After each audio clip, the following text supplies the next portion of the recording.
What's going on, everybody? What's up? What's up? Oh yeah, so episode 2 could potentially be what? Sunday, Monday, Tuesday, Wednesday, Thursday, 5 days away. Could potentially be 5 days away. What's going on there, haha-ja? So it is definitely time to put the finishing touches on the old prep work here. And get all set for that Summoner launch. What's going on there, Real Fiend Films? How you doing?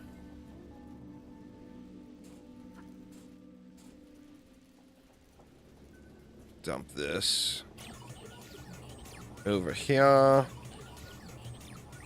Doing a little, was doing a little semi-AFK keep farming this morning.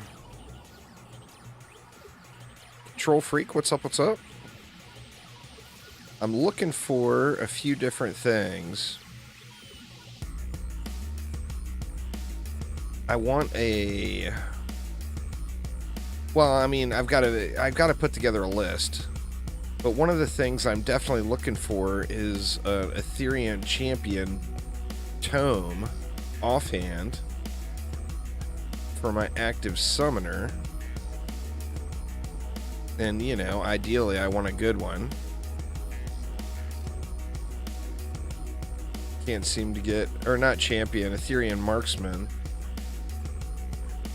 That's the only set I think that's going to work for the summoner, because you get the stat increase from that set.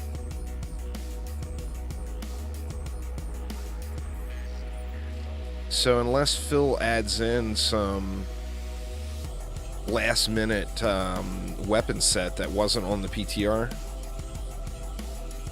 that's going to be the go-to set for sure. But anyway, we are going to do... Well, I'm going to go through and see what the need list is.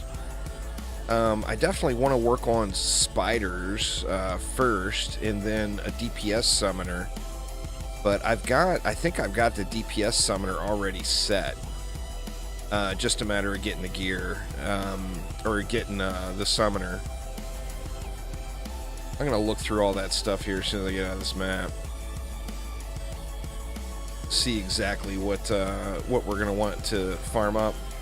Got, you know, potentially less than a week. Now, remember, it's the 17th or the 21st is their target dates. So the main thing is before the Steam update, or the Steam sale on the 22nd. I'm not seeing a whole lot of tomes dropping.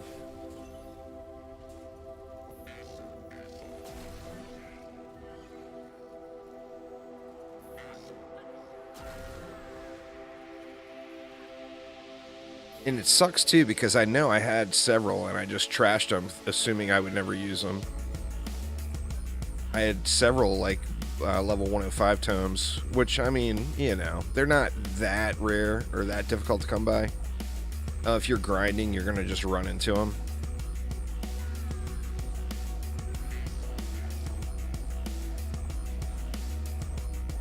But getting a real shiny one sure would be nice, you know? So Ethereum Marksman is the set that you're going to want. Anybody that's trying to pre-farm any summoner gear.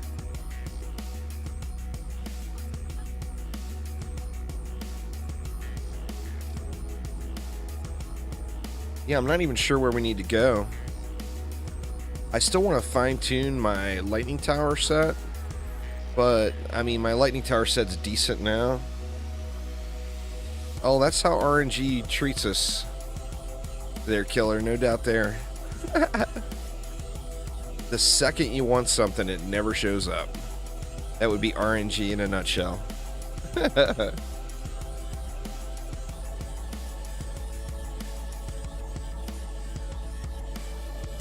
just spilt coffee all over myself. That's the way to start the stream, huh?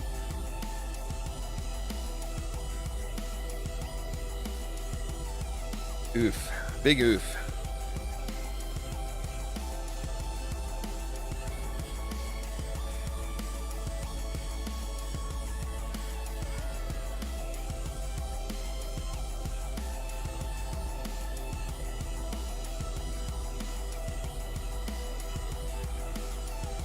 Yeah, I need to get a new webcam at some point.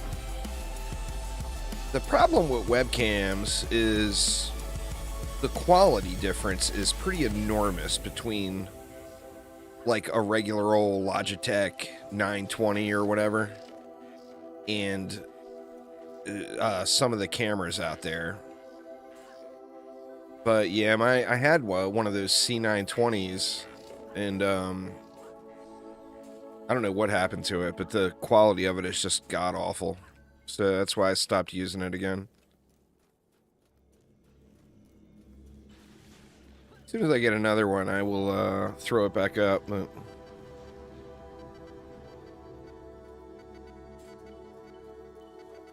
yeah, the price ranges go like a little clip-on monitor top Logitech one is relatively inexpensive, and then you get to something that's actually higher quality and, you know, like 1080p 60, and the price goes way up. Welcome back there, haha, welcome back. We're about to put together the farm list here.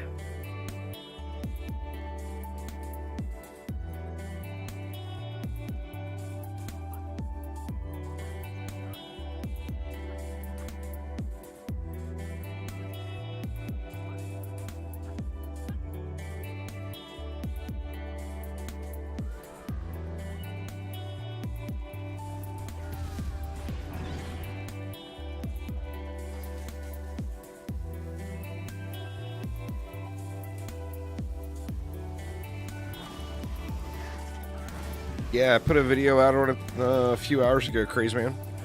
It's either the 17th or the 21st for PC, and then they're hoping to get Xbox and PlayStation launched in as well. Right. See the loots. We got a trash mask. A really trash giraffe.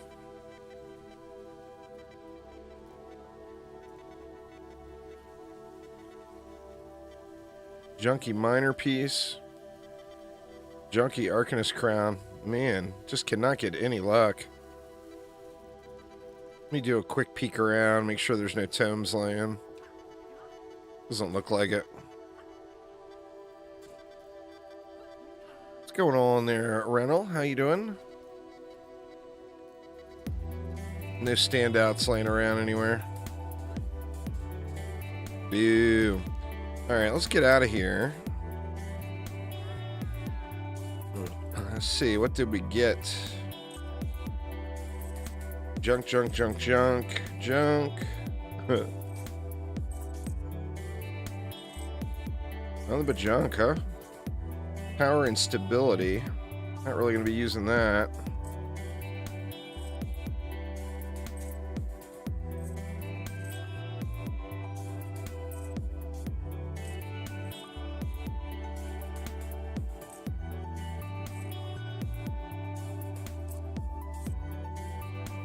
Well, just can't get a drop here, huh? Everything there was junk. Wow. Alright, let me see. I don't have any tomes in my inventory at all. Is that right?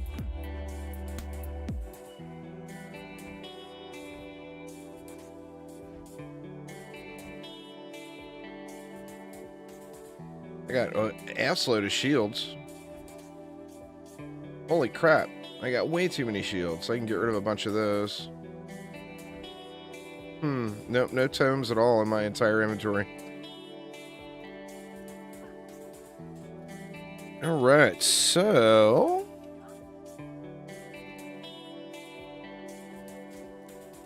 Didn't make your way to YouTube yet today? That's fair, that's fair. Nothing really in the video, just giving the dates. So 17th and 21st. So, I'm gonna want a spider set.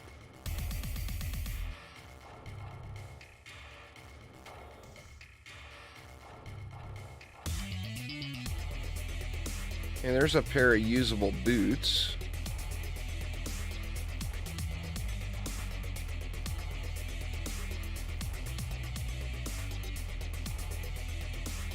There's a pair of usable gloves. So I need a chest. That's not really... Why did I even save that one? Just get rid of that altogether. That one too. Alright, so I need a usable guard chest. And then still need to come up with a helmet. Which, I mean, if I had to, I could borrow a helmet from somebody else. And then also a primitive set. And this will be for my active.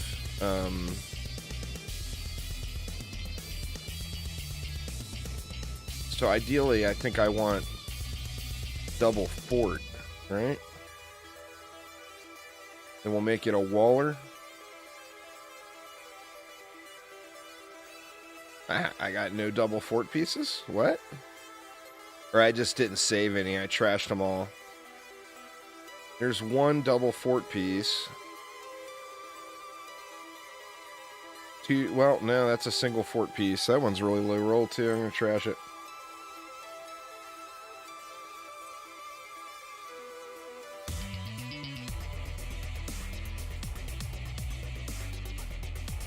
Trading feature is going to make it a lot easier to get good sets, I would assume.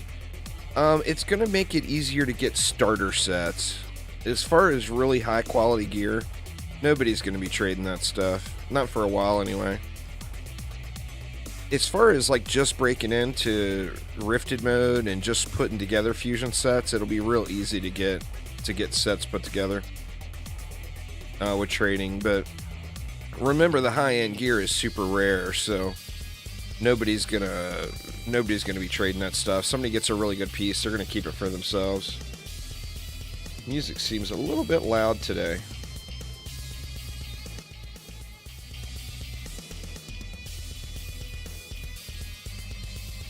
It's a little better. Well, I mean, nobody has a ton of high-end stuff to trade. I mean, like I said, starter stuff, yeah, that's... People have tons of that stuff, but nobody has any really super high-end gear that they're not using. Yeah, it'll cost a lot, but I mean, I've been saving. I'm up to 54 trillion now.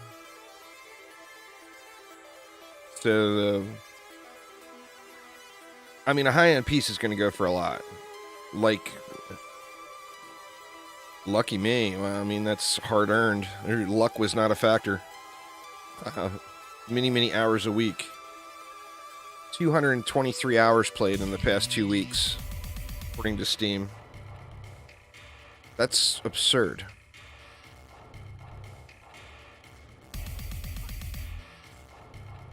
I mean, that's more than a lot of people have total in the game.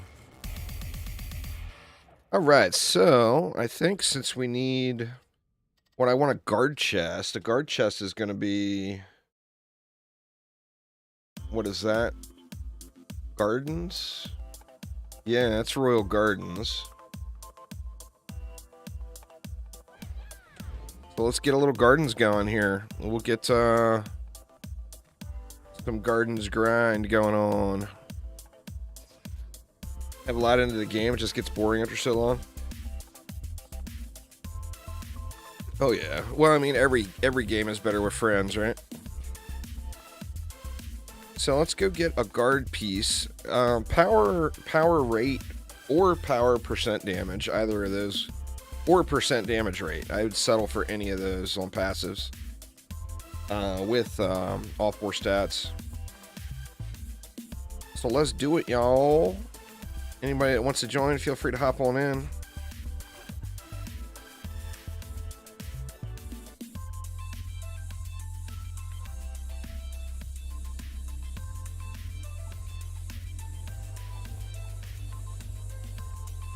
Game, there's a Steam sale starting. If you play on PC, there's a Steam sale starting on the 22nd. Haha. We don't know what kind of prices it will be, but we do know that the game is going to be featured in a Steam sale on the 22nd.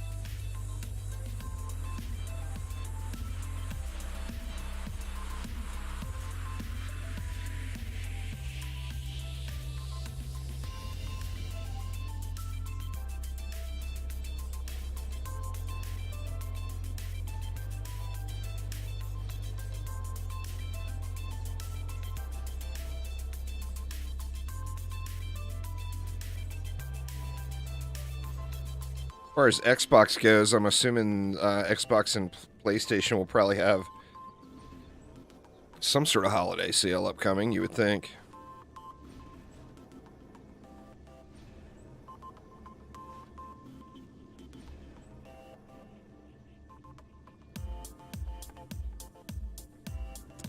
Yeah. Sadly, I'm not a Twitch partner, so I don't have any control over that, killer. Sucks. Sucks for sure.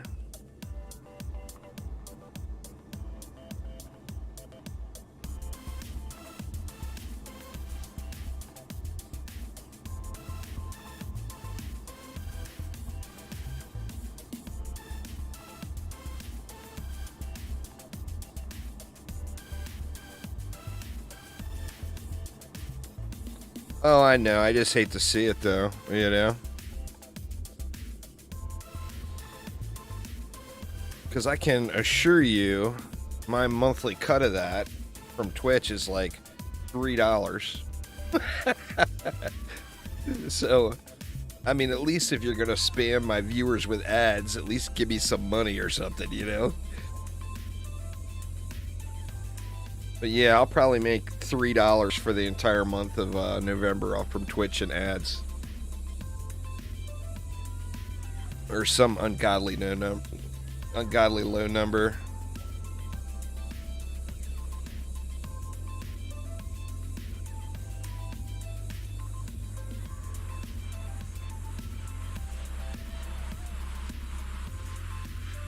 How often do I do these streams? Just about every day. I usually take Monday and Tuesday off, but I mean, I've streamed a Dungeon Defenders game every day, 5 days a week for at least the last 2 months.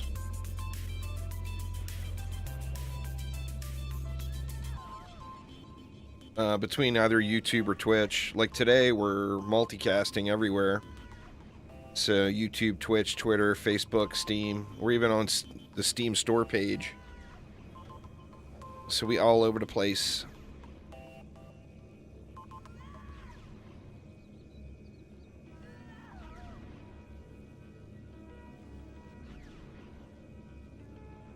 Here's the Hawaiian.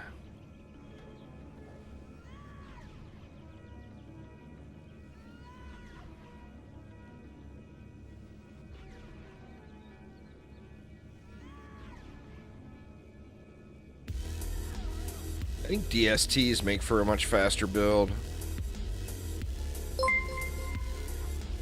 Mini Shadow with the raid. Welcome, y'all. Welcome. Thank you so much.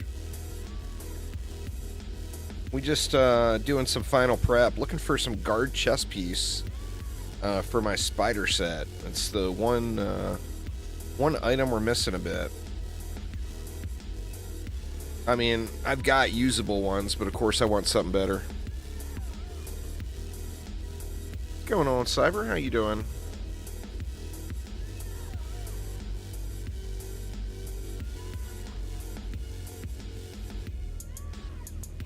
Yeah, like a nice, I gotta look at my LT set too. My LT set could be a little bit more fine-tuned over what it is.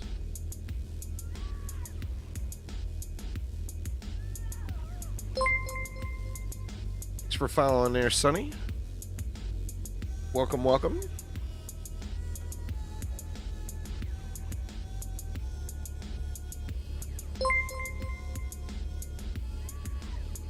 Appreciate the follow there, Luke. What you up to today there, Mini Shadow? You grinding it out, getting ready for the update? Man, I hope it comes on Thursday. That would be crazy. That'd be so unexpected. Trying to get some boss weapons. Nice, nice.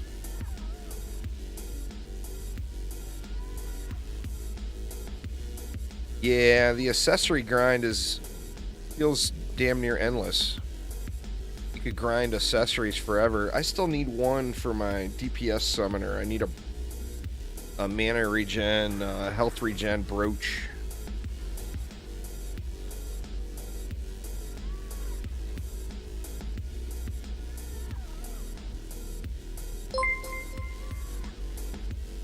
Thank you you so much for the sub there, Killer. I do appreciate you.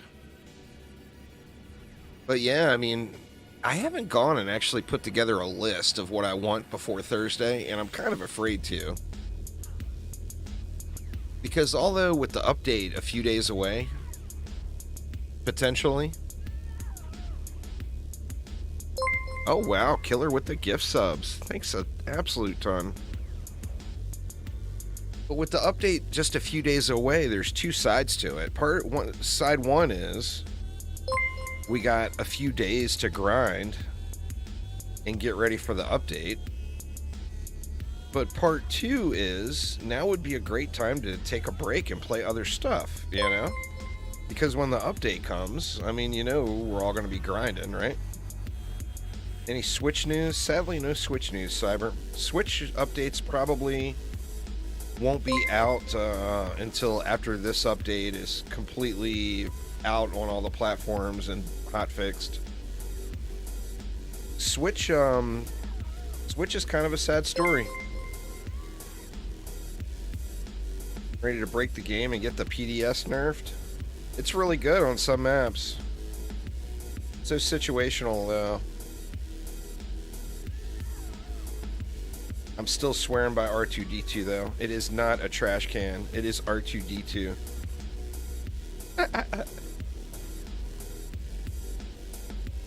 Definitely a fun defense. Well, the Switch, the tough part with the Switch, Cyber, is the Switch was holding everything else back.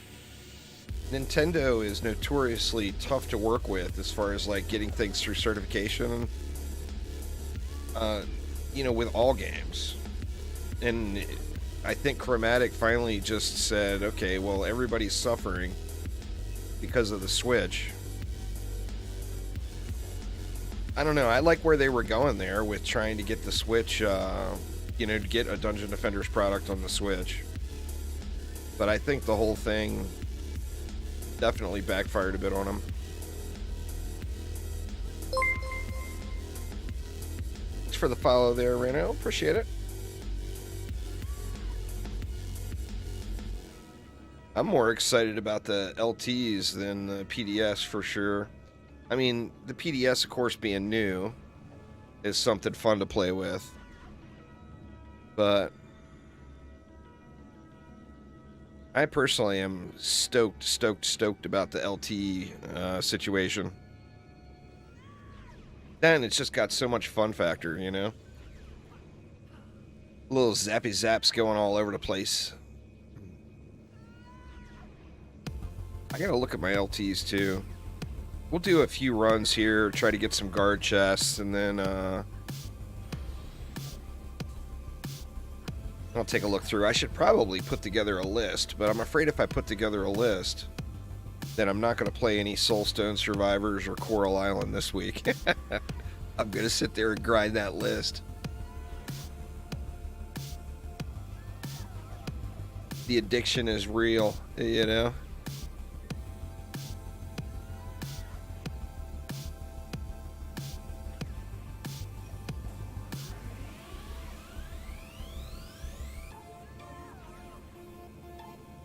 It's going good.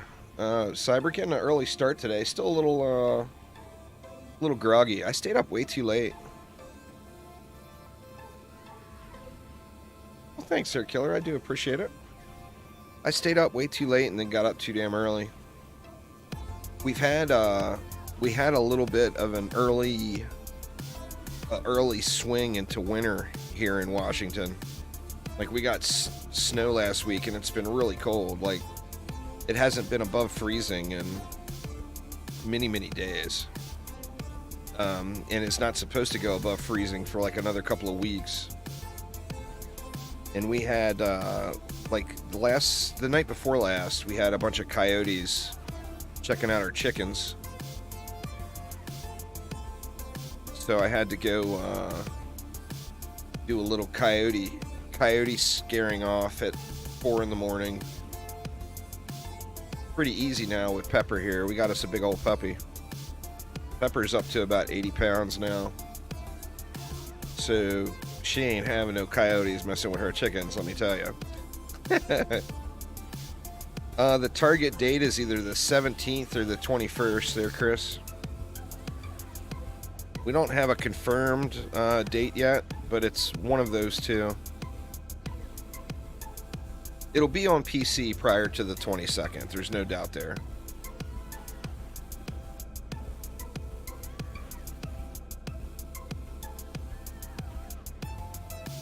Yeah, man, I live on a big property.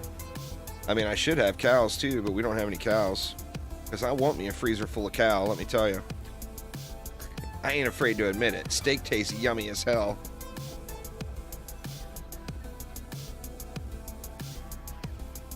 But yeah, we got 5 acres.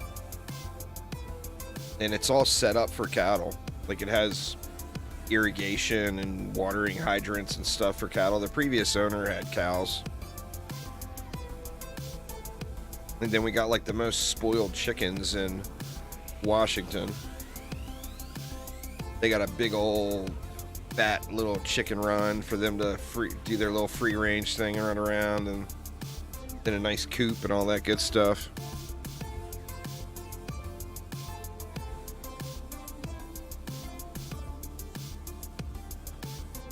Give me my shiny guard chest, please. Oh, I wouldn't want cows to milk them. That's too much work. I want cows for them steaks. Not for the milk. What a bummer.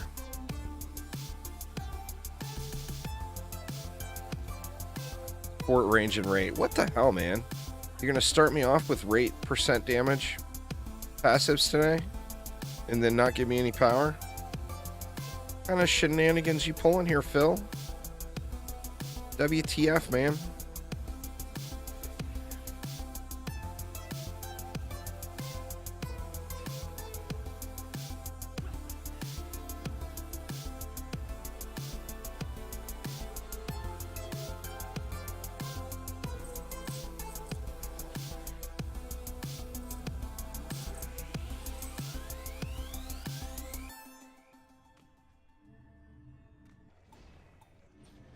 Really should do DSTs here. Makes the map run so much quicker. It just has a risk factor associated with it, where wisps have no risk factor.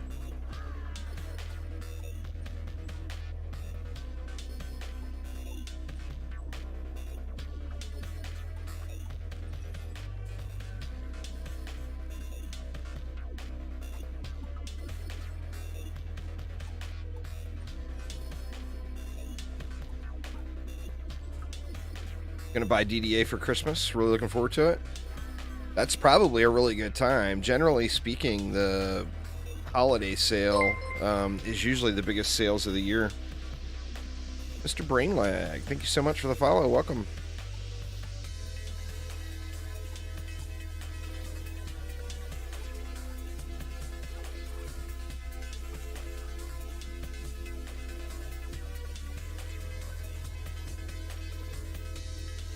Now the deal here, when you use DSTs, the map runs way quicker, but you have to be careful where you're standing. Oops. Oh, I made this too big. That 3? Yeah, I made that 3DU. You have to be careful where you're standing here.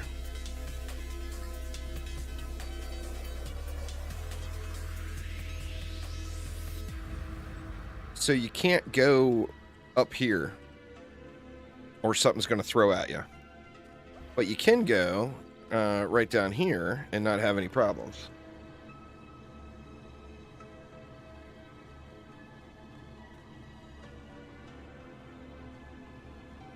And it's a lot quicker to upgrade too. What's up, Shadow? How you doing? Yeah, exclamation Discord killer.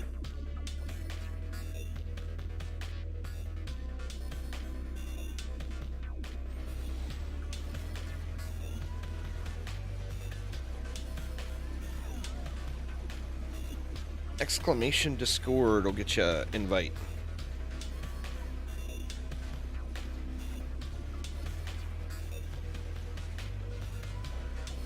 We got a bad wave count too, but it should still go way quicker.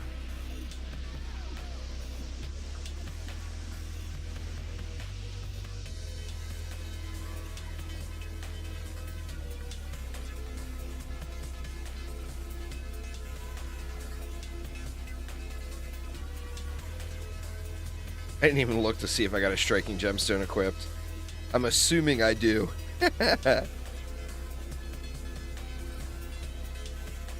But I didn't even look.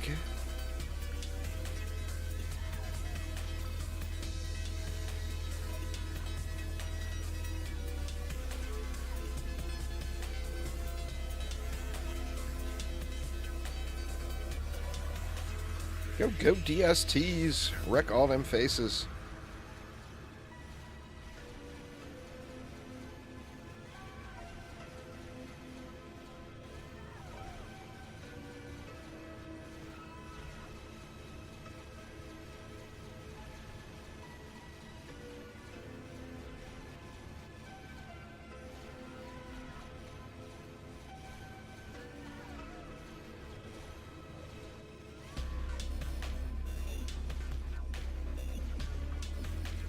Go through and do a rune priority list too. Aramir made a couple of images last night with all the drop locations.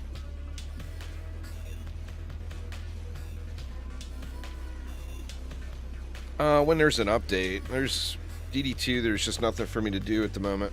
So when Chaos 10 comes, I'll be playing some DD2.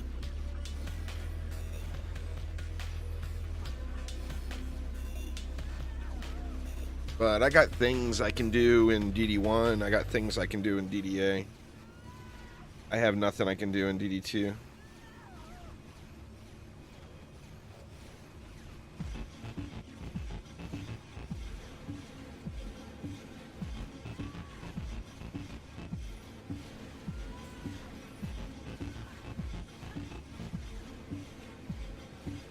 I mean, we got terrible wave spawns. 1,200 in the first wave. Oof, oof, oof.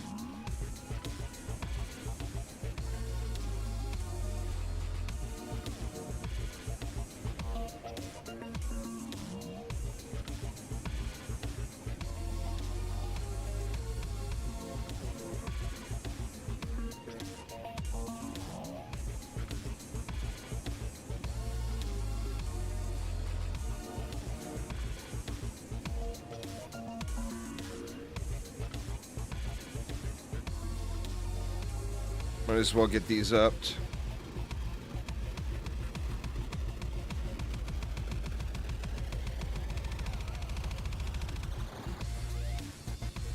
So anybody been playing that Soulstone Survivors? That game is really fun.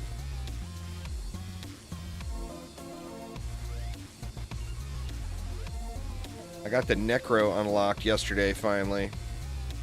Just in time to find out that summoner builds suck when you get to late game. Or Necro builds, I shouldn't say summoners. Summons from the Necro in Soulstone. I guess the damage and their health falls off and they get killed a lot.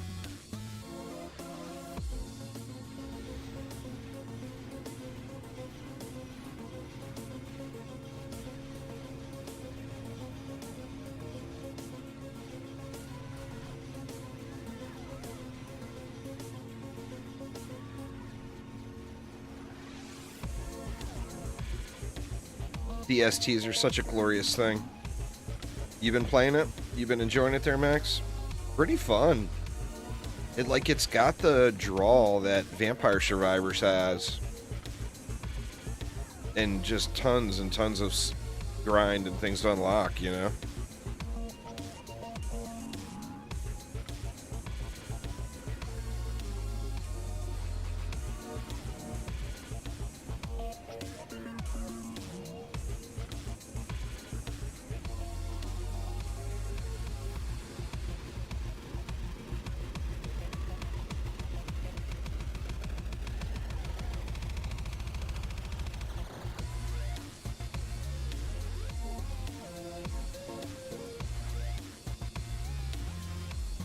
Yeah, it's pretty awesome. I'll be doing lots of giveaways for him here. In the upcoming. Well, I've been doing lots of giveaways for him over the last couple of months, but.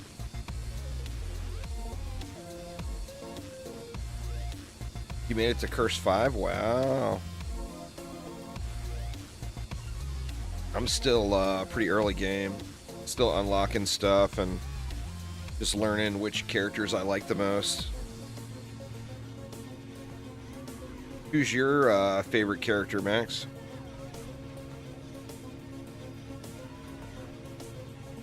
I gotta find that happy medium with the graphics settings too. It's got that slider where you can turn down the intensity of the effects, but it really gets to a point where you can't see anything going on the screen. So I gotta find that happy spot. Like it's either too much or not enough, you know? I think right now I got it to a point where I'm gonna need to tone it down a little bit.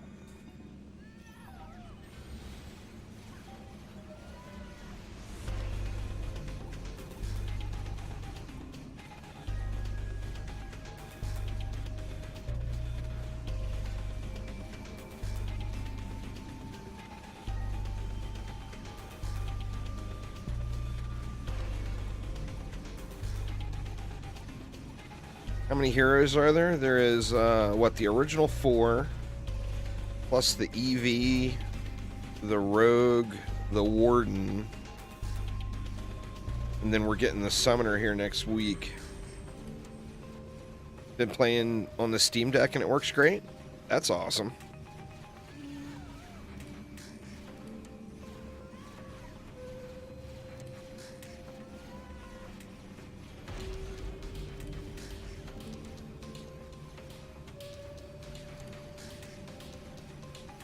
I'm at a point where I wouldn't get good use out of a Steam Deck, but I think that's a pretty awesome thing. Just getting used to the controls, yeah.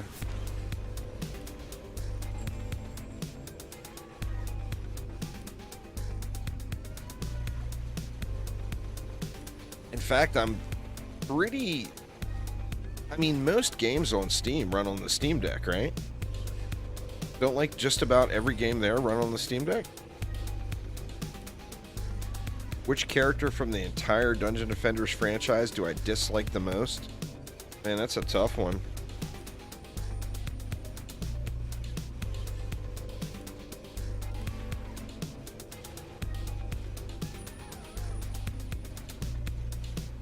I would probably say the DD1 Ranger.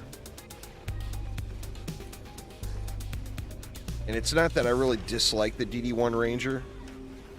Well, see, the Lavamancer, I would definitely be a candidate if you talked about active play. But the Lavamancer is such a go-to builder that it's hard to not be using a Lavamancer, you know? It's really good.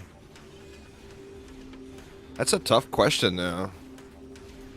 I mean, like I said, I would probably say the Ranger from DD1. Like, the Ranger, to me, feels like it just doesn't really have a real purpose. I mean, why not just use a Huntress? Where, like, the... Countess has a purpose. The Adept has a purpose. I feel like we missed that purpose with the Ranger. Oops. Alright. This is the one. This is the one. Dang it, man. Game hates me. Confirmed. Nothing but junk. Imagine that. Big oofs. Big oofs.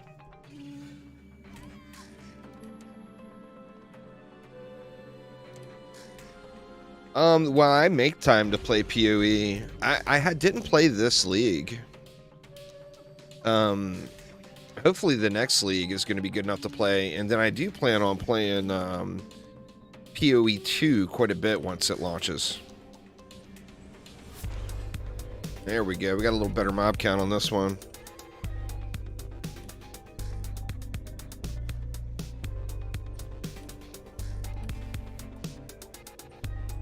Mixed mode is more loot, better loot, yeah.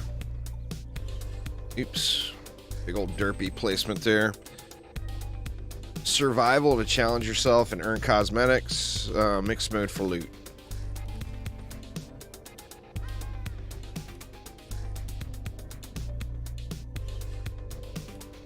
God, man, I got these things placed terribly.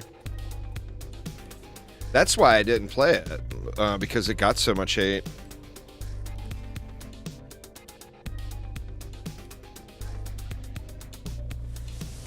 I've been a very casual PoE player. What I generally do, I mean, unless it's just a league that people are really, really stoked about and looking forward to, my general rotation in Path of Exile is start each league very, very late and be able to put together sets super, super cheap because of the late start. So that's my general gameplay loop in PoE. Now, Diablo, we got no mana for upgrades, huh? Diablo 3, I play this season starts right when the seasons launch. There we go. Get a little something in there anyway. Well, I mean, this will be the challenge. Will it hold with no real upgrades?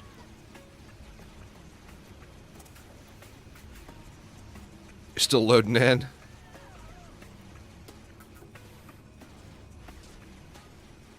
Gotta clear out some of your inventory spaces there, Hawaiian. Gotta clear out some of them spots. Said you had 0 mana. It was probably, I mean, the mana is quite regularly buggy, you know.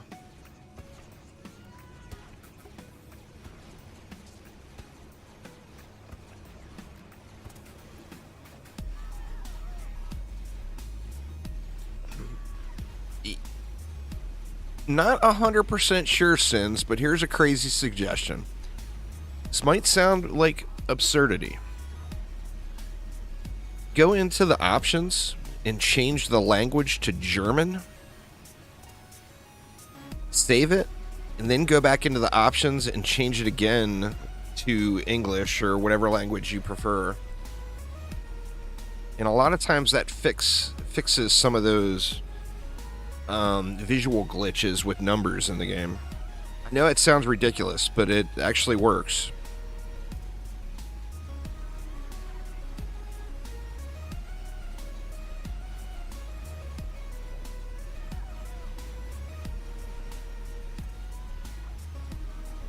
Yeah, we get smacked on here. Lost our buff beam and our DST. No upgrades for the loss. Well, that's the loading thing is the problem.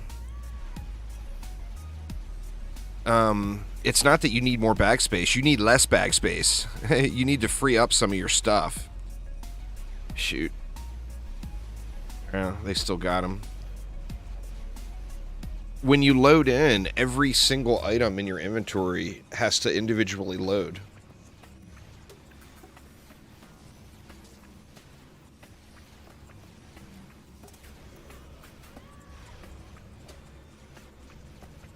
What we need is tavern storage. If we had a way to store items in tavern, it would remedy so much of that loading issue.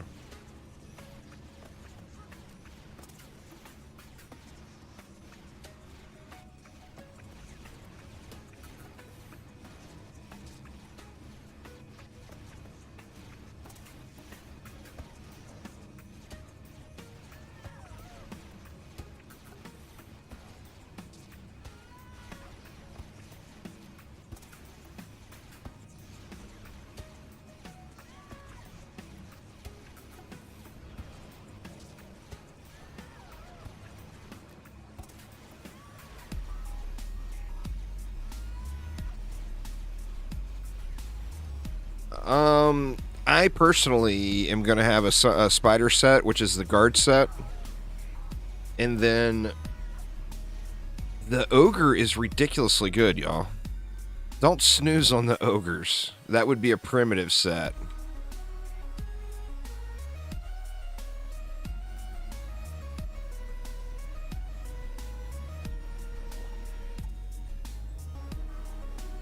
It fixed it? Nice. It's so weird. It's something to do with how numbers are displayed in German, and it whacks out the tooltip. So when you switch it to German and then switch it off, it corrects it. It's the strangest thing, but...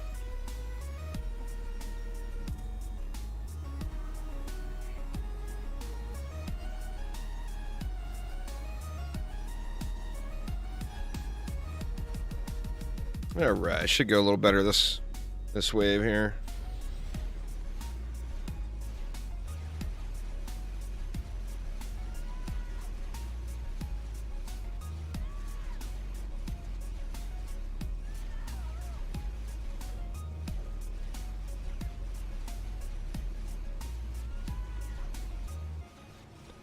No, it's a one-time thing, Fanlin. And the majority of players never run into the issue.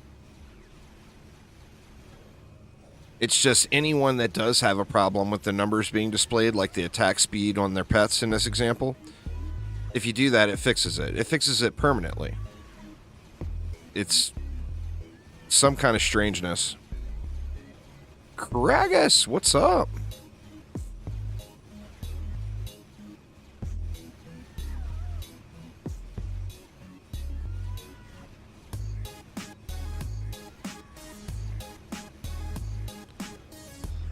Oh, I don't know. I know that that's how things load. I mean, you'll see it directly. Now, you have nowhere to put your stuff right now, but load into a map with a full inventory when you're not the host. Of course, if you're the host, it's still instant. But, shit, man. We're not going to survive the rest of this wave, I don't believe.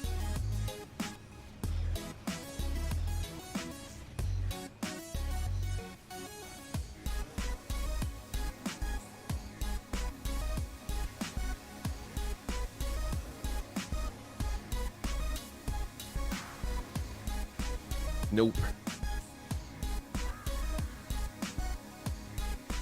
Because hero stats were all moved off. It's been that way for, what, a year plus now?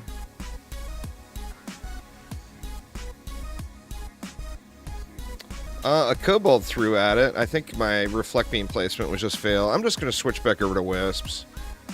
Wisps is a never lose type thing. DSTs, the map runs faster, but there's that chance, you know?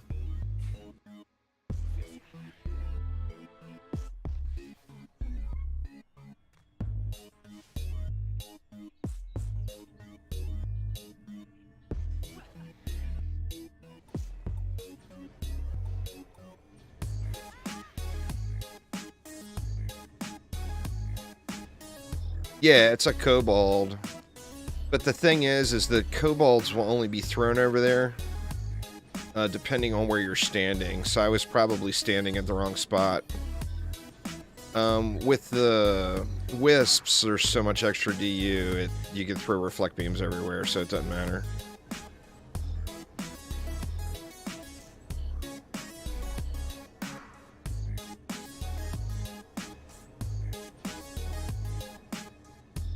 I mean, we could win the map just with what's on the ground already, you know?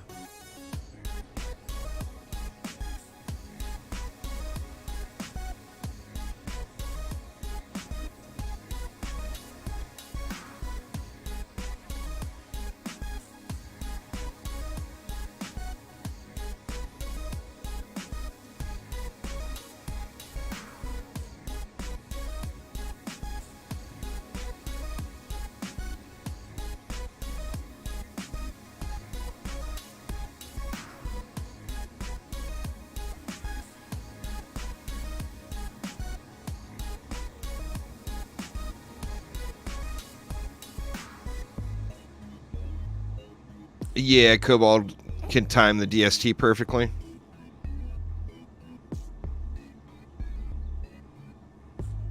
Well, the problem with the bridge is they can throw at you under the bridge, and the cobalt explodes on the bridge, but the explosion damage goes through, you know, is what happens there.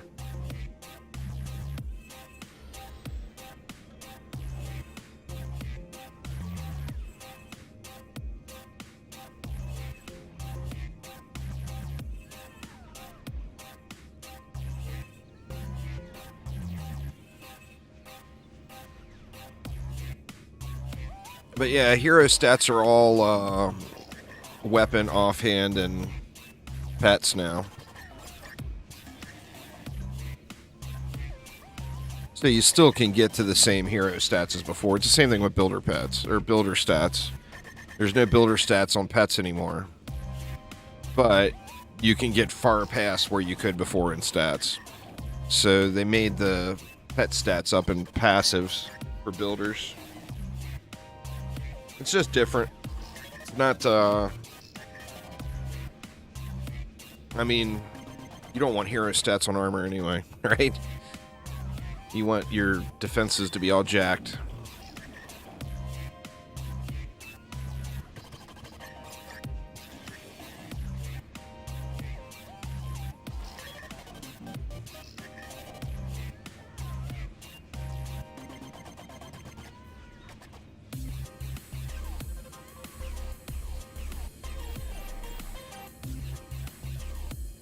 You like that over DD1?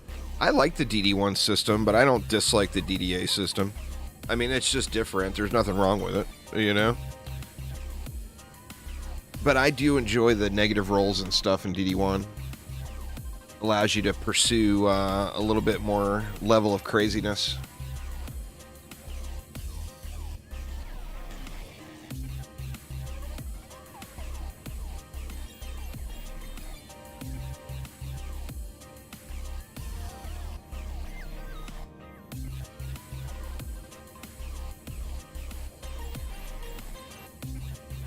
Well, I mean, that's it. That's the replay value in Dungeon Defenders games is min-maxing and grind.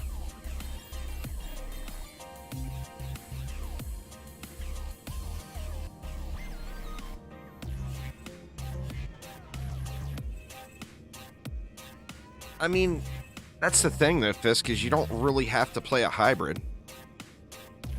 You would just have no value from the pet slot. But, I mean, a true min-max character is not a hybrid. Because your passive rolls on your accessories would be full builder passives. And all of your rune points would be allocated to full builder stats. So, the hybrid thing is available for more casual players. But for a min-maxer, they're not going to do hybrids. You know?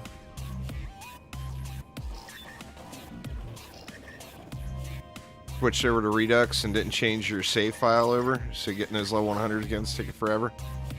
Yeah, man, that's a grind. Need to get you some true boss rush wins going. Every true boss rush win, you get a free level 100. I'm surprised you switched over to Redux, though, with the main game getting updates again. Now is the time to play the live game.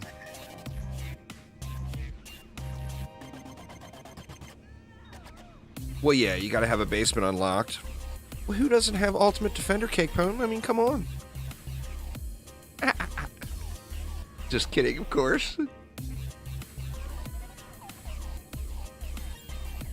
You don't have Ultimate Defender? What? That's crazy. How do you not have Ultimate Defender?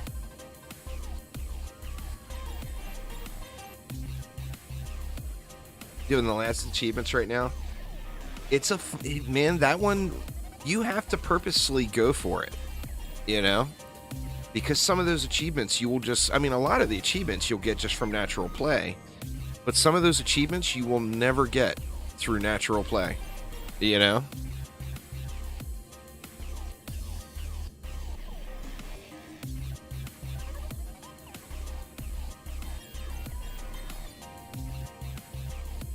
Archangel with the carry, that's fair. I ended up getting what did I get a carry for? I got to carry for something. Can't remember what it was.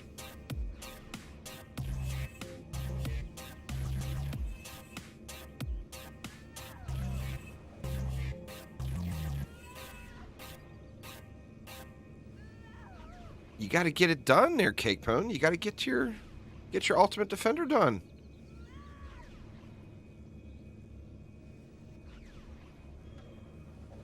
So Fisk, how did the Vampire Survivors Xbox achievement list end up looking like?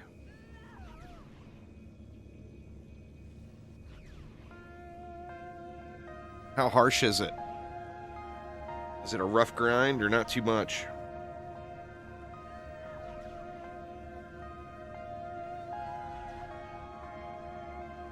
Only iffy ones are the survive 31 minutes.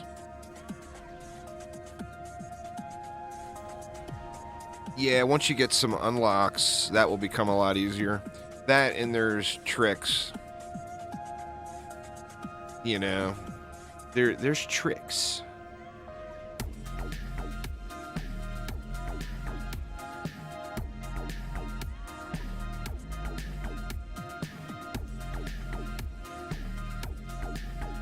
It's the same as Steam? Probably so. 7,000 equals 2 times 6,000 according to Cake. But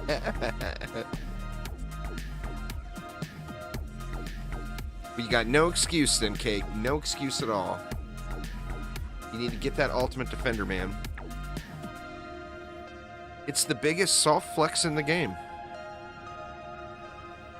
The Crystal Core transmog. You don't have to say a word to anybody. They load in and they say, ooh, this guy is an ultimate defender. Without flexing at all. It's definitely the ultimate soft flex in DD1. I gotta get the new one.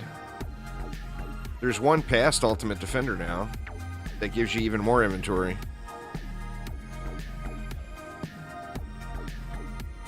You'd give Cake shit, but he's been helping you with DDA questions. That's fair. That's fair.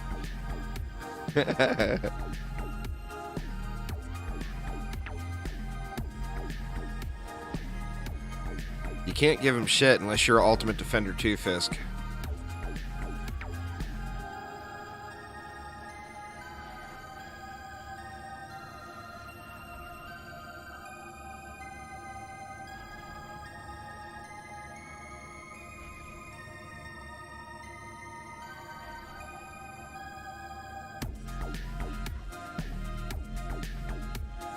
I think the worst thing was the summoner. Going through doing the summoner only thing was not actually that bad.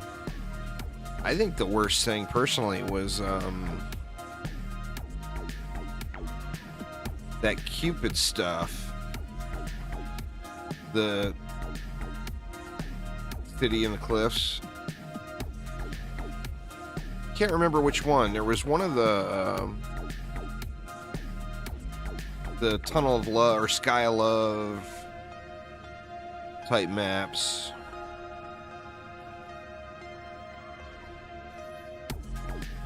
Well, you got to realize, Cake, I did it without having 8,000 stats because I didn't procrastinate for 7 years.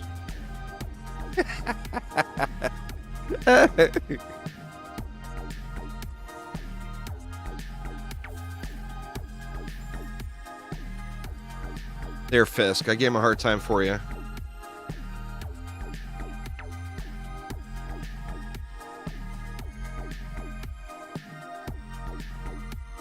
God, man, cannot get a roll. What the hell? There's a tome.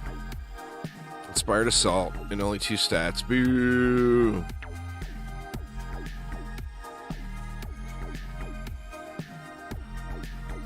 Bunch of junk here. Let's do one more. One more and then I'll remake.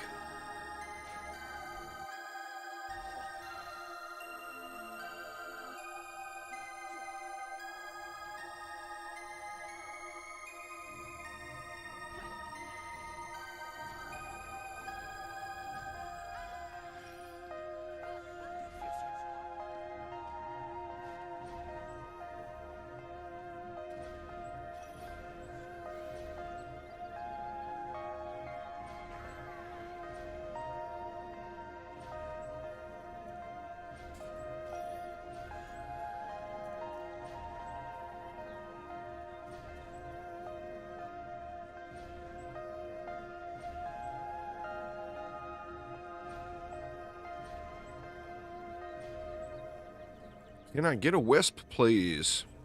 I'm so excited to stop spamming wisps. Hell, I may not use wisps again for months. Other than to just, like, showcase the rune.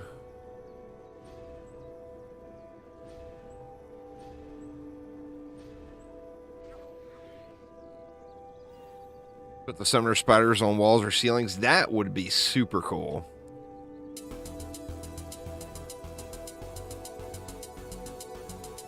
Take note there, Phil. Take note. That would have definitely been super cool.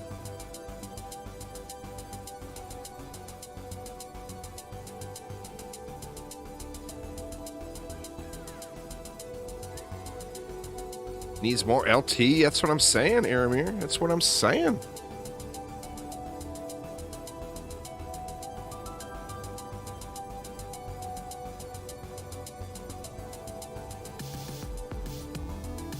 Told the girlfriend she will play DDA with you as a summoner, 2 times pet bomber main.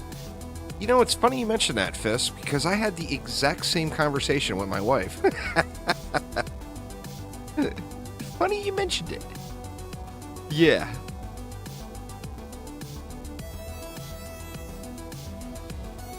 My wife's going to be playing in episode 2.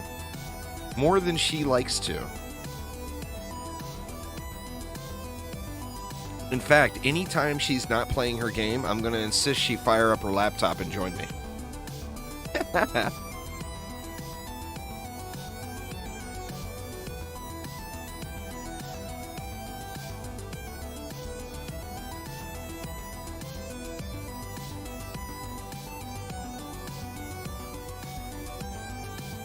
Yeah, man. Spiders on walls and ceilings would have been the coolest thing ever.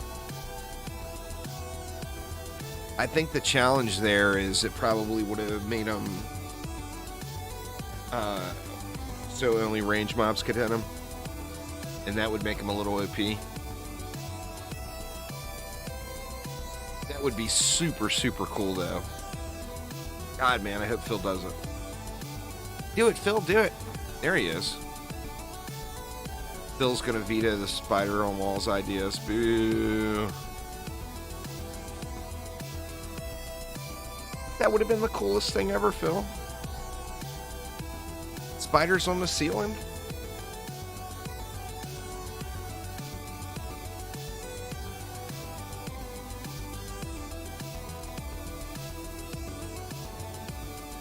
You don't even want to think about how that would be coded? That's fair. That's fair.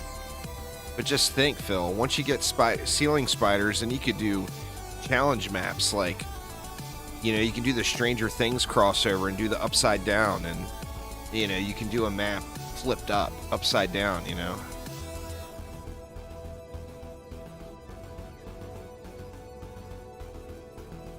Everybody gangster until an actual spider shows up on the ceiling. This is true. This is true.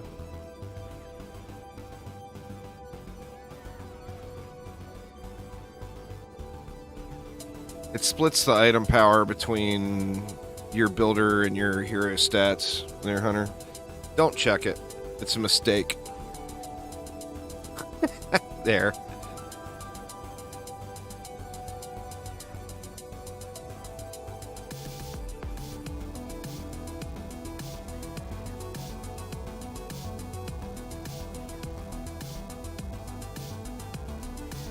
Enemies killed by the cannonball tower have X% chance to drop a corgi pet. Maybe will people use cannonballs after that? We need those cannonball pets, harpoon pets, DST pets, LT pets. There's a whole slew of pets, Phil. Whole slew of pets. Give us defense pets. Those harpoon pets in DD1 are the coolest thing ever.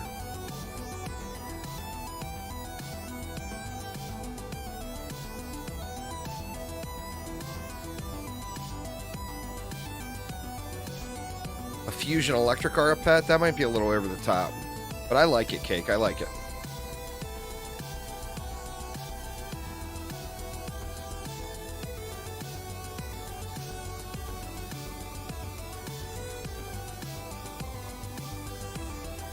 The problem is it wouldn't have any range. So instead, it would be like a level 1 electric aura. Instead of having the glory of the true 6k range or 10k range electric aura, you'd have the 1 range.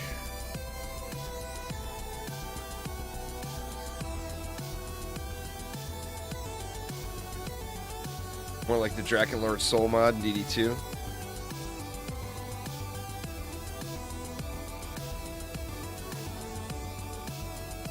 That'd be cool.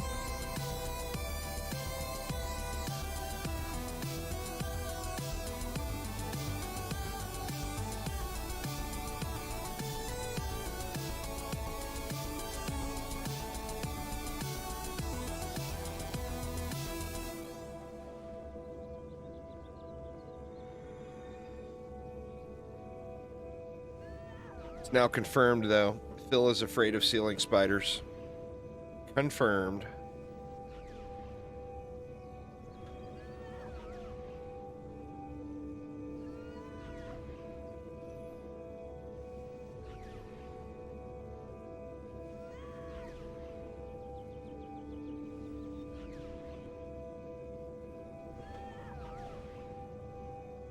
What do I think about the Summoner? Summoner's looking really good. Yesterday I did every boss map with Summoner builds. Summoner DPS is super fun. I'm going to be rocking Summoner DPS the second I get one leveled.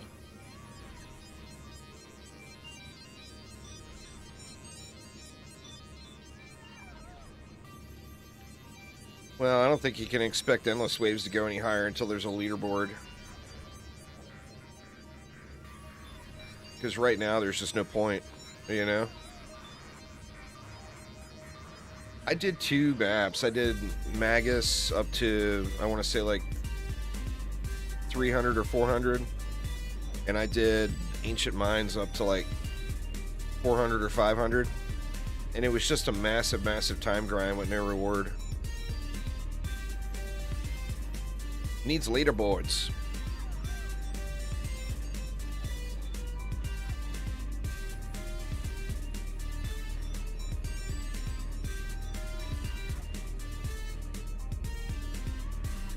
Well, I mean, it'll have to have toggles.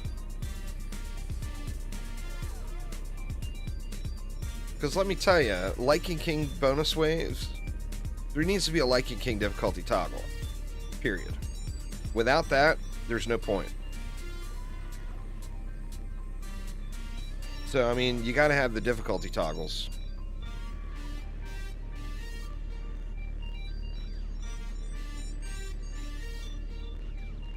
And group size.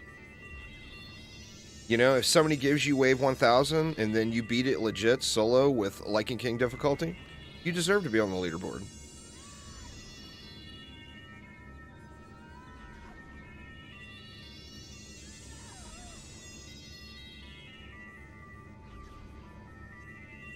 But there needs to be difficulty and there needs to be number of players. Without those 2 things, it's pointless. Like, don't even bother, you know? I mean, yeah, you could have a anything goes leaderboard. But what's the real challenge there? The challenge is having enough time to do it.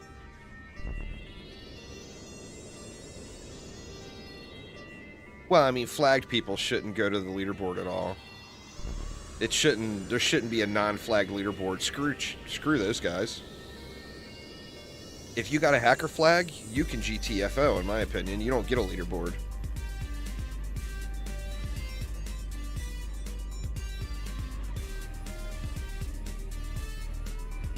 Maybe that's too harsh, but I got no sympathy for people that want to hack the game.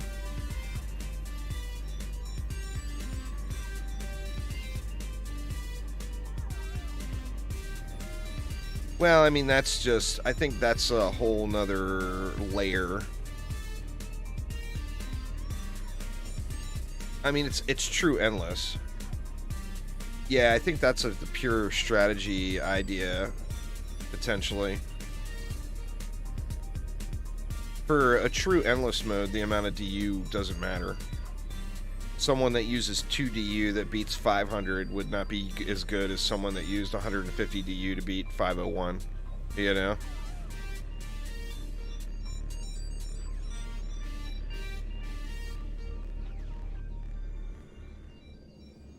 Except the person that used 2 DU to beat 500 is a cheater. That would be the main difference. So then again, it comes back around to the hacker flags. Cheaters can all GTFO. They don't deserve a leaderboard.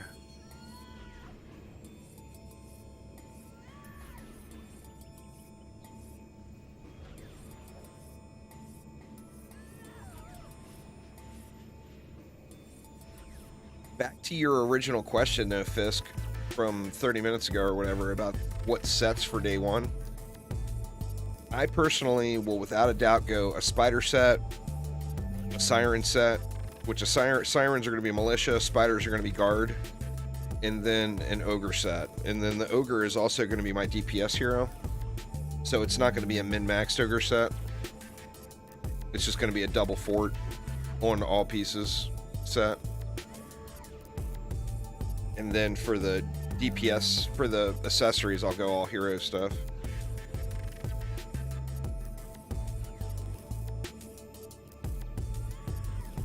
Spiders is definitely the first thing, but see, you got to take it to the next step.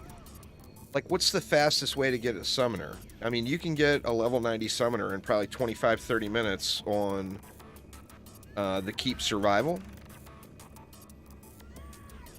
Or you cannot care about getting it in 30 minutes and slow roll it and target farm some runes that you're looking for. You know?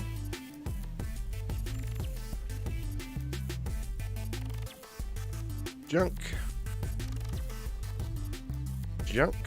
God dang, man. Not a single drop yet today. There ain't no loot in this loot game.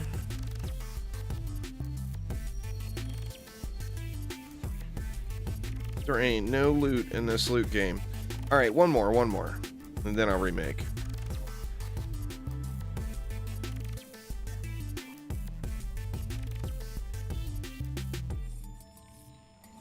Needs a way to see drops in game. I don't know what you mean there, Fisk.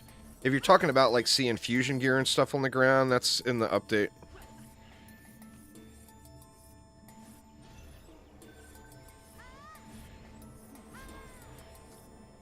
The goal is the 17th or the 21st, Ben. I just put a video up on it this morning on YouTube. So either Thursday or a week from Monday is the goal. Now, of course, that's not set in stone, but that's the goal. Oh, yeah. I see what you mean there. Yeah, I agree 100%. Phil is aware of that need. I think that's something that's probably on the list for some point.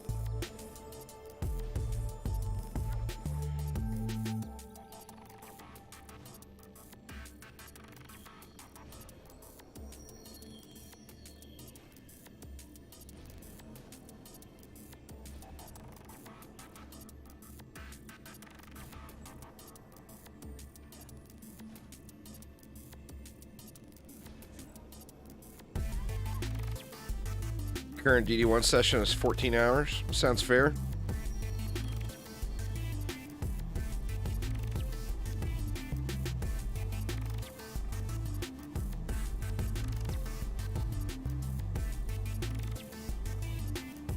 Yeah, you got to get your loot filter dialed in for the very first thing.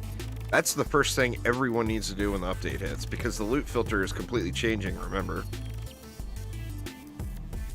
In fact, I'll probably do a video on that just because so many people are gonna duff their loot filter.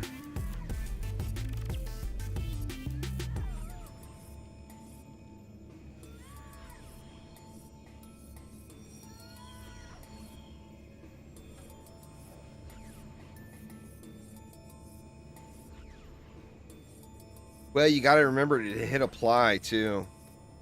Once you set your loot filter, when you go back out, if you don't hit apply before you go close the options altogether, it won't save it. So it gets a little wackiness there.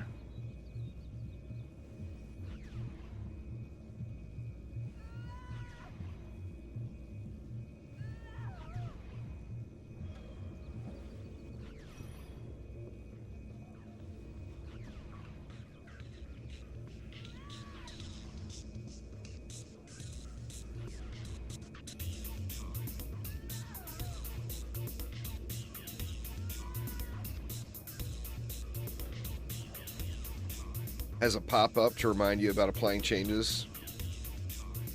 Yeah.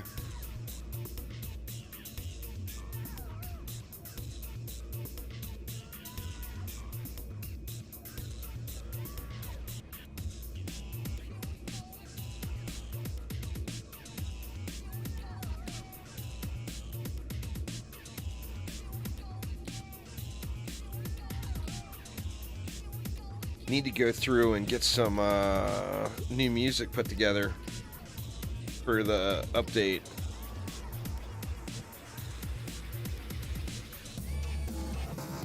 You ignore pop-ups the same way you ignore ads sometimes. That's fair. That's fair.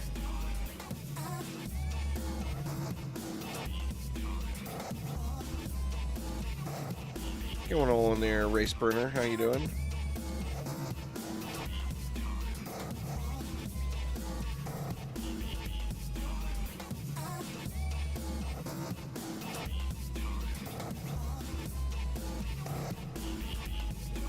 Either the 17th or the 21st is the goal on the update. So either Thursday or a week from Monday. Yeah, getting close. It's earlier than I expected it. Thank God for Steam sales, huh? But definitely earlier than I expected it.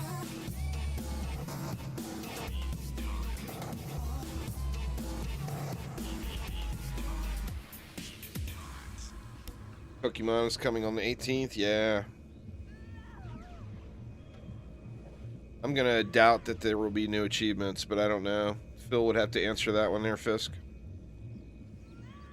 I bet there won't be an achievement rework until the game gets closer to finalized.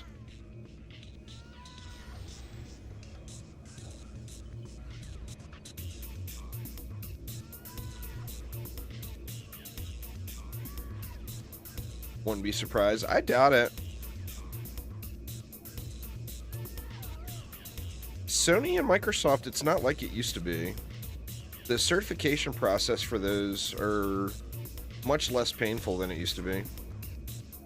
I mean, to be honest, I'll be surprised if it doesn't launch at the same time. No achievements in this update. It's fair, it's fair.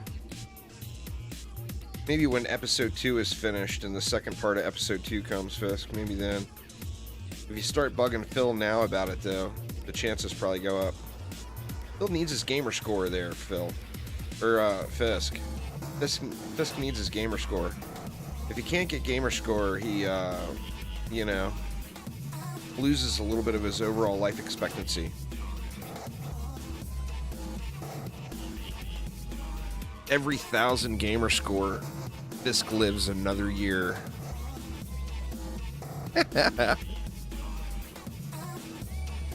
I guess we gotta scale that up because he's about to hit 1 million. 1 million gamer score on Xbox. You all believe that? Fisk is a psycho, man. My Xbox gamer score, I think, is like 8,000 or something.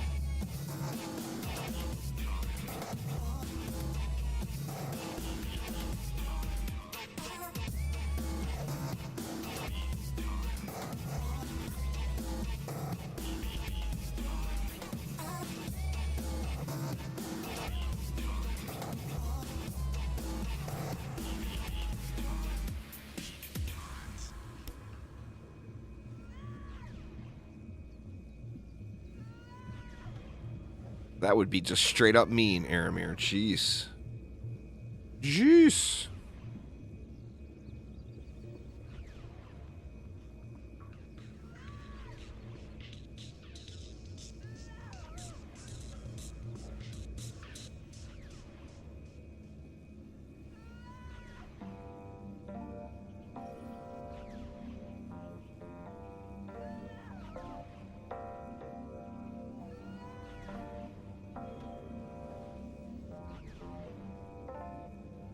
We'll have to look and see where we go after this map. I mean, need accessory farming too, so boss maps are definitely a good option.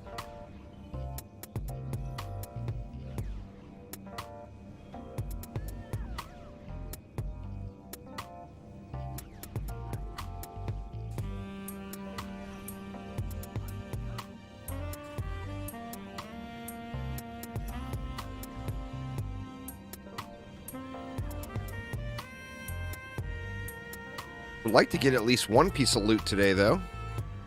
That'd be crazy, huh? Crazy good idea.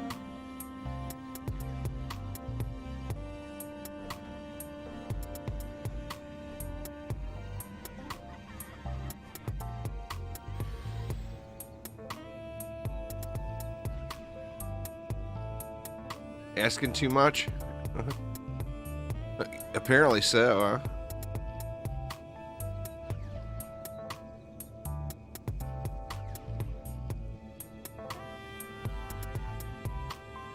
But yeah, it would be definitely nice to get one super shiny.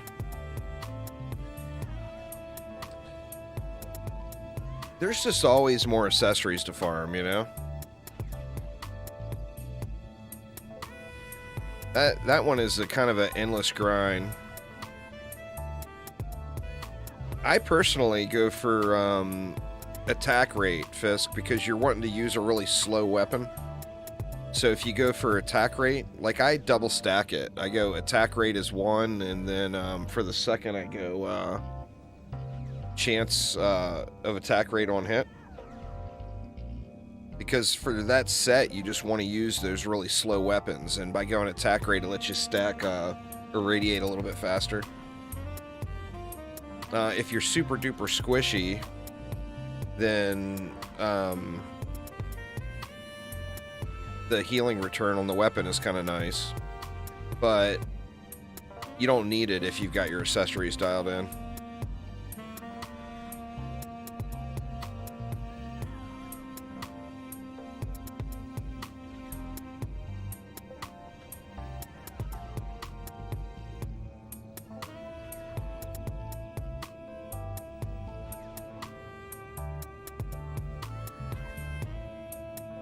I'm going to be switching my Warden. I'm no longer really going to use the Warden for DPS. I'm going to switch over to a Summoner instead.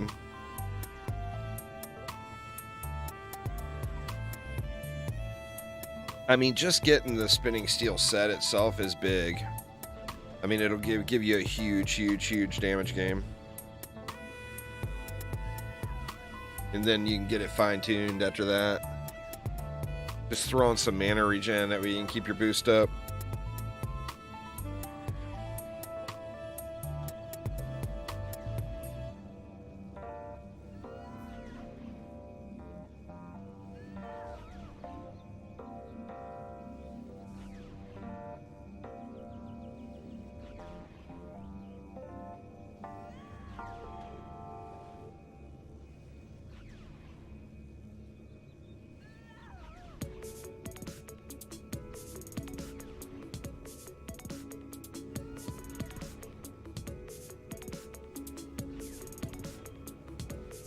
Be the one. Be the one. Give us the loots game, please.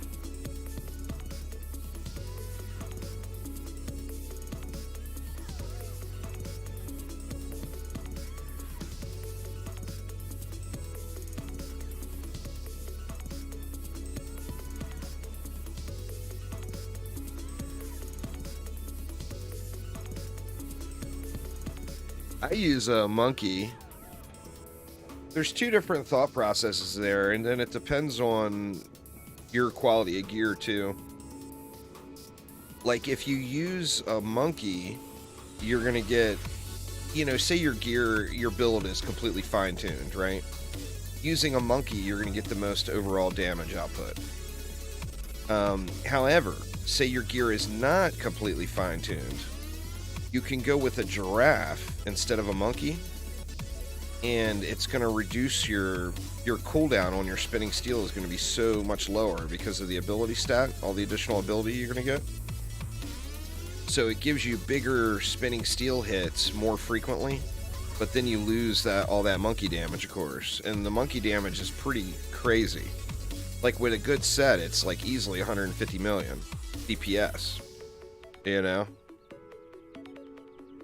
Trashy bomber. There's a book. Boo. Inspired assault. There's another book. Boo. And we got another junk guard piece. And then, of course, the helmet that we never need drops the right stats. I'm telling you, man, RNG just has a way of shitting all over everyone with these guard sets. It's just ridiculous. Absolutely ridiculous. Crazy, crazy, crazy. Alright, y'all, so I'm going to hop out of here. I'm going to start a new group. Feel free to rejoin, though. I just want to give anybody else an opportunity to hop in.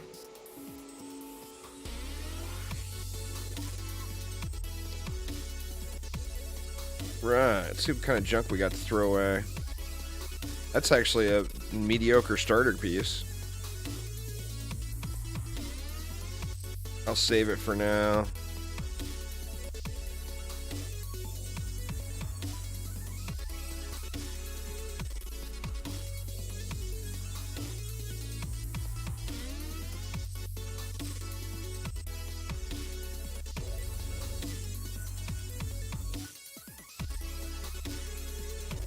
Ugh.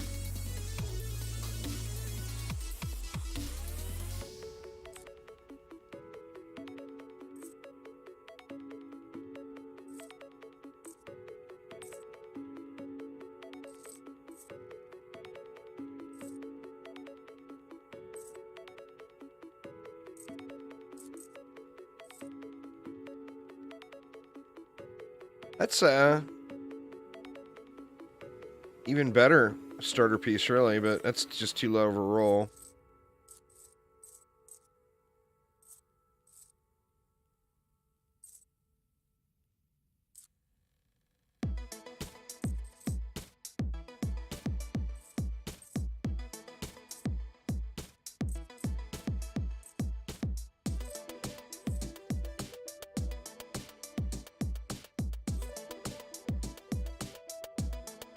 Alright, looks like that is it. I'll save that one for now. I still got plenty of inventory space left, so as soon as I start to fill up again, I will start trashing some of this stuff.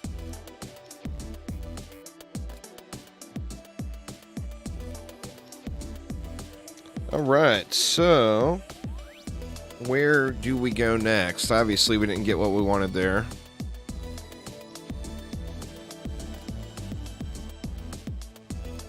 What is what primitive set was I looking for? Or I don't have any double fort pieces. The primitive gear.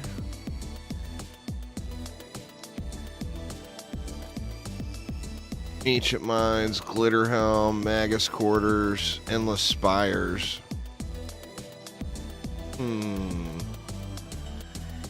What am I missing the most? I don't have any double fort. I mean, then again, I don't really need double fort, but it would be nice, considering it's going to be a waller. Like, I got one double fort piece.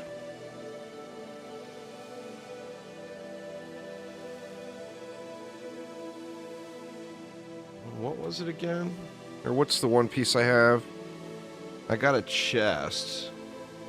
So theoretically, I don't need a chest. So, Ancient Mines, Magus, Endless Spires.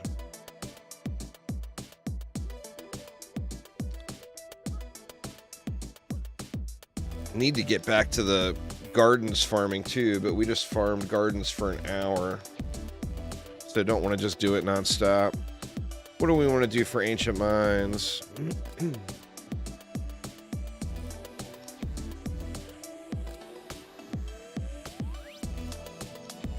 Some laser beams in there. We haven't had enough laser beams today. Cake wants poons. Sorry, Cake. We laser beaming.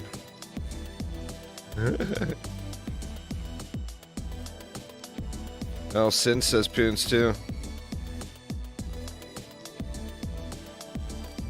No, Ancient Minds is... Oh, Ancient Minds is for the helmet. So we need Magus and Endless Spires. Good call, good call. That would have sucked running Ancient Minds. What does Ancient Minds drop? Oh, it drops the guard gloves. I knew there was a reason to farm Ancient Minds, but we won't go, we'll go Magic and, the Magus Quarters and Endless Spires. Let's start off with Magus Quarters, though. Oops.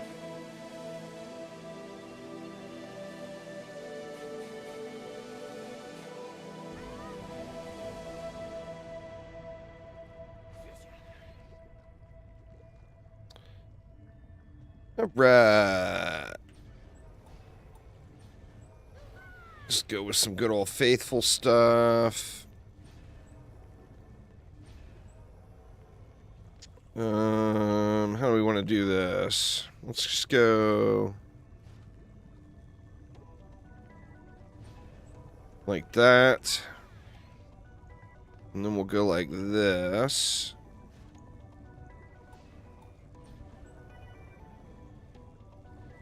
Fail placement there.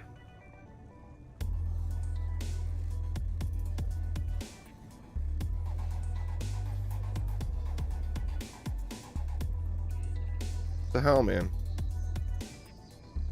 These don't like to sit up here like sledges do. You can fit sledges really. And you know what? The hell with it. God, I don't want to be that guy. I don't want to be a sludge launcher spammer.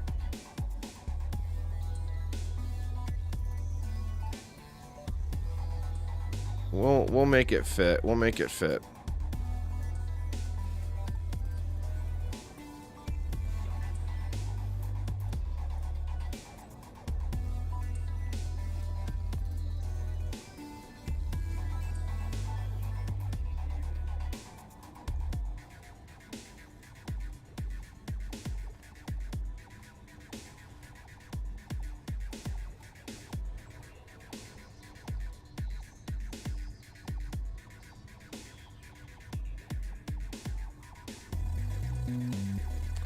So hard to get the placement right on these, and like I said, with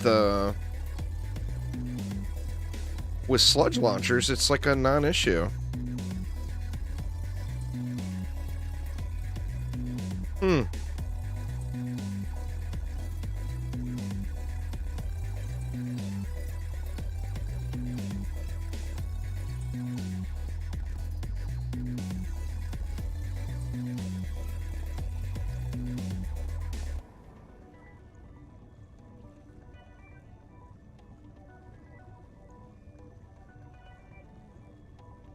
What in the hell, man? Did Blossoms really have a bigger footprint than sludge launchers? This is ridiculous. This needs to get looked at.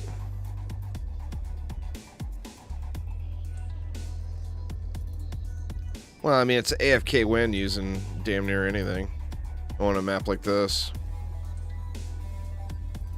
What in the hell, man? Alright. Fuck it. We'll scum it out. That is so ridiculous that a Blossom has a bigger footprint than a sludge launcher. Can we buff sludge launchers anymore, possibly, Phil? They're not strong enough.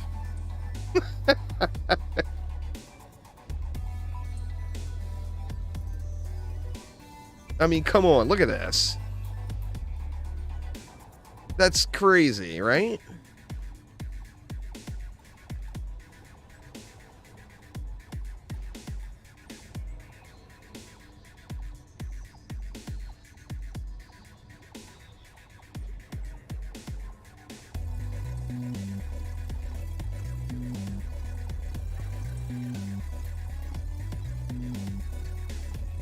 I got those too far over, but you know what? It just doesn't even matter.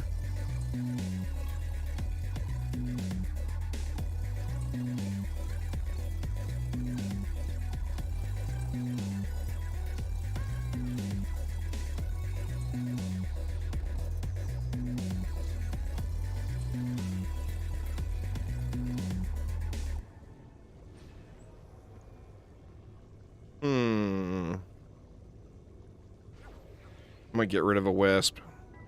Or we don't need these gas traps now.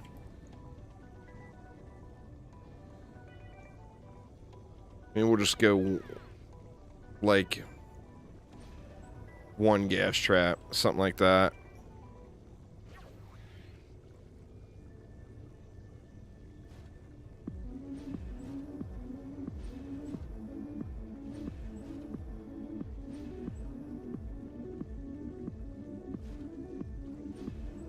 Oops. Little too thick on that one.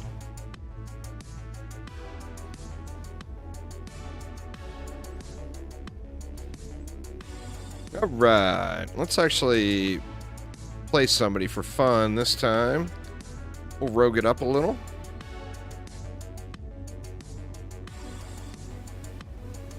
What's the top things to farm? Anticipation for the update? I would say a guard set. A militia set,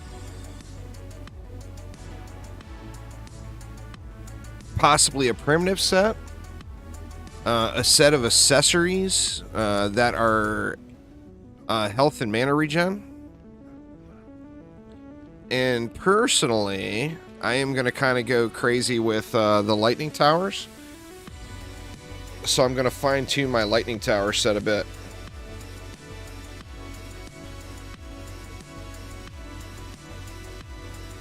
I think the biggest thing would be a guard set for spiders. Spiders are really, really good. And they're going to be... The thing with spiders is they're going to be a really good addition for any build. Like, literally any build in the game, add spiders to, and the build's only going to get better. Still planning on doing a 4-man pet booster run. I never really had any plans for anything like that.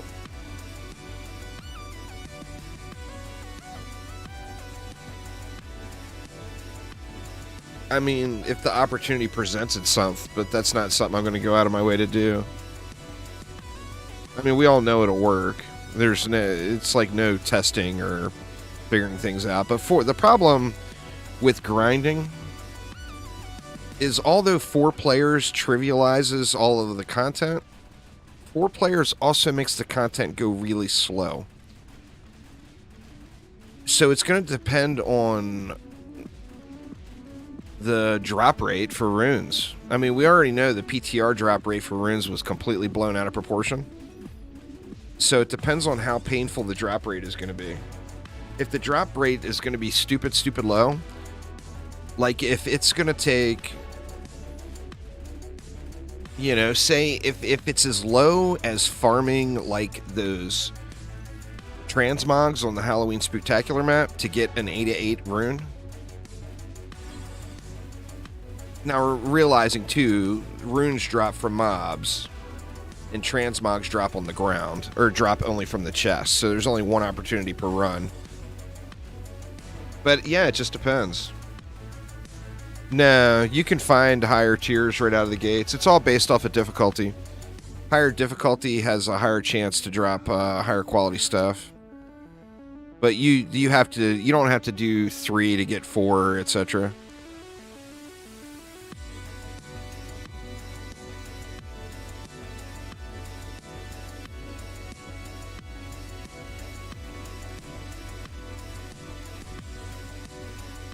Another thing, too, for rogue players. I know a lot of people like their rogues.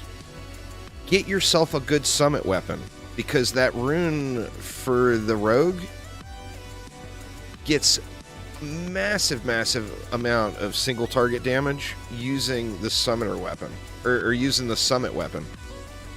So get yourself the dragoon for single target. Now, the Like and Keep weapon has the Pierce, you know, so it's always going to be better, like, anytime you need to clear a pack of enemies or a lane. But as far as, like, straight-up boss killing or single target damage, the Summit weapon is going to be far superior. Not just superior, it's going to be far superior than using the Keep weapon. So you're going to want to get yourself a Dragoon, too, if you want to play on the Rogue. Now, I'm going to be hard-pressed to not play actively on the Summoner like crazy until it gets boring, because it is pretty fun. And flying around, you know, flying around the maps, doing your whole death from above thing with your little bombers.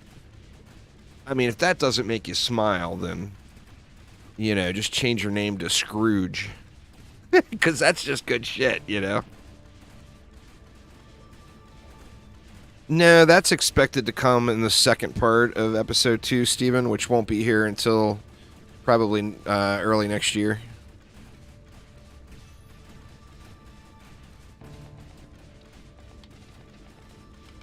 That, I hate to even go there, but that update, the second part of episode 2, is going to be the real bit of judgment. And that is, we all know we've waited a year plus for episode 2 to hit, right? So Chromatic has recognized that there was an issue, you know, and they've made changes to address it. How long are we going to have to wait for the second part of episode 2? Because it needs to get here. You know? We can't be waiting 6-8 months for it. It's going to have to be here in early 2023 or Riot. Just all there is to it.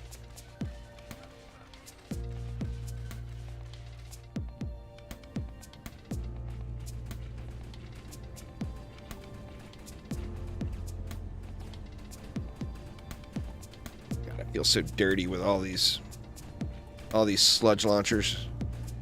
So dirty.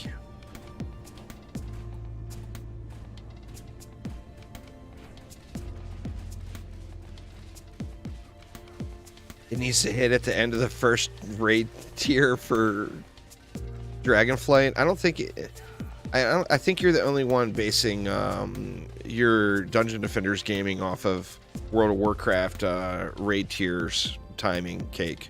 You might be the only one. Sophisticus probably too. I bet you Sophisticus is basing it off of that as well.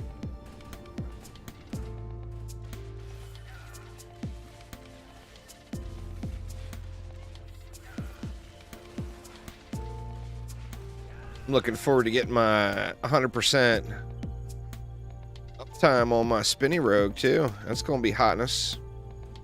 Hotness.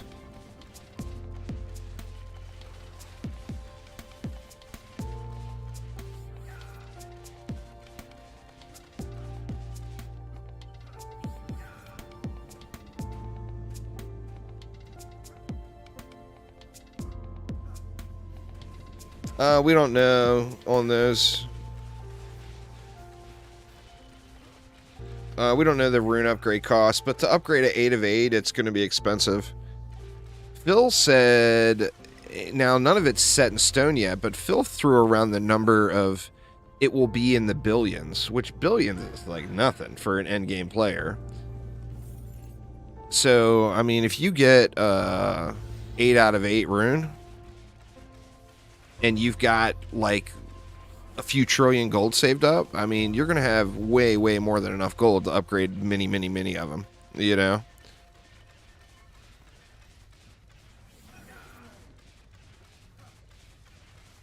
Oh, fail jump.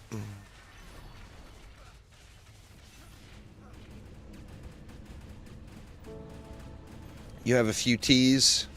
Yeah. You can, oh no. I guess that was a kobold, maybe? I don't know. You can use Aramir's upgrading service. Pester the living poop out of Aramir until he, until you trade him the rune, he upgrades it and trades it back to you.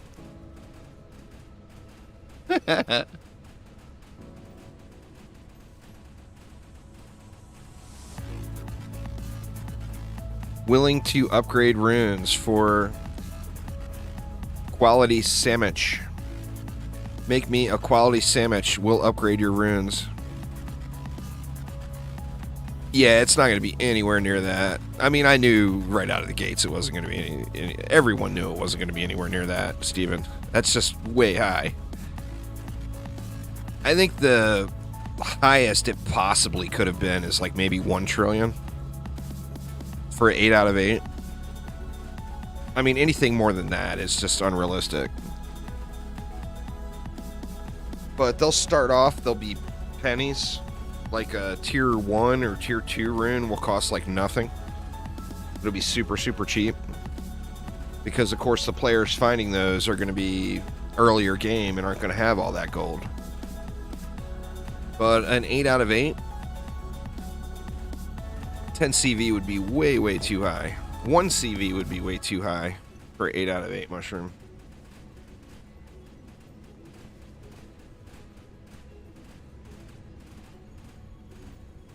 Well, the grind is in finding the runes. Don't kid yourself and think you're going to be all loaded up with runes after a weekend.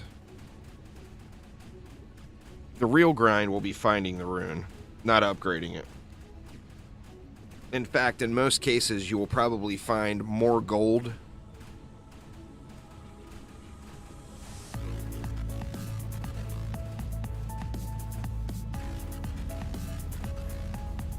Yeah, I'll challenge you, Mushroom Cake.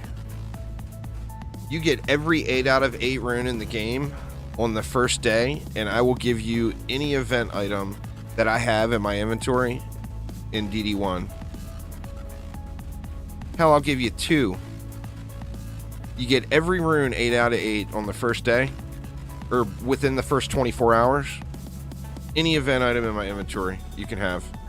Any 2. Hell, we'll make it 3. Any 3.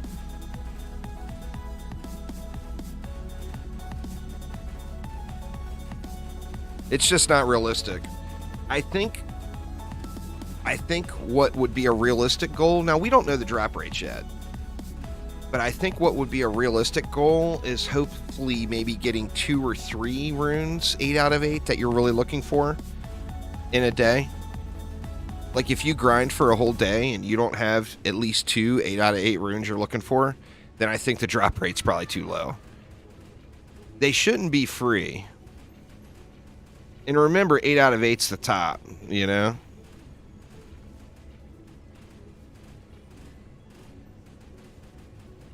Yeah, and it was still too low. Phil said right up front that the drop rates on the PTR were completely blown out so that we could get the runes.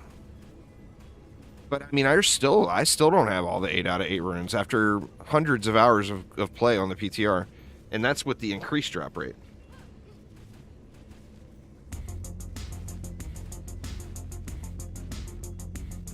It's just not even remotely possible, Fireshawn. I mean, it's not even possible with trading in the game. Every rune won't be found at 8 out of 8 on the first day amongst the entire player base. I would be willing to bet.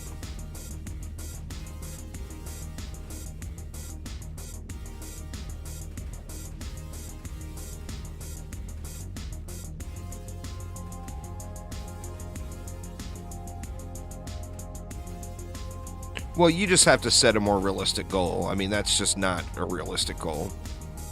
That's like saying, you know, next weekend you want to take a trip to the moon.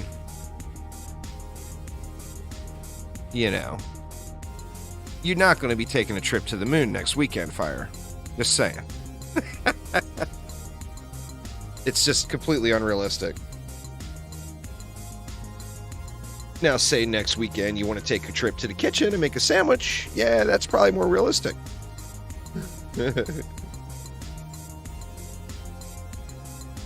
All right, let's see what kind of garbo we got here. Fort and range. Imagine that. On a piece that needs to have double fort. We got a nice bit of gold, though. That's the good part about grinding this map is the gold. And, you know, not to dish out any of the hot secrets, y'all, but this map right here is going to kind of low-key be a hot spot for the update. Just saying. It is gonna. Alright, I can't dirty it up with another... I can't place another damn sludge launcher.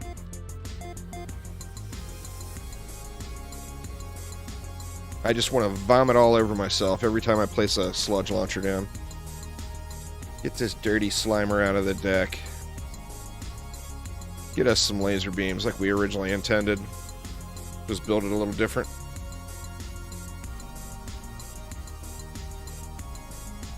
I don't have any actual sludge launcher hatred, y'all, for you all curious. use all the sludge launchers. I don't give a shit. It doesn't bother me at all. I just don't want to, is all.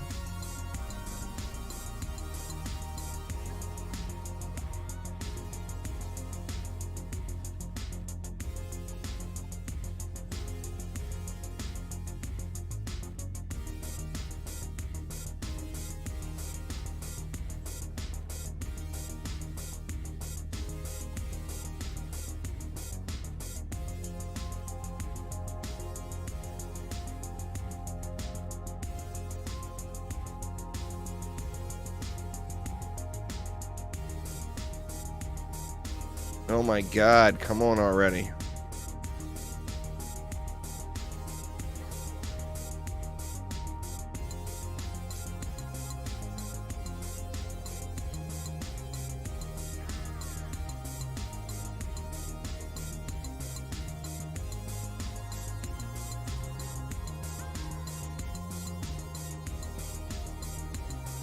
I think I could have went 3, huh?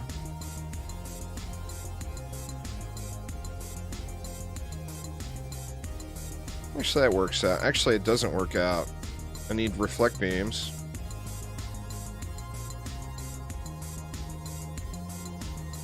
Just go 3 and 3, and then we'll reflect it. Oh, 3 and 3 is... Well, let's see. Let's just figure out the math here. We can go 3, 3, and... Actually, we can go 3, 3, and 3. And then still have plenty for reflex.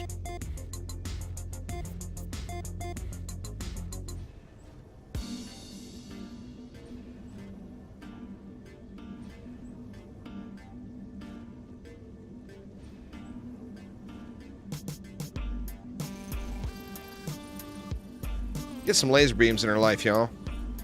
The world needs more laser beams.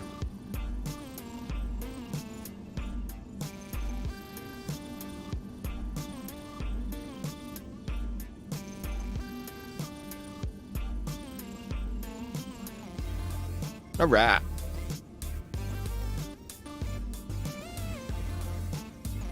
Yay! Laser beams.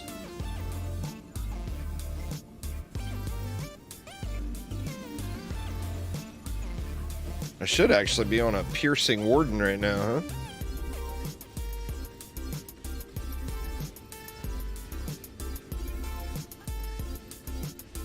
There's a ridiculous amount of viable options right now, Phil. I mean, the amount of viable options for gameplay is larger than it has ever been in any Dungeon Defenders game on the PTR right now. And that might be a bit of a statement. DD1 has a lot of viable stuff for the majority of endgame. But it's definitely more than it's ever had.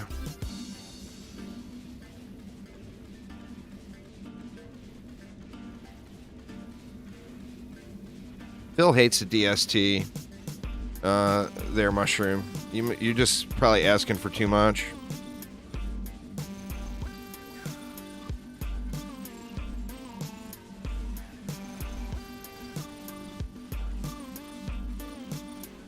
Well, you know the answer. You know the answer, Phil, to the DST problem. Buff LTs, and then we'll forget DSTs exist. As long as DSTs exist, you know.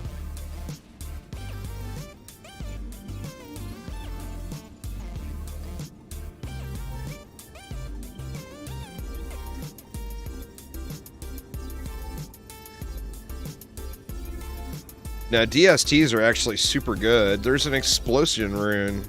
Stop. I was joking. DSTs are very, very, very good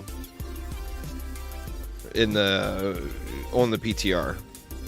I mean, they're viable right now on every map in the game, situationally, on the live game. And the only thing that changed with them in the PTR is they got a rune that gives them a buff. Well, I mean, sludges are the most broken thing in the game.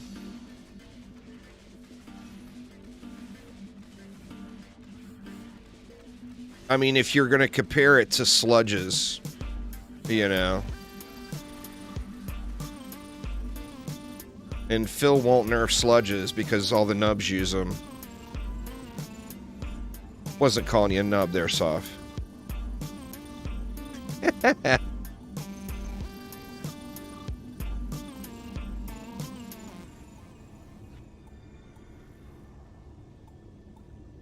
But DS or sludge launchers are the ultimate break-in tool for a new player struggling to get through a tier. And that's I don't know. I hate them. Remove them from the game, I'd be fine with it. But I mean, I'm not stubborn enough to not recognize it's the most broken, overpowered thing in the entire game that Phil refuses to balance. See how I throw it back on Phil? That's how you do it, y'all. Boy, we are record breaking here. Negative 194. Minus 200? I don't think I've seen it go this high. Or this low, I should say. It is impressive. How many can we get down to? Can we get 300? Negative 300. Go, go.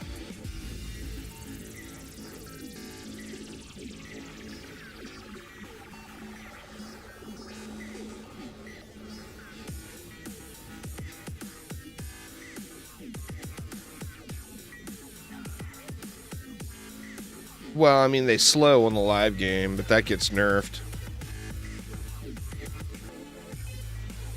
But, I mean, like I said, if sludge launchers got nerfed, every new player or every newer player in the game would completely panic and hate all over it. You know, think about when weapon manufacturers got nerfed in DD2. People threw a fit. It wasn't because there was not other viable options. It's because that's the only thing that they knew. You know?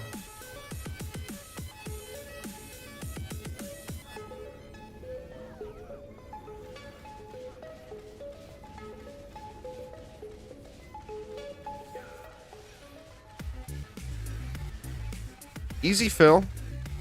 Add strategy to the strategy game. That's crazy, huh? Or rename the sludge launcher to the anti-strategy tower. Sick of dealing with all that strategy? Get your sludge launcher.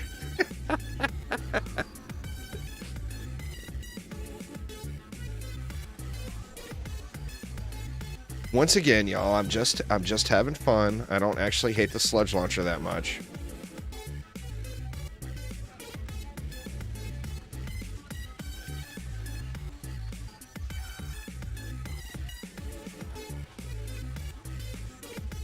Deadly Sludge Tower win.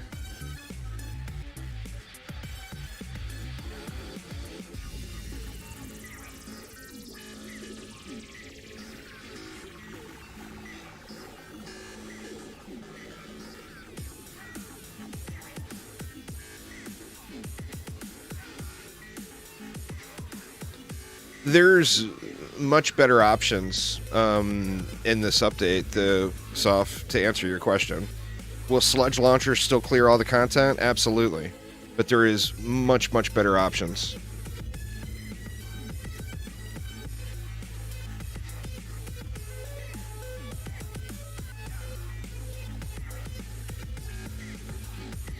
Well, it's not good options. There are straight better options than sludge launchers. Not in raw damage output, but as far as map clearing and times, I mean, do you want to do a 15-minute run or do you want to do a 9-minute run?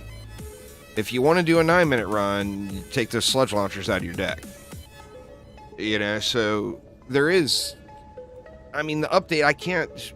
You know, I don't want to make a statement too large there, but the update adds a ridiculous amount of versatility as far as what is not just usable, but what, like, clears the content very, very well. There's a lot. You know, you got the sludge, of course. You got the wisps, of course. You got the DSTs, of course. But now you also have the summoner defenses, which are all viable. And like the spider is not just viable, but S tier.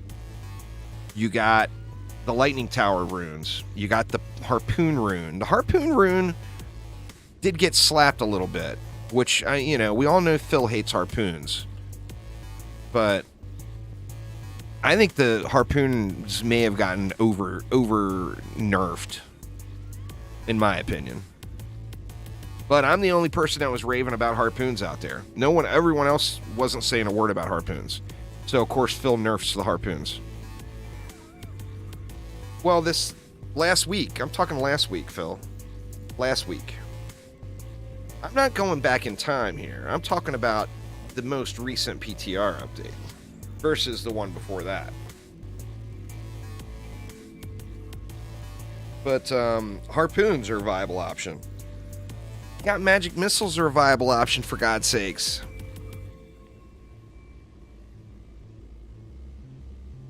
Oh, I bet you we can find that one or something similar to that somewhere, Soph. Man, my space heater is working too well. It is getting hot in here. I gotta turn this bad boy down. Let me fire up the wave here real quick, though. Let me crank this thing. Actually, I'm just gonna turn it off.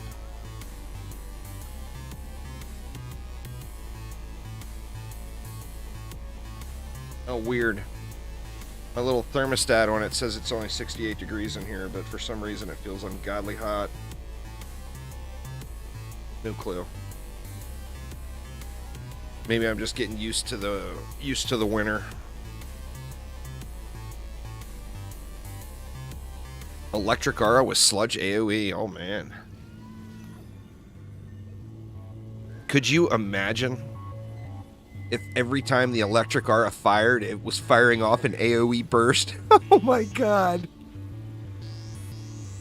That would fry everyone's CPU instantly.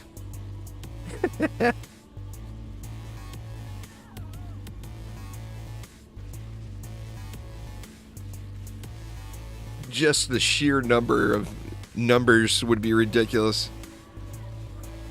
The heat cannon's extremely powerful, Sins. The heat cannon's just real situational is the only issue. But the heat cannon's definitely powerful.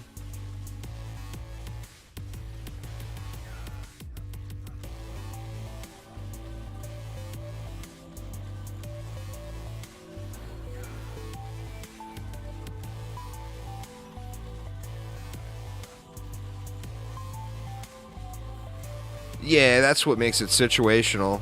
They do hit like a truck. They got really good damage. But it's just so situational. Like, the only place I'll probably use them is on those side lanes on Alk Labs. I could see throwing them in there. Well, I mean, the thing with Magus is, like, you can find a way to get everything to work. I don't think it would be very good here, to be honest. I mean, what, you could throw a few here with a reflect beam?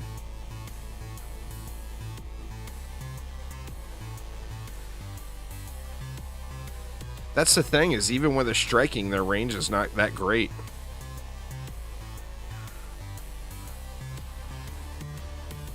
I mean, I still think it's a good addition. As far as all the runes go, there's 2 runes that I think straight up make for lesser quality.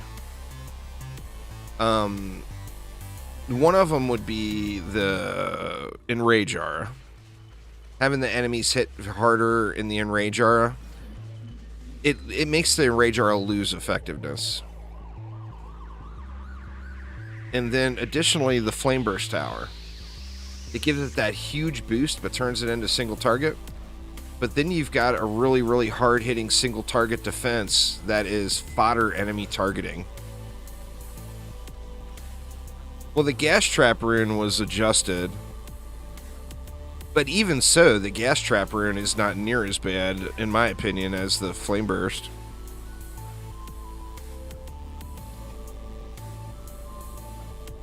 Yeah, it's 7 targets now, I want to say, off the top of my head. Flame Burst rune, you just want to rework completely. I mean, I think the whole concept of the rune is really good, but I think the only way to make it effective would be if it also changed the tower so that it was special enemy targeting. I think that would fix it. But that would probably be a huge pain in the ass to have a rune change in the tower like that. Wouldn't be hard for me, though. All I have to do is hit the button that says update now.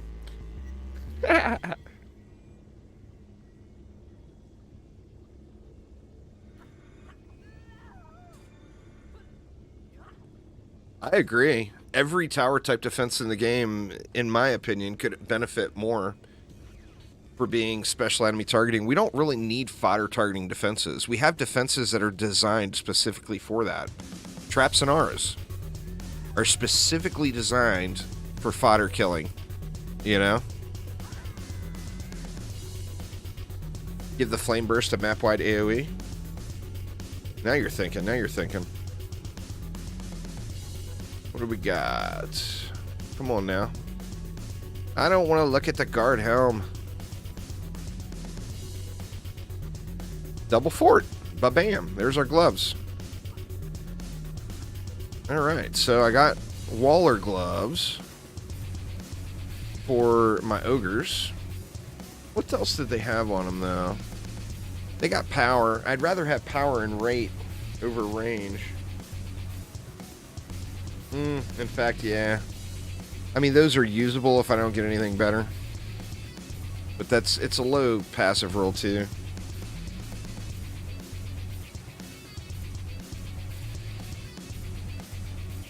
Getting common gear. Oof.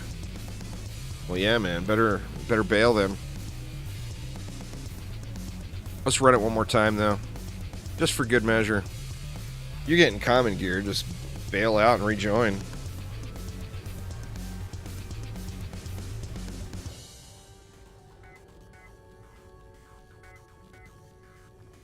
Giraffes. Giraffes would in no real way ever be good on the summoner. I mean, even 2 rocks, which would be double the value of a giraffe, still would not be worth on the summoner. Just because you would get so much more benefit out of having 2 little bombers or having 2 boost pets. I don't know. I never get that problem. So I'm not really sure what causes that. I mean, I literally never ever get it. So I'm not, you know, I got no real clue what could cause it.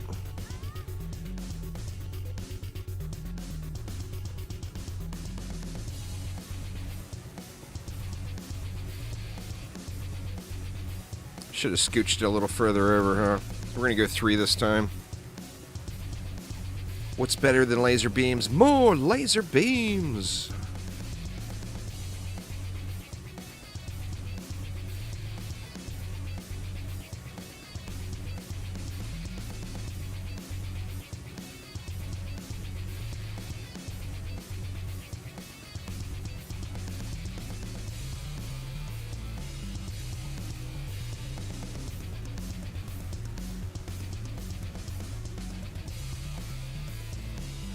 I actually want this one to be the one that's tweaked over towards the flyer lane.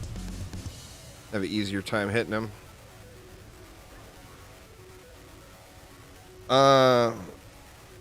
Either the 17th or the 21st of November, Only Demon. So either next Thursday or a week from Monday. So yes, it will indeed be this year. It'll be this month even. Oh my god.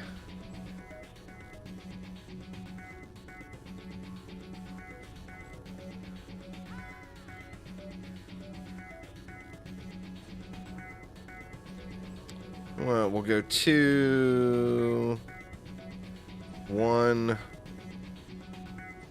and 2. That gives us an extra reflect beam that we don't need, but we'll use anyway. Because why not?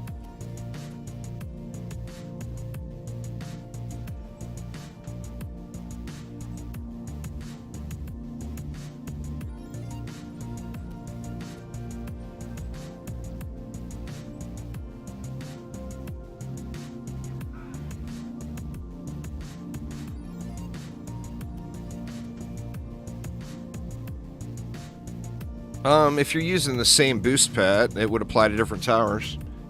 It'll be exactly like multiplayer right now. So say you've got eight DSTs and you're sitting on top of it with a striking gemstone, and you use 2 striking gemstones, it would buff all 8. If you used a striking gemstone and, say, a speedy gemstone, then it could apply the striking and the speedy to the same 4 towers. So they don't stack their value. But they will. I mean, it's exactly like playing 2-player now. So if you get 2-player now and you go with one person's got a striking, one person's got a speedy, and you sit on top of 4 towers, both the towers will get both striking and speedy. So can't stack the same, but can stack different. It's going to be really tough to, you know, in those situations, even with a boosting situation, unless it's a situation where you require a striking gemstone, it's going to be very, very difficult not to go with 2 DPS pets. The amount of damage output you're going to gain in the whole map is just absurd versus what you're getting off of boosting the towers. I mean, it's just ridiculous amount more, you know? So it'll be hard-pressed to use anything other than 2 DPS pets. Except, you know, like I said, very situational usage. Like if, you know, some builds you're just going to require a striking. You know, no builds really require speedy or power, but a striking is sometimes required. What's going on there, Morton? How you doing? It's more single target DPS, a cat plus a bomber. But the 2 bombers, of course, is giving you 6 projectiles, so it's going to spray projectiles all over the place. But as far as raw single target damage, yeah, the cat plus DPS pet are better. I'm doing good, man. Just grinding it out. We got a little early start. I'm actually just past what's supposed to be stream start time right now. But so got started a little early today, but we're still going to grind it out.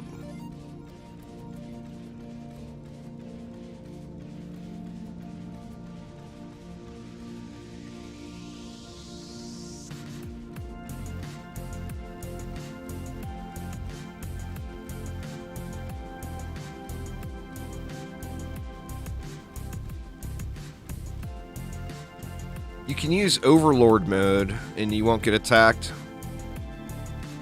But you don't get the phase shift. But yeah, Overlord mode is there. Instead of phase shift, you get a pet boost though, which is far superior.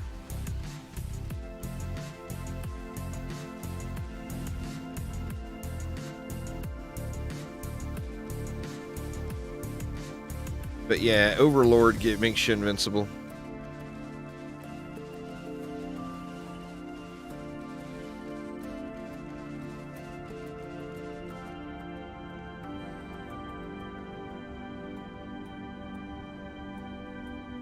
In fact, I think that would be the only way it would be it would be worth using 2 rocks. Like 2 Mistamine rocks. Is if you were worried about dying, you wanted to be 100% AFK, and you just planned on going into Overlord mode. Actually, then the rocks wouldn't even work. Or you know what? That's something I need to test. If you go AFK, do you lose your versatility buff? Or, I mean, if you go at Overlord mode.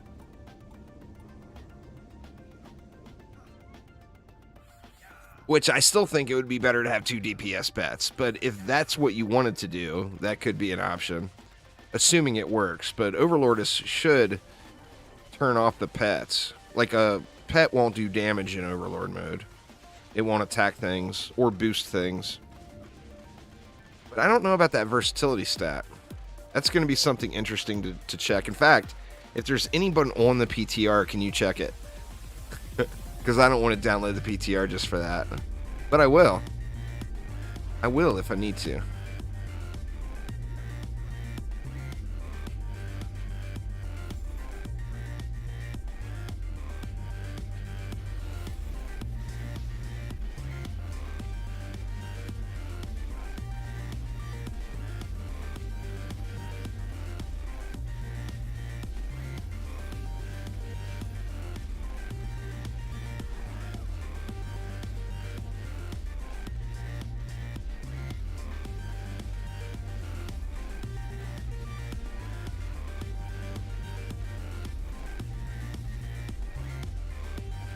Well, I mean, it disables your pets, just like DD1.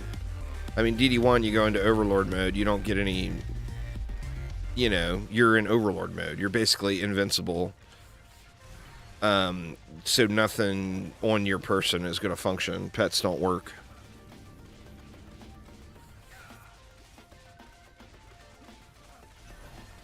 You know, if you use Guardian pets in DD1, go Overlord mode. I don't know about phase shift. I was never a phase shift player. In fact, I never hit that button on purpose, not one time. Just because I played in Overlord mode, so you didn't need, you know, I didn't need phase shift.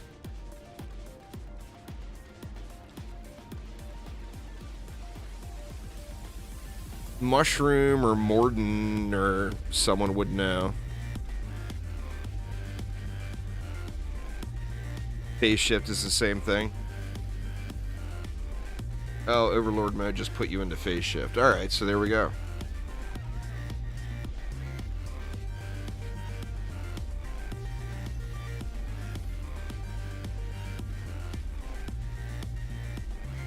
I'm very curious about the versatility, though. Like I said, I don't really see the benefit in ever playing that way. But if you wanted to play that way, I'm wondering if versatility would still function.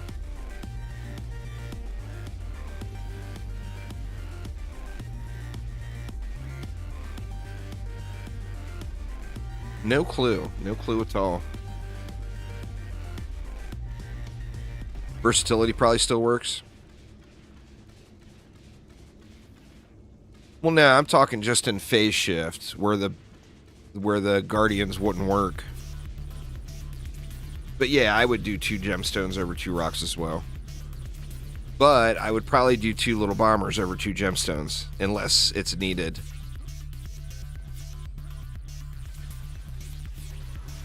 Like, if you need to have striking, then screw it. Why not throw in speedy as well, you know? But if you don't need striking, why not just use 2 little bombers? Or 2, you know, depending on your range, 2 Monkey Kings. Like, if your build is solid and holds, but you just want something to fend off the Dark Elf Warriors, I mean, there's nothing that's going to do better than 2 Monkey Kings.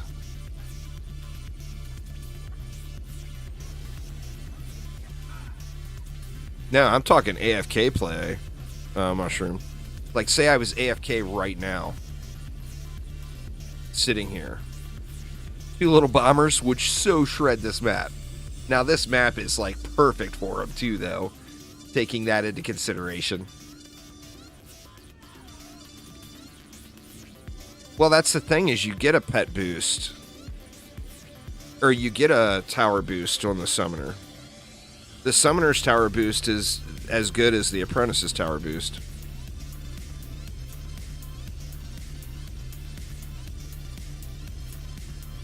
Yeah, I don't know. I dispute that even in Endless.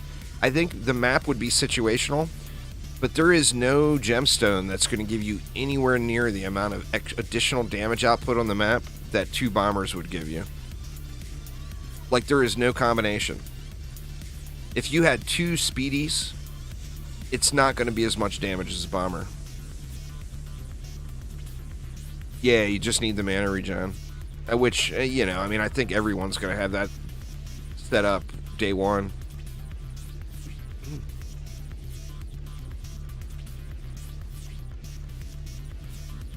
Well, yeah, but I'm talking a build, remember, I'm talking about a build that doesn't require striking.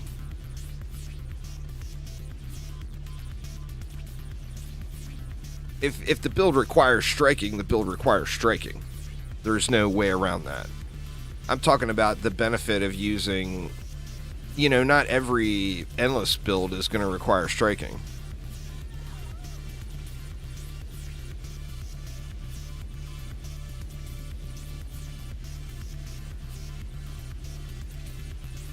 Well, I mean, if you're true AFKing, you're not true AFKing. You got a macro. You know.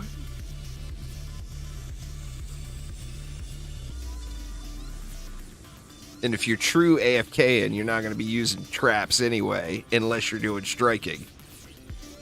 and an array jar will last like 6 million years without ever repairing it.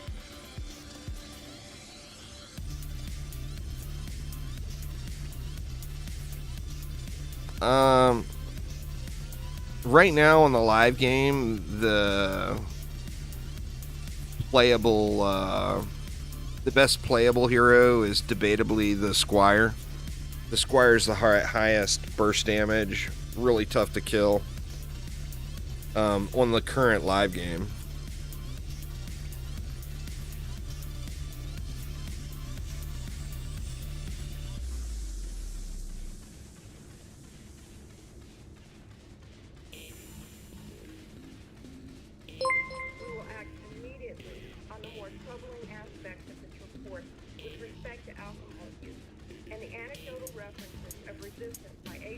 Situational.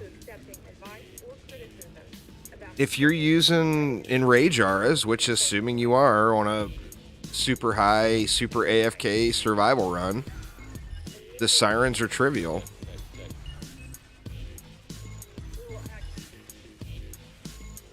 But like I said, once again, you're throwing in striking when I specifically said in a situation that doesn't require striking.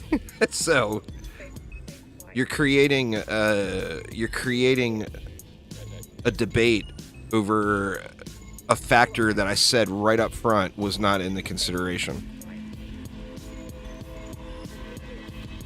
Oh, I don't lose the sirens until I'm into the 400s or 500s on most of the maps that I do AFK. The only maps I AFK'd is this one and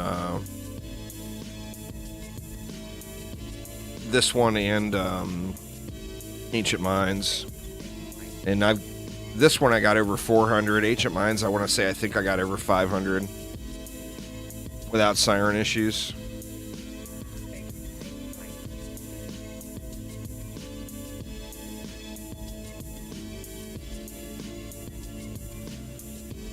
Well, yeah, I mean, there you get the super short lanes.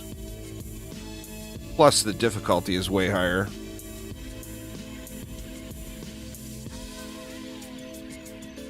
I mean, you got literally, that would be like this map having rift portals right here. You know? Like, right here even.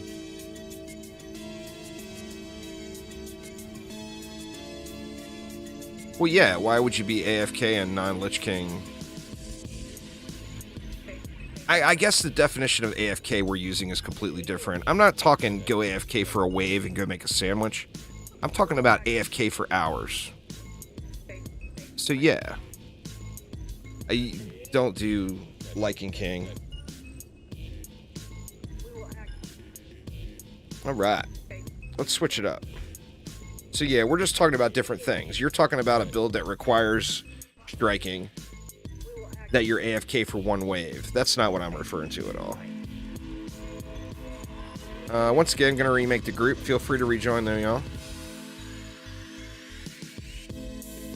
Is there a fused Happy Hera? There's a fused one of those, but they're junk, though, is the thing. So it's not one that you would want to use.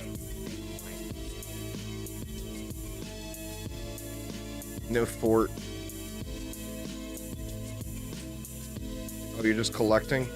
I'm pretty... There's a fused something, Cloud Pet, but I don't remember what it is. Because it's so bad, I just deleted them. Once I get the transmog, I don't really feel the need to keep the stuff.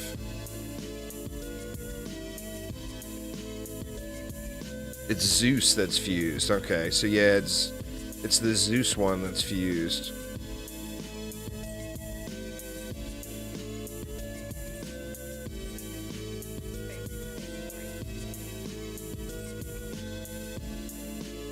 I think that's the best one so far, and it's got a terrible passive roll as far as double fort pieces. Super, super low passive roll. I mean, I'll keep it for now because it's the best thing I found, but...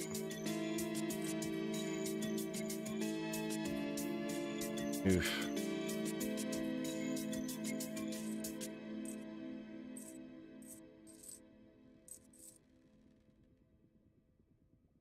And that one, no fort.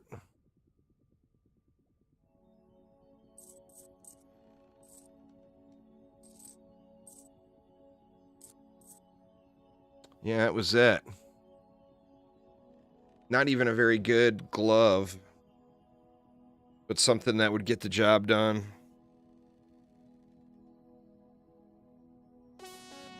Yeah, those things, the rolls on those things is awful, huh? That 6-second rate? It's crazy, crazy terrible.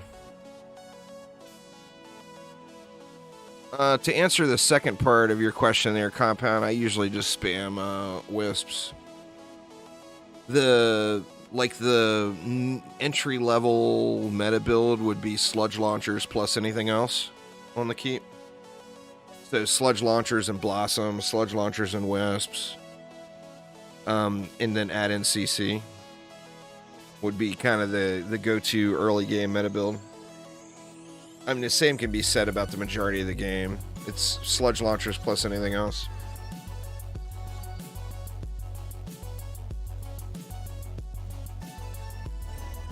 Yeah, I don't even look at them anymore. I just auto sell them, Mushroom.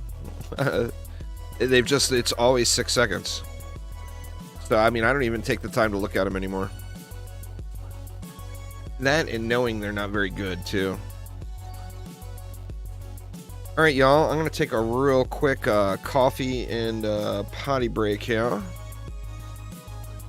So give me just a moment. I will be right back, and we will continue the grind. I need to... it's Saturday afternoon, y'all. I needs me to another quad espresso. I've only had one today. I'm slacking. I'm normally like 10 or 12 shots of espresso into the day by now. I've only had 4. Ew. Anyway, give me just a moment, though, y'all, and I will be right back. Why are my stinger transitions not working anymore? Completely off the subject, but something's up with my stingers. Not shown at all.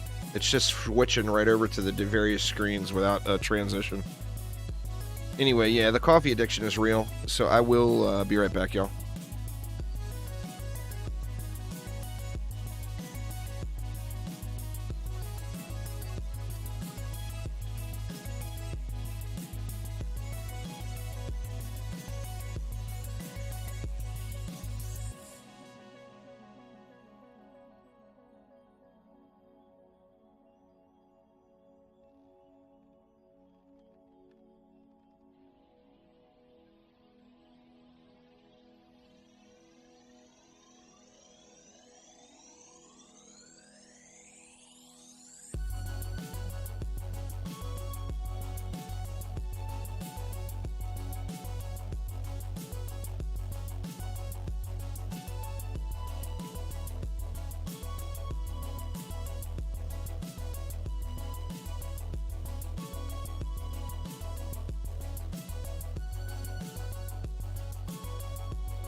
Right. You know, I got another question, which I wonder, which, to be honest, I don't think we would be able to find the answer to on our own. I think Phil would have to answer it, or a data miner would have to possibly be able to find the info. Will there be a benefit for finding runes to playing mixed mode? Like, would runes have this, like, to get an 8 out of 8 rune, would it have the same chance of dropping on a Lycan King survival wave versus a Lycan King mixed mode wave? And, I mean, if they've got the same chance, why would you not just play survival, other than if you're grinding for loot as well? Well, I mean, mixed mode technically is a higher difficulty, so you would think that mixed mode would add a slightly increased chance, but the problem is the drop rates are going to be so low that I think it would be impossible to find on your own. Yeah, I mean, it's a RNG thing is the problem. Like, in mixed mode on the PTR, I personally had better luck in mixed mode than in survival. But we also know that the PTR drop rates are not the drop rates that are going to be in a live game, and that they were abnormally inflated. But even, I mean, when you're talking about something that's a super rare chance to drop, even like with the amount of hours, like, I put a lot of hours into the PTR. I mean, I want to say I probably am like at least 200 hours into this PTR. I mean, it's a lot. With that much time into the PTR, it's still just a super, super small sample size when you're talking about something that's RNG related, you know?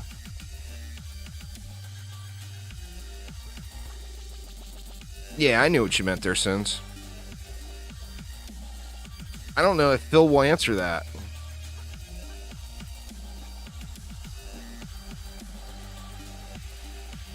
It would be nice if Phil would answer that, though. No pressure or anything, Phil. But that would be pretty nice if you would tell us. I mean, if they're the same chance of dropping, then why not just run some survivals? It feels like you would be able to get more overall. That's the thing, too, is mixed mode has more mobs. So more mobs equals more drop chance. Is that part of the reason we've had better success on the PTR? Because there's more mobs? Well, see, that's the thing. On the map it favors, that's only referring to the victory chest. So the map it favors is although it's an aspect you're going to want to look at, it's not a huge determining factor on which map you grind. Like, for me personally, just looking at the choices here, if I was looking for an Act 1 rune, I would probably grind it on either Ancient Mines or Magus Quarters. Now, if I wanted loot, of course, I would go to the map that drops the loot I want. Like, if I'm looking for Prop Cat as well, then, of course, I would do Alk Labs. If it was an Act 2 map, I think I would probably do Endless Spires. Act 3, I would probably do Royal Gardens. Act 4, I think it's a no-brainer to do Foundries and Forges. You know? The map it favors, though, is only referring to the victory chest. As far as I know, I'm pretty sure Phil said that. Yep, it's either the 17th or the 21st there, Snazzy. 17th or the 21st. It are the target dates. But the real date is they want it out prior to the 22nd. Which the 22nd, there's a Steam holiday sale starting for Thanksgiving.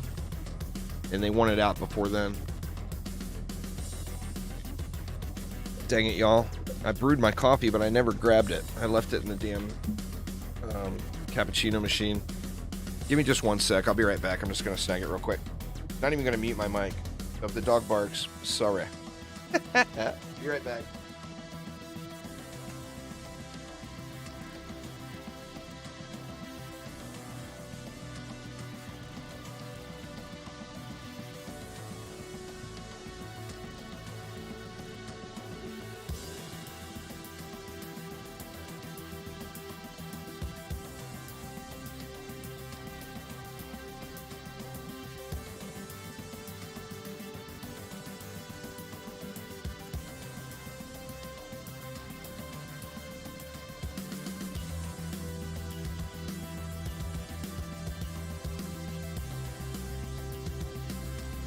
Right, I have returned. The leaderboards aren't going to be here as part of the update, Common Snazzy, but they will be here at some point. All right, where are we going? Let's get some boss killing on. See, I got to change my deck for that, huh? What do we want? RS traps. Yeah, Phil said the leaderboards won't be there. A sludge build on the keep. Oof.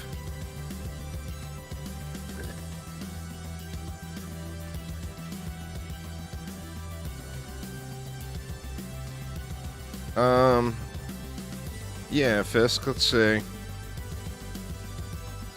I mean, we'll bring blossoms in too.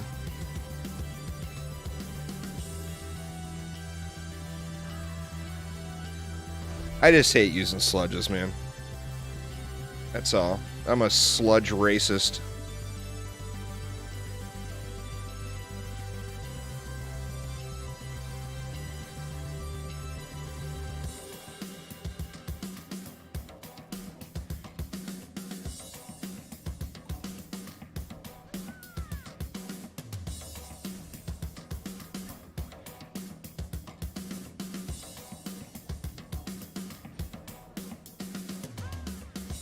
The right one? Yeah.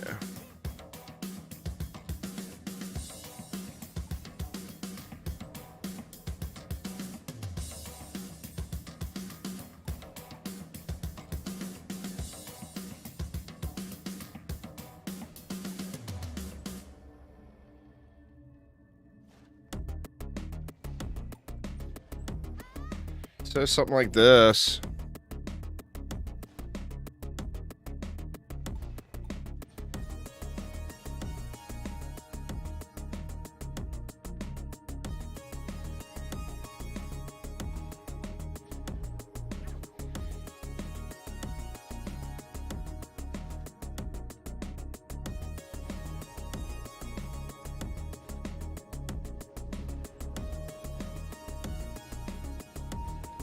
Instead of these blossoms, you could go with like 3 wisps right there. That would save you 1 DU per lane.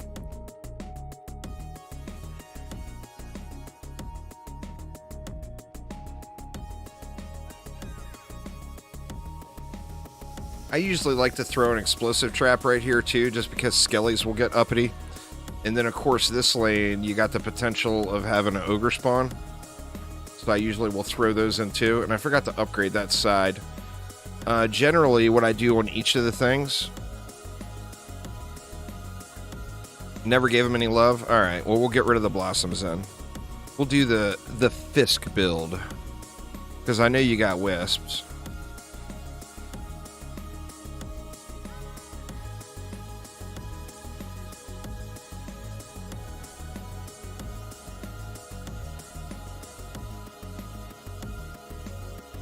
Actually, that's 2 more DU.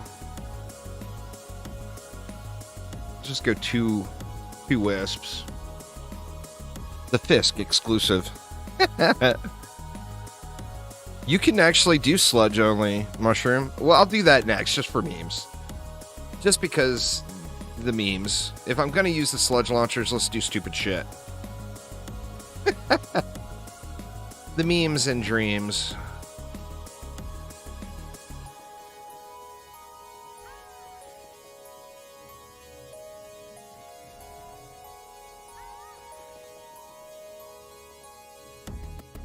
But as far as like entry level build, this would be a quite viable entry level build.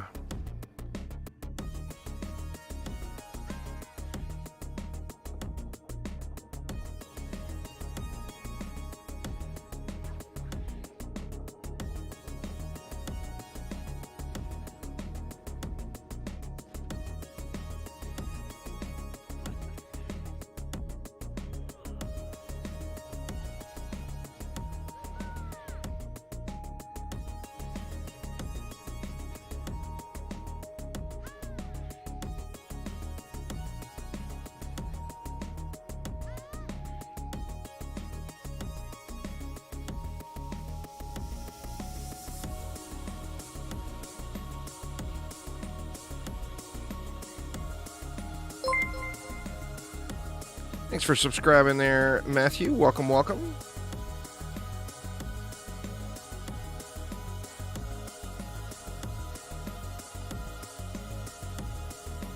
Actually, it goes better up here. Let me go up here instead. Show you guys a little trick, too. When it comes to building with the Warden, throw your root down just so you can build your defenses.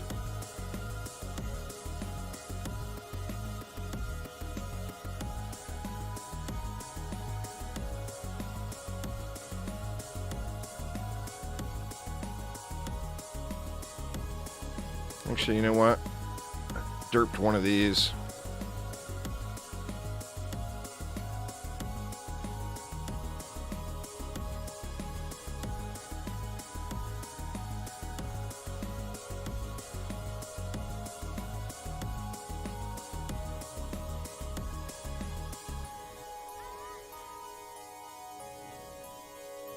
Let's just go 5 there.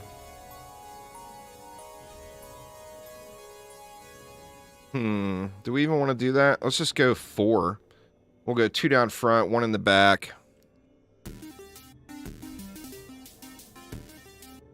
then we can go 3 wisps.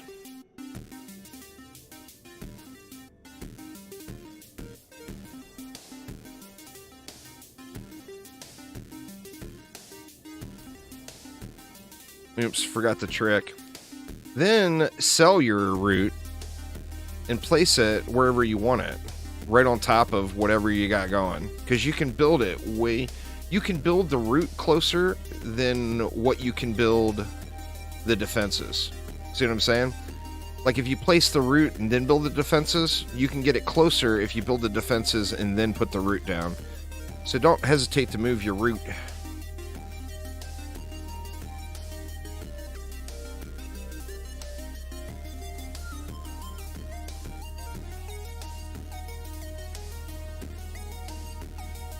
Something like that.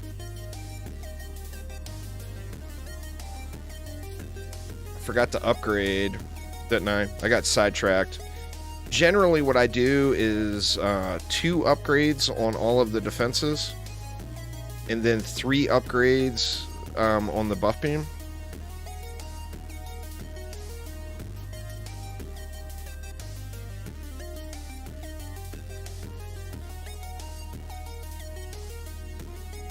Well, I mean, I'm definitely not the... Oh, shit. I already upgraded that. God damn it, I just wasted a ton of mana. I'm definitely not the sludge launcher professional. I'm not... like I said, I hate the tower. I purposely never use it.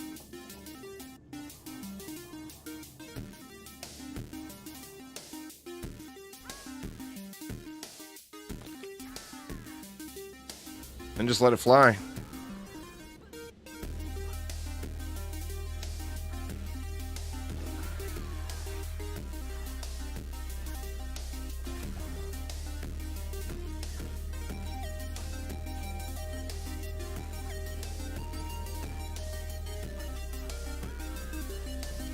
Oh, out of range. That'll get it.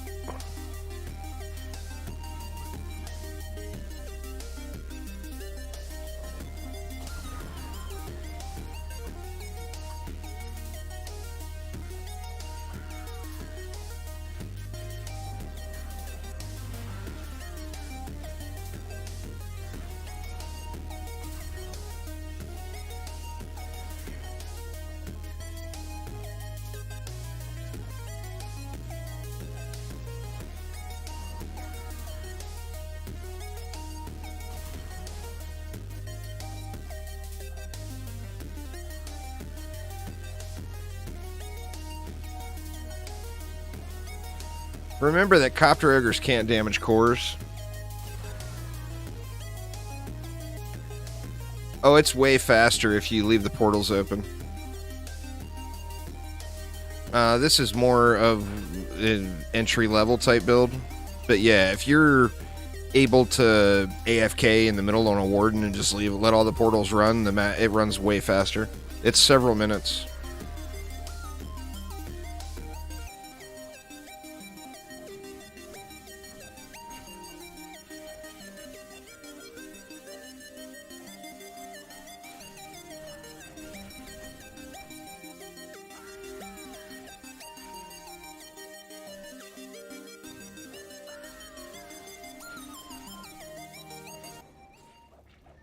No, that's intended.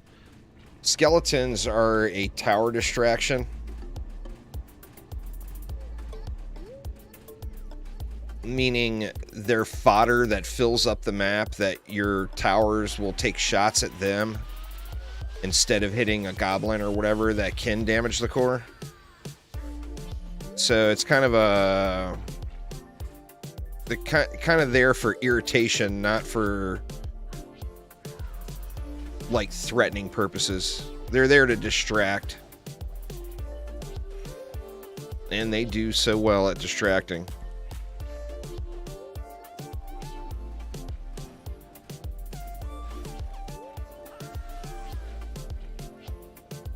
I just don't like that whole root mechanic. I mean, I realize it's directly from the Dryad in DD2, but I don't like having to place a tower to be able to build another tower. I didn't like it in DD2. I don't like it in DDA.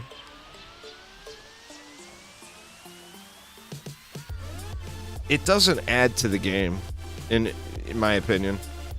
It doesn't give you strategic value, or it's not like a strategic decision making. I mean, I guess the only strategic value it has is you decide how you can build the most possible things with the least amount of roots. Which, is that really adding strategic value to the game?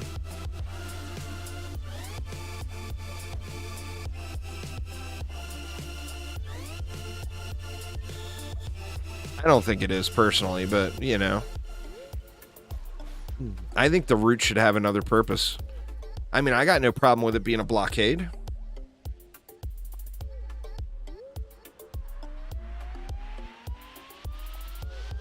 But what if it provided, like, something else, you know?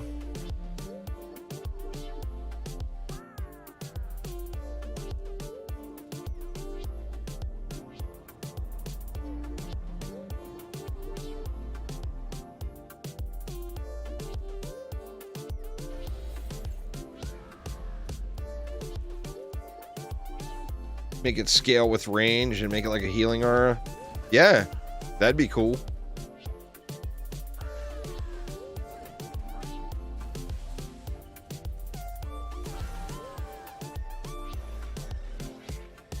Well, you and Phil are on the same page there, Thanlin. I think the thing with the DST is it's such an iconic tower from DD1 that thematically makes sense. The problem is we abused it to no end.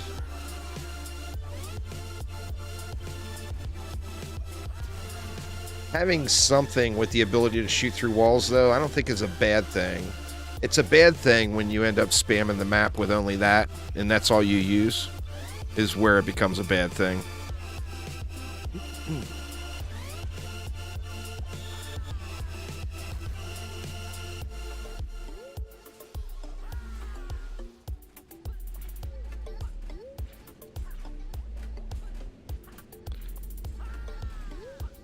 Like, normally, first-time clears, I usually build it in the back, but I usually use Beaming Blossoms. And the problem with building the sludge launchers back here, you get more protection, but you will lose some sludge launcher shots into the top of the stairs there, where if you put them up front, you won't lose any shots at all.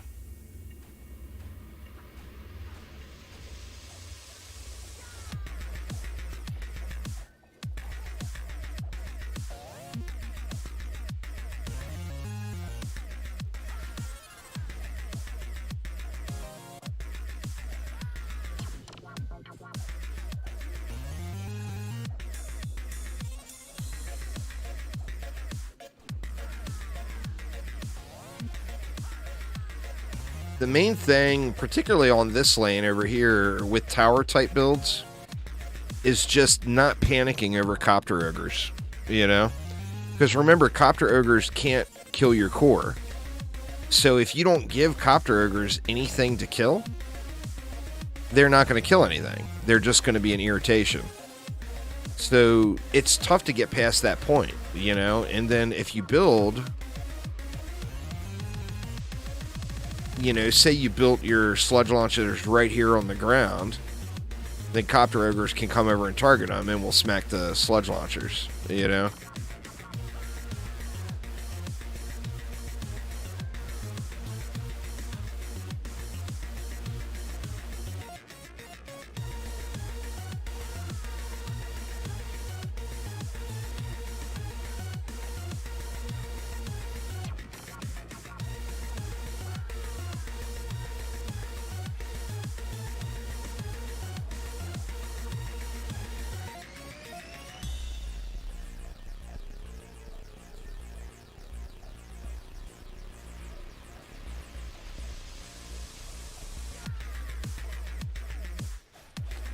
Get a big old chunk of mana. I guess we'll dump it over here. You know, I'll dump it right here. Why not? We'll get this side all jacked up. Have a strong side and a weak side.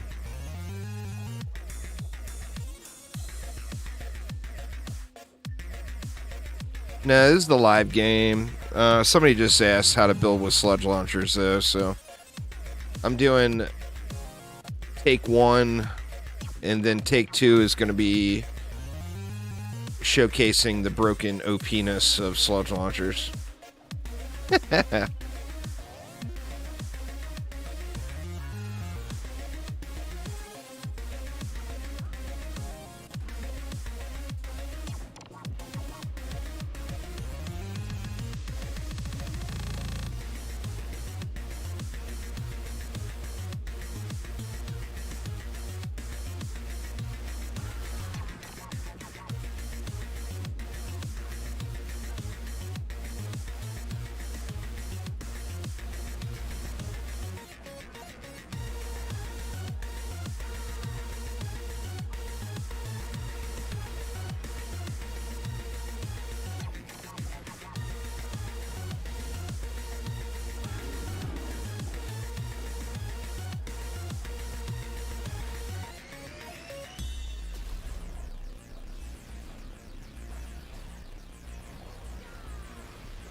Could use multi-shot boost.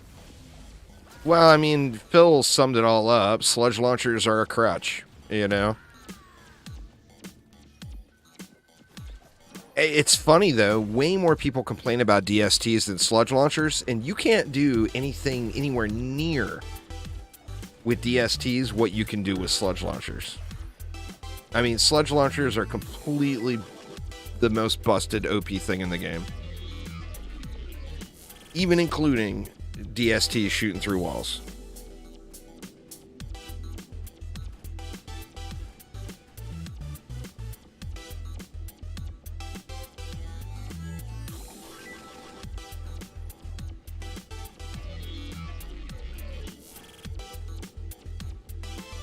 But yeah, I'll show y'all some just stupid stuff here in a moment. Blame Mushroom. Was Mushroom the one who mentioned it?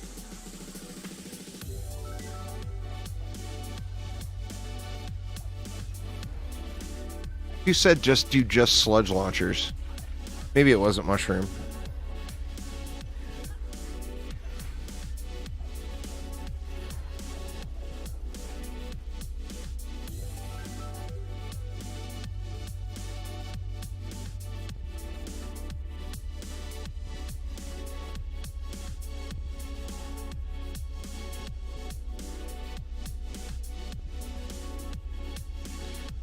Sanctum, man. I tell you, the real crime there, Thanlin, is we desperately need Sanctum 3, man. Sanctum 1 and 2 were both great games. Hell, I bet I still got some endless leaderboard top 100 scores in Sanctum 1. Yeah, maybe not. Probably top 200 now, I'd bet.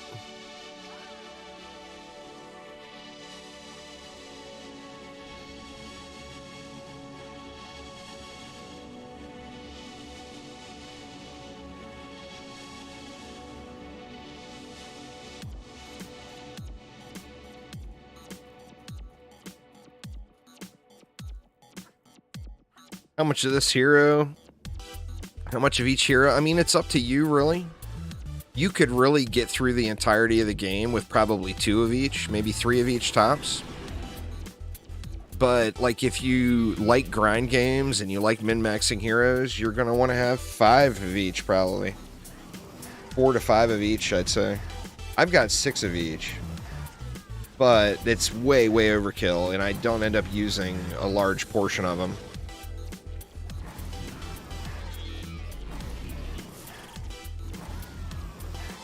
Anyway, that is a starter sludge launcher build that would work. Doesn't make the loot any better, though. Sludge launcher should give a loot bonus, too, Phil. Oh, no rate. Imagine that.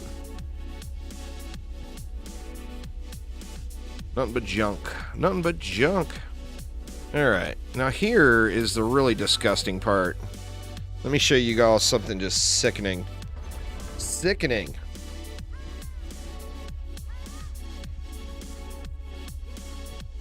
No, it's more like DD1 than DD2.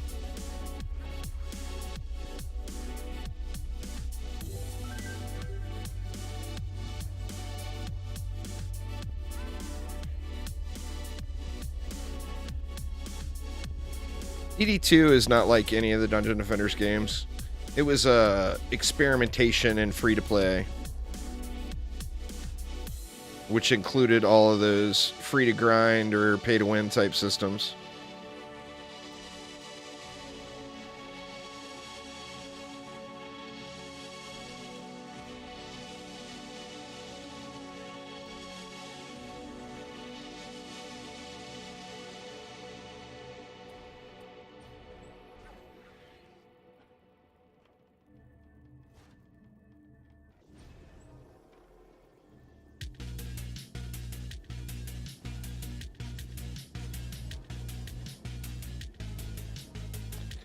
All right, there's disgustingness, part 1.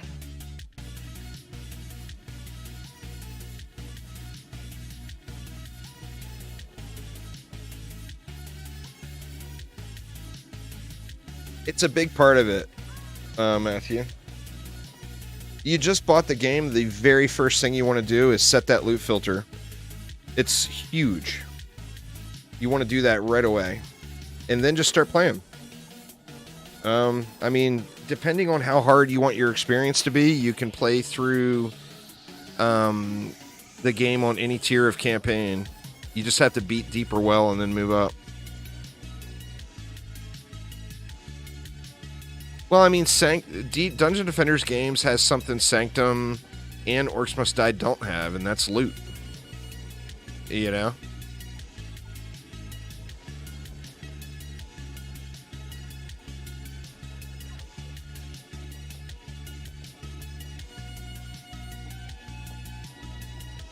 Shoot, I forgot to upgrade. God dang it. Why am I always forgetting to upgrade here?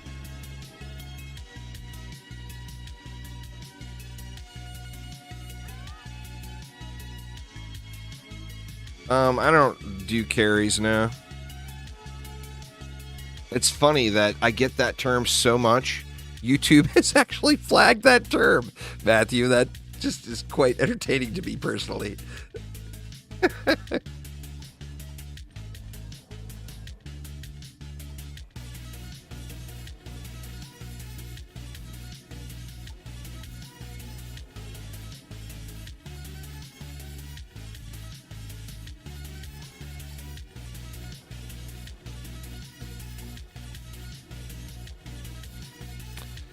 The term, can you carry me?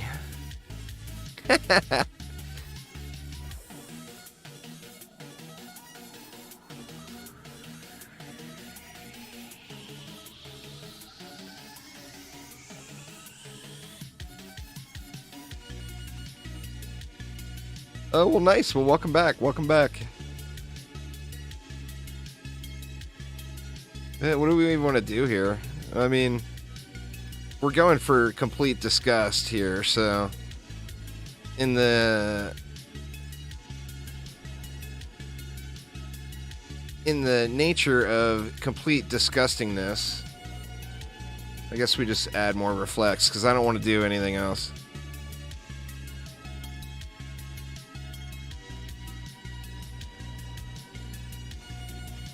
Well, we get one more.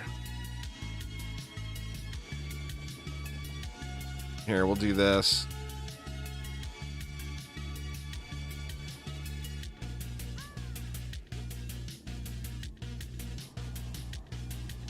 Time to upgrade old school.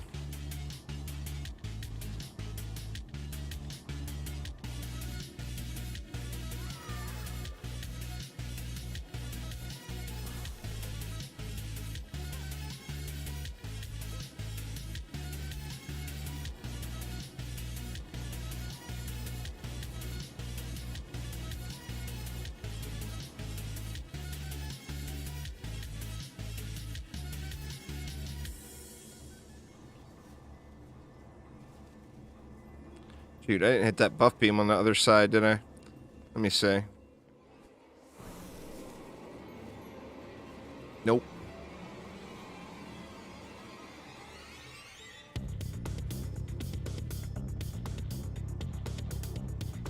Alright, and then to take the disgustingness to a whole new level. Look, ma, no hands. Oh, we're getting core smacked. That was a goblin.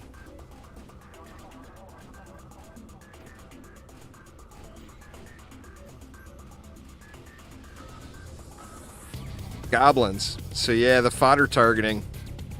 Are we going to survive it, though, is the question. It's a lot of hits.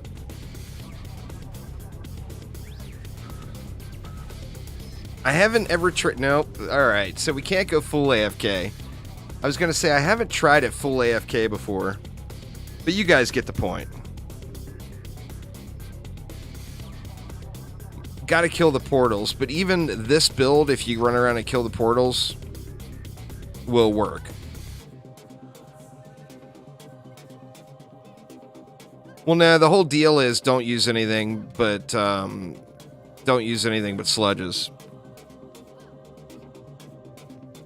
So that was the whole theme. But you can definitely do this if you have a set of gear, but you're going to want to run around and pop the portals. But yeah, sludge launches are disgusting. An AoE tower that does that much damage. Crazy.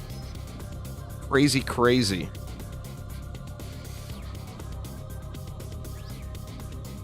Alright, now where were we? We were about to head to a boss map before Fisk had to bring up his sludginess.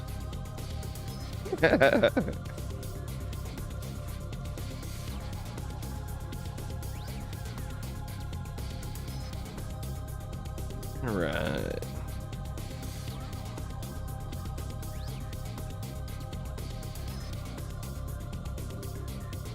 Been doing next Mixpo with nothing but EV. Using our new plasma towers and reflect beams. That will come back to bite you on mini maps. They're derp. The plasma towers are like super, super good on the maps that they're super good on.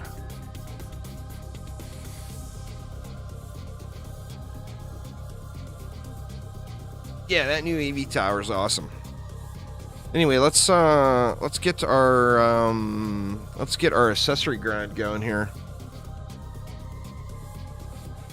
And once again, feel free to hop in and join me.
Yeah, the heat cannon had a rune, I want to say. It had, like a dot that was added, I want to say. I'm not positive, but I'm pretty sure that's what it had.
Just watch for ogres.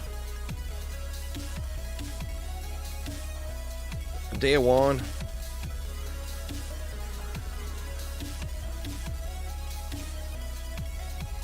Yeah, another one.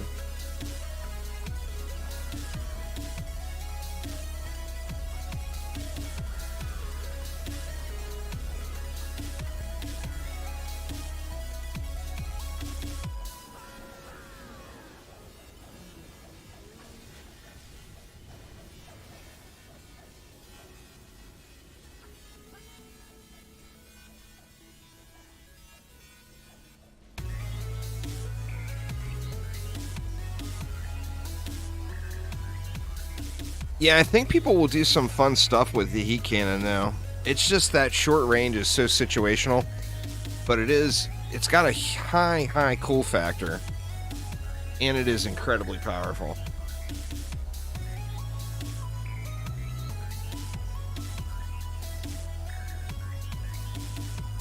I think that would be great if there was a rune to increase the heat cannon range, but the problem is you would have to do a turn off, I think. Like, the reason, or one of the reasons it does so much damage is because the range is so short. So I think if you did something, and I would use it, so don't get me wrong, but I think for it to be balanced, if you gave it more range, you would have to take, like, say double range but half damage or something like that. It would have to be some kind of a swap off rune. I mean, like I said, I would use it because it is incredibly cool. I would love to have heat cannons blasting through some lanes.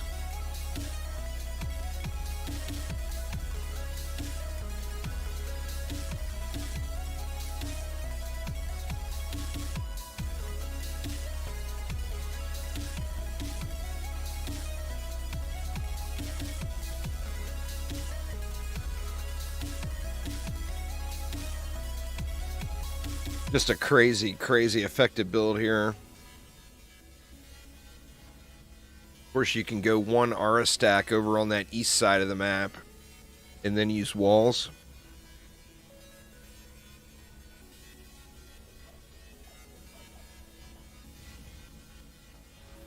I'm not a huge fan of them either, but I think that if there was a rune that straight up made the range bigger, it would be kind of broken. It would just be so incredibly powerful. Because they do a really nice amount of damage, you know?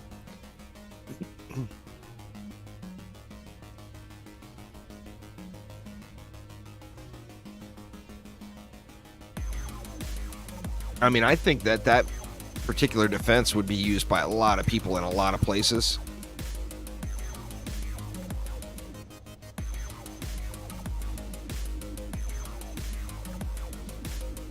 Even 50% to me wouldn't be enough range. I would rather see 100% range and no damage loss. But, you know, that's just me.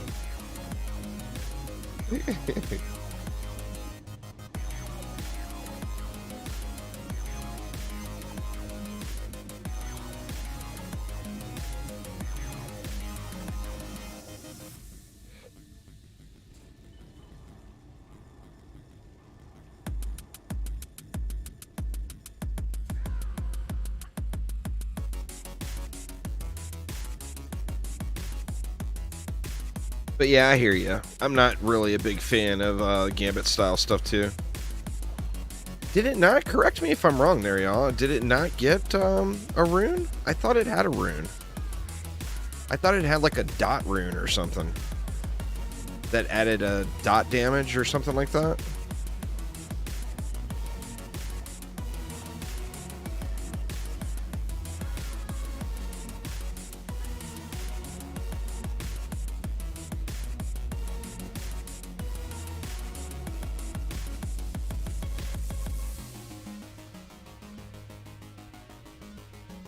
I could quit being stubborn and bust out a little bomber here and then probably wouldn't even have to mess with ogres.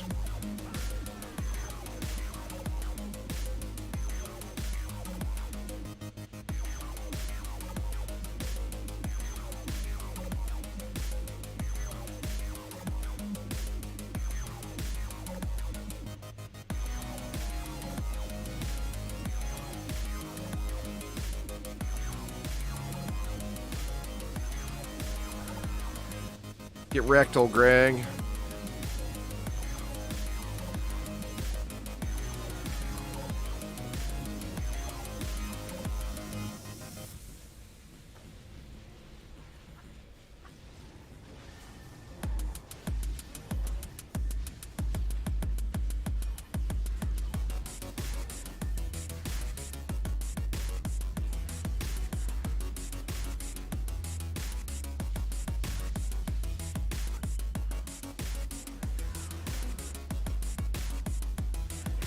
Throw your shit at me, mister.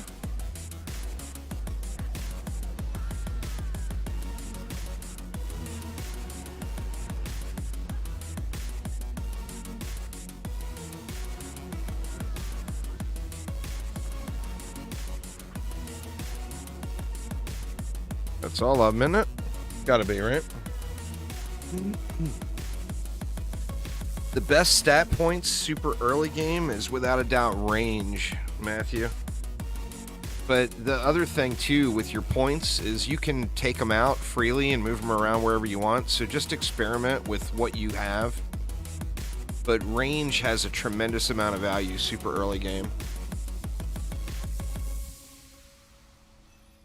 because the defenses just have none. The range is awful, you know?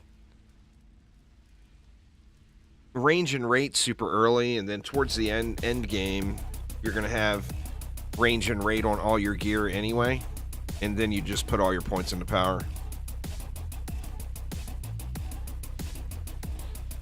But yeah, feel free. I mean, put them in, play around, move stuff around, you know, and kind of see what works best for you.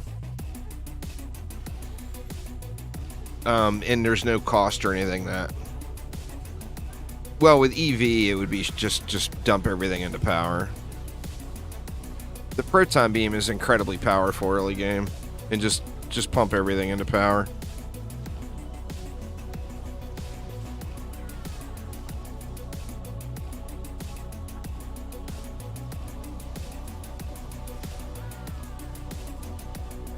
But the EV won't get any benefit from range at all until you go until you get buff beams.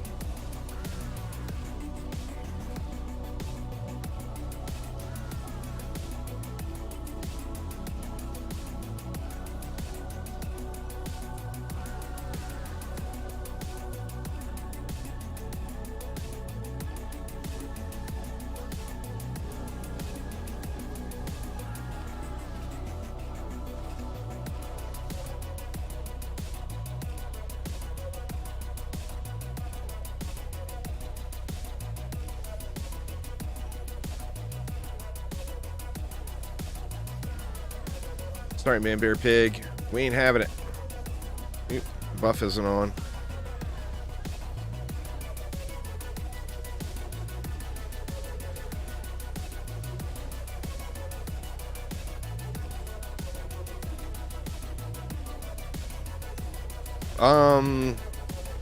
Well, I mean, fun. The most in the current live game, just starting the early game, the most powerful thing is proton beams. Once you get up to about level 20 and you have a little bit of range, warden defenses are going to be extremely powerful.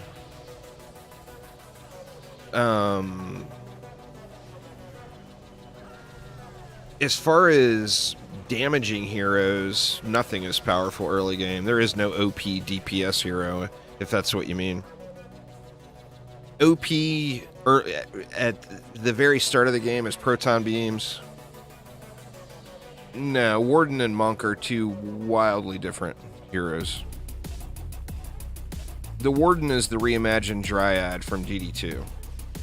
So it's got more Dryad-y type defenses. Not even remotely the same. They both use pole arms, is the only similarity between the two.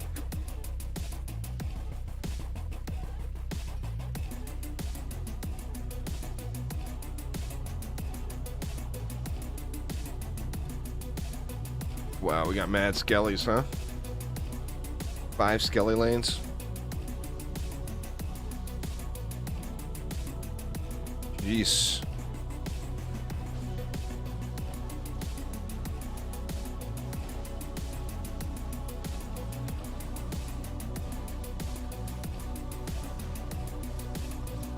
But early game, the most OP hero is going to be the hero that you upgrade a weapon on.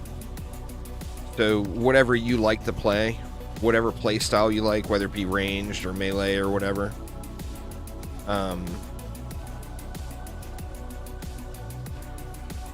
your damage output on all of them is going to be awful.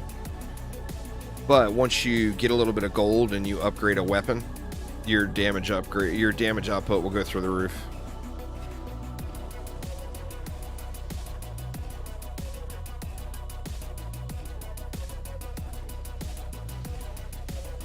On the same note, you really don't need to do that for a long time. You know? Well, I mean, you have to earn that. You want to sit back and play it more as a tower defense game? It's going to take gear, you know? I would say start off with proton beams and then work towards getting your warden stuff set up. But you're going to have to... you know, the power level and being able to just watch the towers do the thing is all about having gear. And that's all. You have to earn all that. Like, even with the best warden setups early game, you're still going to have to kill ogres. Had a monk pole arm joke, but it was kind of a stretch. That's fair. You got to get the crutch launcher ready. That's funny. I never heard it called a crutch launcher.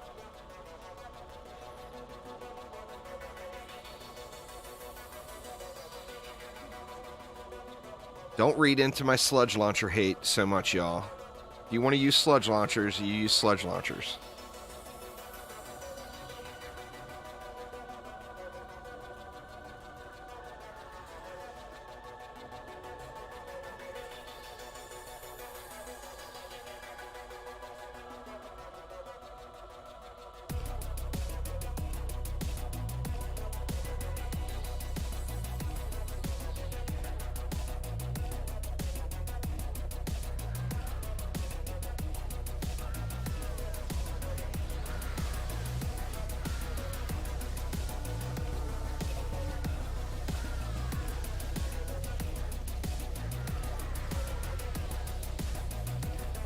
Yeah, I mean, sludge launchers are the biggest crutch in the game.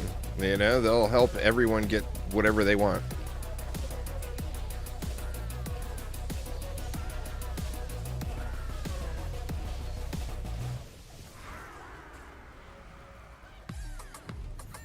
All right, what are we looking for? Just the brooch, really. You got a crappy steam robot.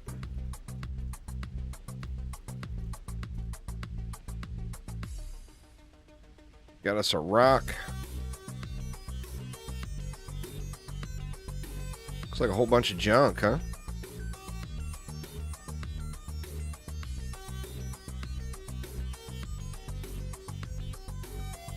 Crappy prop cat.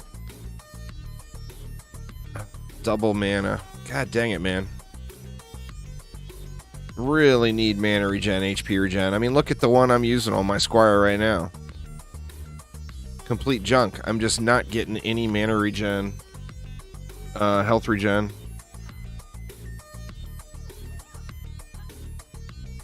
Every damaging defense is basically the same, Tim. You want power, range, and rate on all of your gear, then only upgrade power. So there's not really... It's a stat-based game. Now, runes are coming in the next update, but they're not here yet. So there's not really any regen. Well, you want mana regen for keeping your boost up. There's no block. Not like there used to be. Squire now has a shield throw.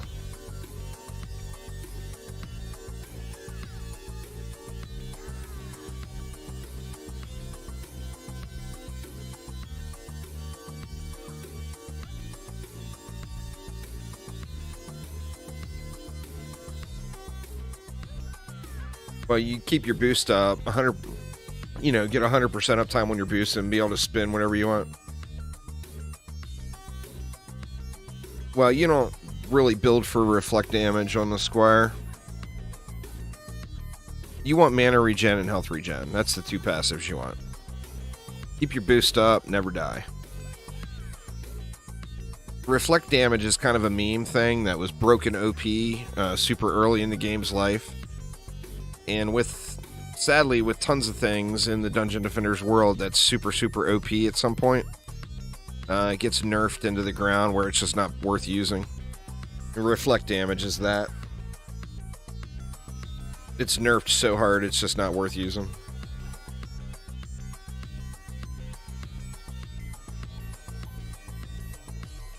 I missed something somewhere.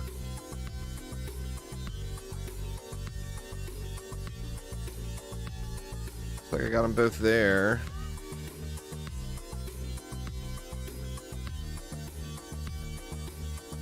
Hard to see with this speedy going. Looks like there's two there. Oh no, I'm not missing anything. I forgot about the reflect beam. Well, no, I knew the buff beams, but I had 13 DU left, and I only needed 12 for the buff beams. So I was thinking I missed something, but then I forgot about the reflect beam.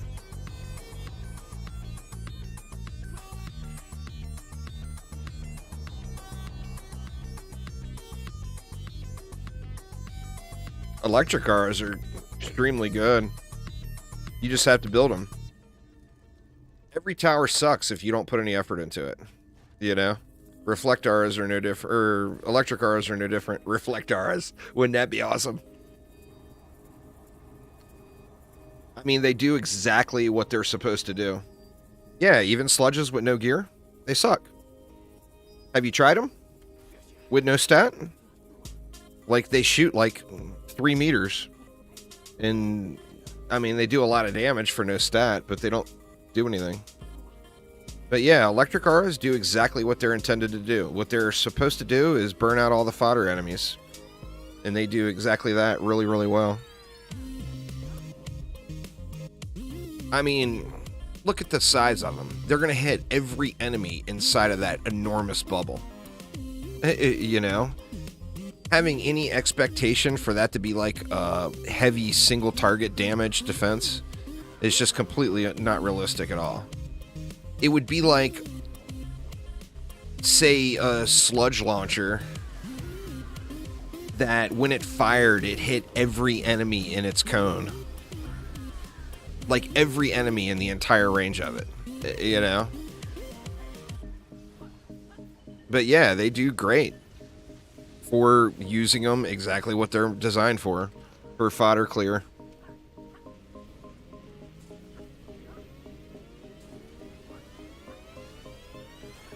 Oh, explosive traps are great too, but the correct answer there is use both.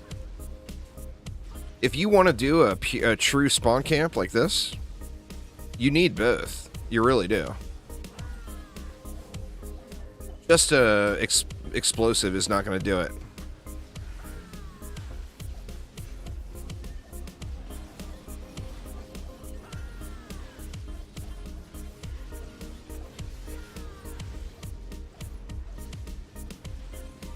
I mean, hell, I've even got Infernos into this just for the extra punch.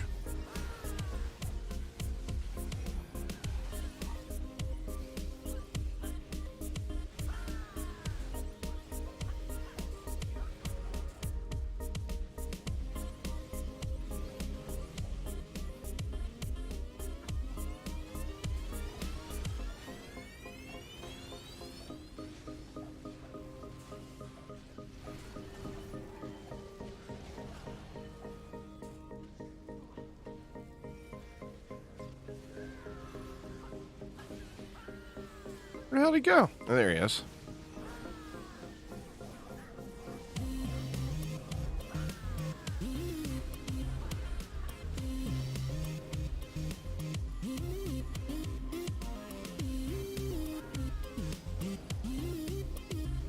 Yeah, see, I just love trapping aura builds. I've always liked trapping aura builds. DD1, DD2, and DDA. So, I mean, I would prefer to build with trapping auras all day. Now, the LT could change my mind, because I love me some little zappies. But we're going to need to get that launched as it is right now on the PTR without any further nerfs. Because if not, if it gets nerfed any harder, it's just going to be average.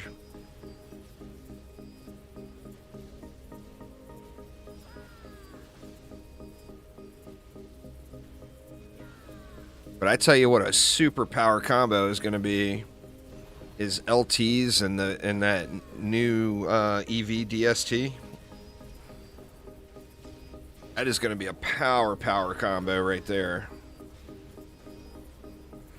Get your flyer killing and get your just map wide fodder clear going.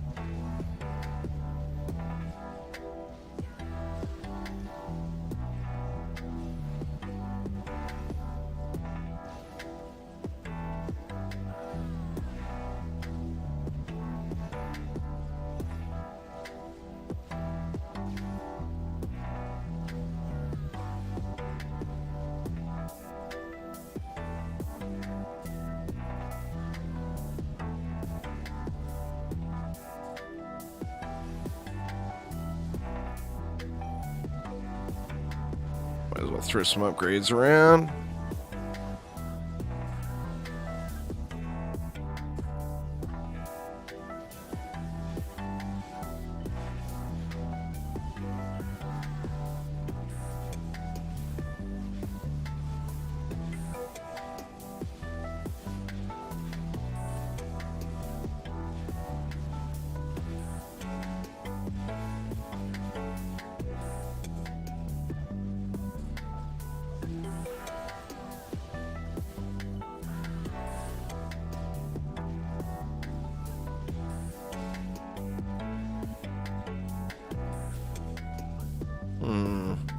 Oh, it's so weird. I couldn't see that aura. It was because I was in it.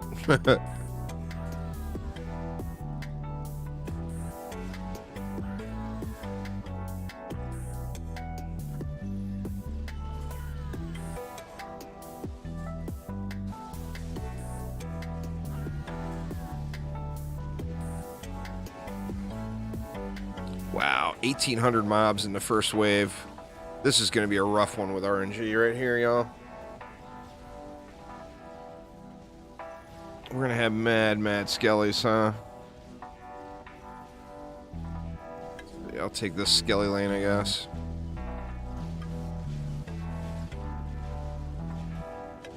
Actually, the bombers are hitting that one.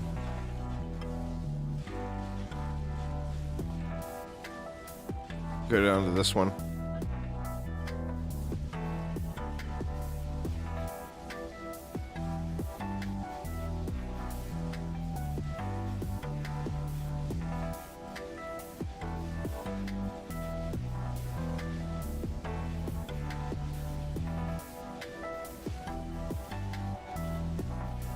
Yeah, anyway, I really hope LTs end up launching like they are right now currently on the PTR.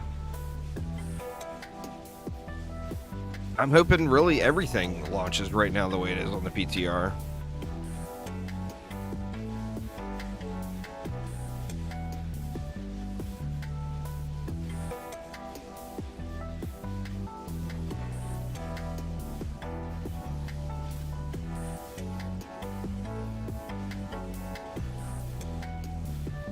Damn. The skellies are unreal. It got nerfed, but it's still really good.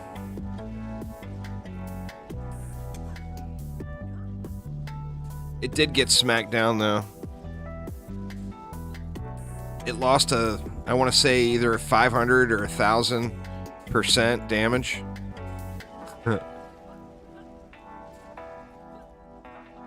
But definitely still quite usable.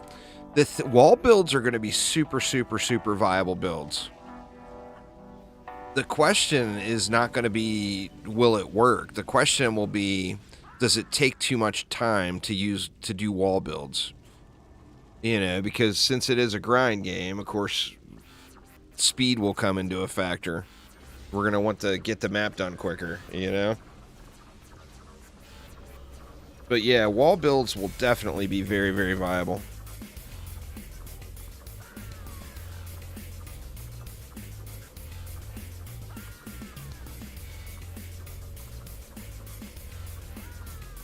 They actually might be pretty good early game.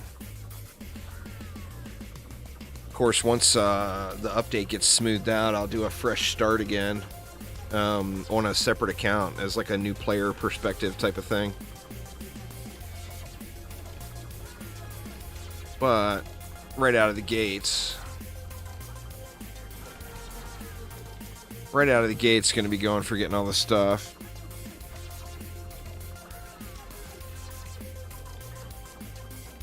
Well, it's not going to hold without a Strength Drain Aura too. For a wall to hold off an ogre, you need a Buff Beam and a Strength Drain Aura. If you just do one, it's just not going to hold very long. Now, you could go with a super tanky, like full-length EV wall on a Buff Beam. As long as everyone in the group has bombers sitting here, it would hold then. But then it's not a matter of just throwing down one to you know?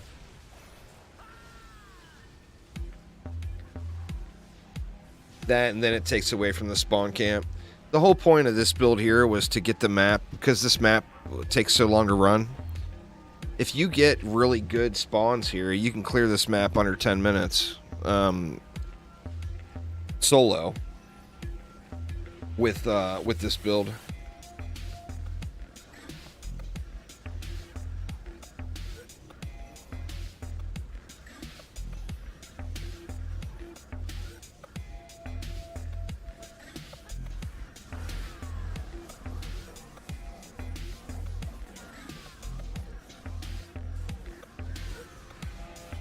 Oh, he wasn't dead yet. I just spun and ran away assuming he was dead, but my buff wasn't up.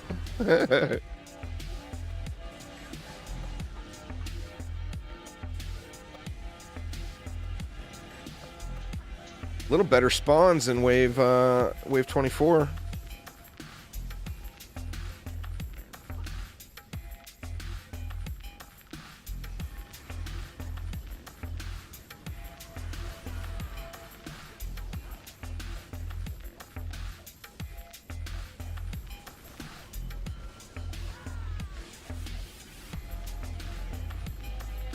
That overdrive rune adds a ton of diversity into the game. There's so many different things that are going to be done with that rune. In fact, I think that rune alone is the single biggest game-changing rune in the entire update. I mean, literally, completely rethink in its entirety how you build maps, you know?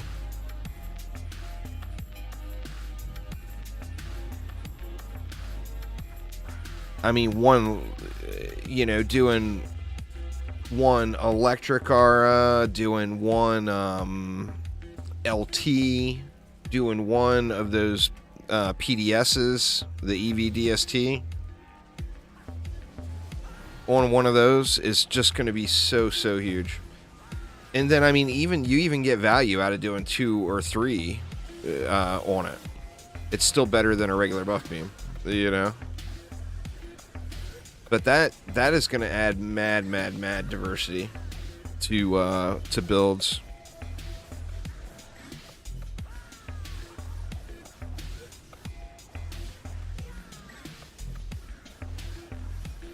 Well, Squire is currently the best DPS in the game. And then with the update, Harpoons are in a really good way too. I mean, Harpoons aren't in a bad place right now, but they're really good with the runes.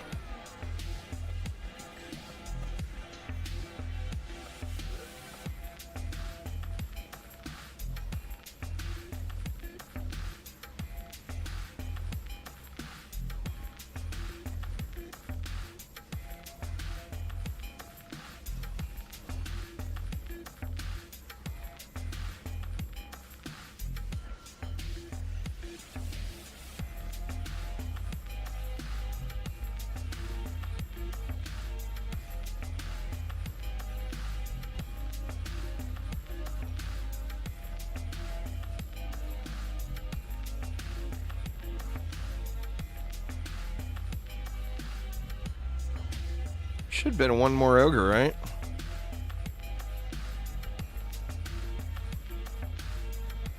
Nah, that's how you have to play it, Mushroom.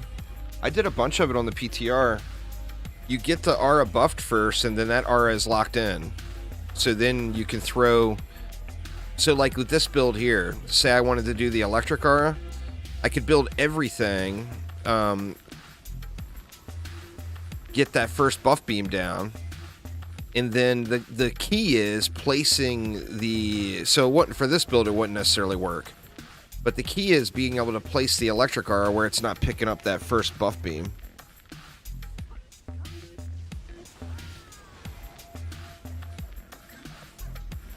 And then Phil said yesterday on stream he's going to be looking at... now, I don't know if that will be here at launch, which ideally it would. But he said he's going to be looking at, given the overdrive or overcharge or whatever the hell it's called, overdrive, giving it ignore list as well. Where, like, say you got an ensnare or an electric aura and a gas trap, you can throw it down and it will ignore the ensnare aura and the gas trap. But yeah, it's incredibly useful. Like, a better example here is, say you know, we're doing these aura stacks here, but you wanted to throw, say, a LT right here. Well, you could build all this stuff, get the buff beam down, and then throw the LT right in the middle. And all this other stuff is already buffed, so it's already locked into that particular first buff beam. So then when you buff the LT down here, it would count as just one. It's cool as hell. I mean, it really is. It adds a lot of thought, because you can think about, okay, well, what's going to be a cool thing to do, you know, with whatever, this defense, that defense. Even went as far as, like, I did on the PTR, I was doing runs like spamming DSTs. Like, DST here on a buff beam, DST here on a buff beam, DST here on a buff beam, DST here on a buff beam, etc. is incredible. I don't know if you saw any of my streams the last few days on the PTR, but yeah, it's extremely powerful. I mean, you can do any wall builds, but ogres are hitting for a disgusting amount of damage with the runes. Like on a overdrived buff beam, like over 200 million damage for the Cobalt explosion.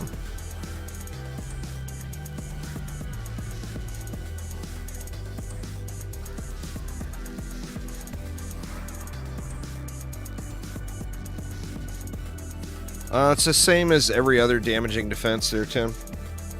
If you're talking about playing the Warden actively is probably one of the worst damaging heroes in the game.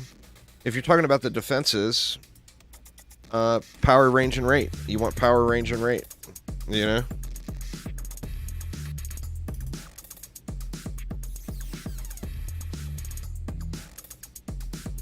That cat I would have rejoiced about a year ago.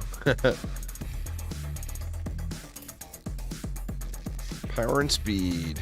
Ew. Man, just can't get any loot here, huh?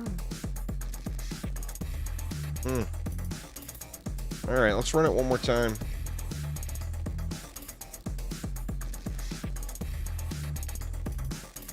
Theoden, what's up, man? How you doing?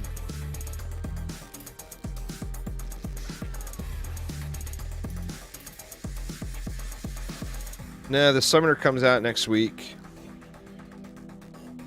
Either Thursday of next week or the following Monday. Date's not confirmed yet.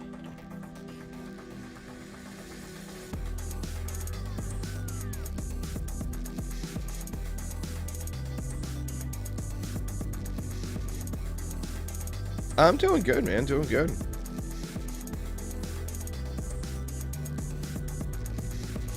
It depends on... It's the pet drops, Sins. Like, depending on what pet you got, you may have gotten just super high sell value pets.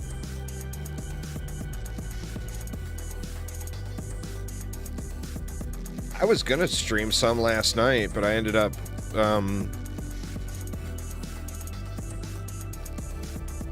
ended up just being beat down, tired, and didn't. But yeah, super fun game. I want to stream it, but you know, right now, all about the Dungeon Defenders with the update upcoming. I'll probably get a Soulstone or a Coral Island stream in on Tuesday. I mean, I want to say I'll stream it later tonight. I know, I need to get off my ass with Breath of the Wild before it's 100 years old, huh? Yeah, anyway, I'd like to say I'll stream it tonight, but the truth of the matter is I'm going to be 7 hours into the stream today by the time it's all over, and I'll probably be a little bit wore out. Depends on dinner. If I get a big dinner after streaming all day, the second one is coming out soon, I better get to it then, huh?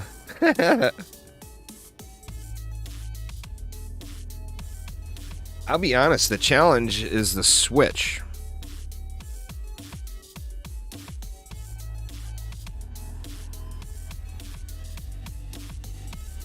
I just never play on my Switch, you know?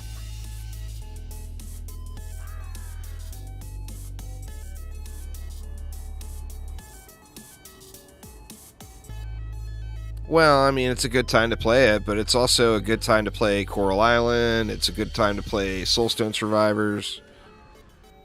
It's a good time to play Harvestella, even though it sucks and it was disappointing as hell.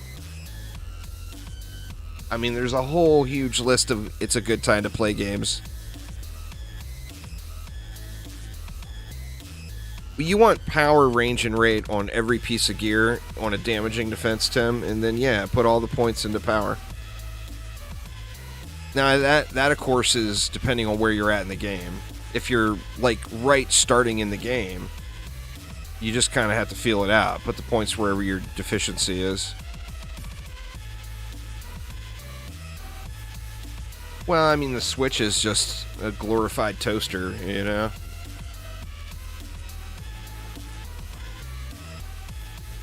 I mean, I'll be honest, I really think that my tablet, I've got a pretty decent tablet. I think it might be higher end software than the Switch, or hardware than the Switch is.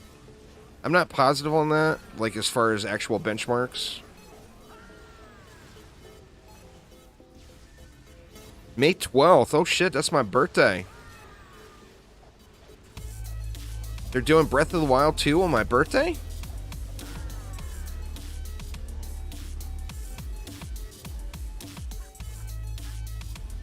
Oh man.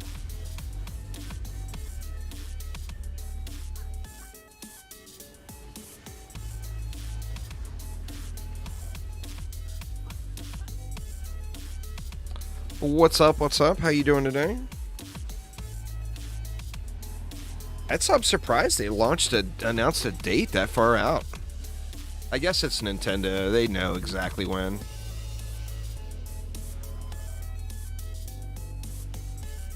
You're in insane difficulty? Yeah. If you're in insane difficulty, then you want power, range, and raid on all your gear and only upgrade power. Make sure you're using buff beams.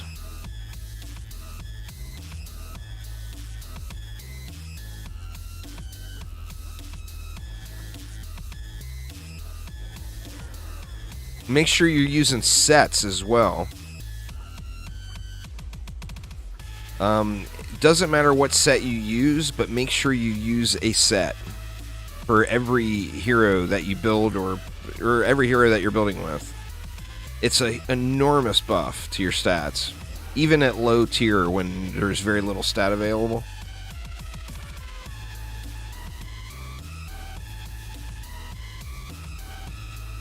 You're a really, really big Zelda fan anyway. Yeah, that's fair. I mean, it'll be awesome. There's no reason to not think it'll be awesome. I mean, they did a great job with Breath of the Wild. Sophisticus actually said once that he thought it was worth buying a Nintendo Switch just for Breath of the Wild. It's like, damn, that's a big statement. It's worth buying the whole platform or the whole console just for Breath of the Wild? I mean, the game must be awesome, right?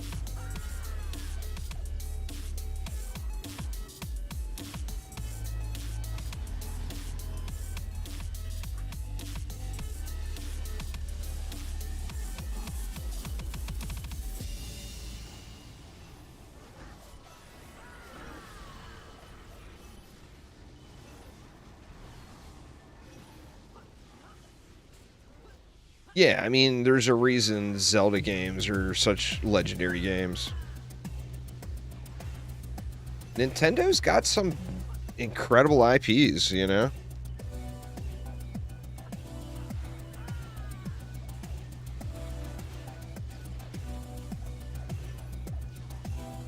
And they know it.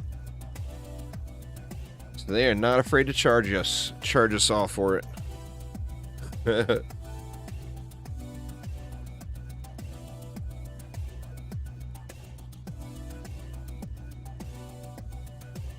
I wonder if Nintendo's ever going to lighten up with the exclusives.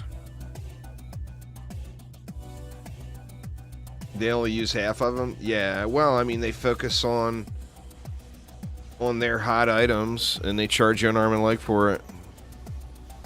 Oh, yeah. Well, I mean, for many, particularly anybody that's over, I don't know, I want to say 30? Like, there's literally no one that is into video games that's over 30 years old that didn't play a Mario game. You know? Like, no one. And then even some with the newer ones. That plumber guy from the film. There's no way you don't know who Mario is.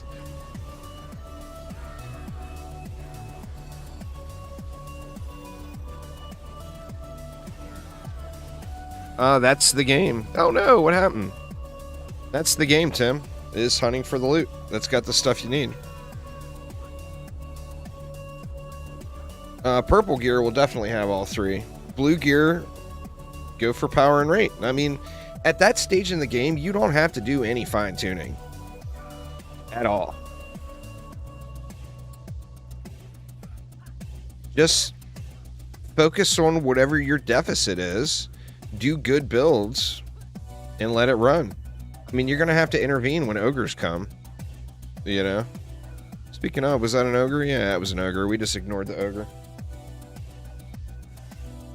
Can't ignore the ogres on this build here.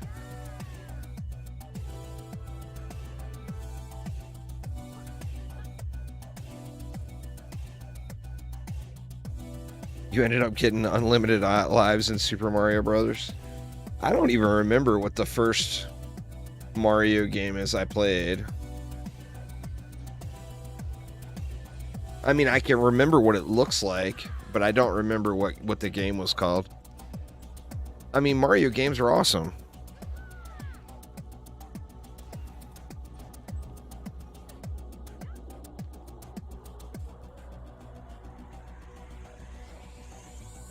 You know, with that whole Twitter blue verified account shenanigans that just happened with Elon. One of the scam accounts was a Nintendo of America account that got verified as Nintendo of America, and their only post was a picture of Mario giving the middle finger.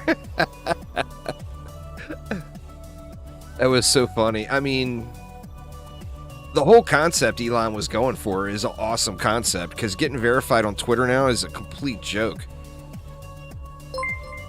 But he was going to get trolled right out of the gates just because he pissed off so many people, you know? SciTech. 47 months. Holy shit, SciTech.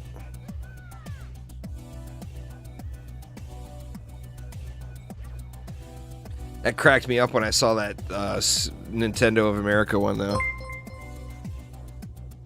Thaden with the bits. Thanks a ton, Thaden. There was one of the Pope, like Pope John Paul verified account, spamming fake crypto messages, cryptocurrency messages, or scam cryptocurrency messages. There was some extremely funny one.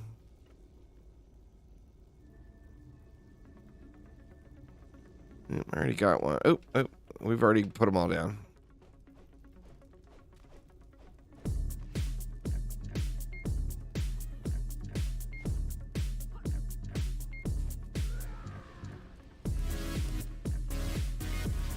Oh my god. Go on the thing. Let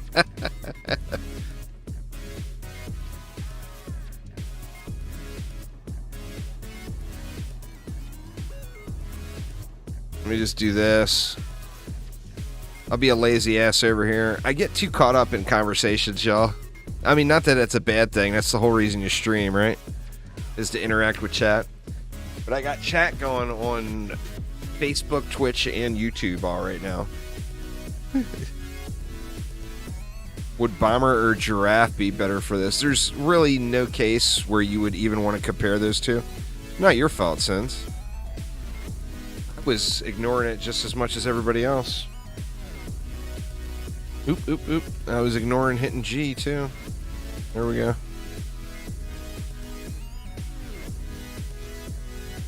A Giraffe would never be better than a Bomber in really any situation at all, other than if you were in a position where you didn't have if you didn't have enough stats to stay alive or something like that.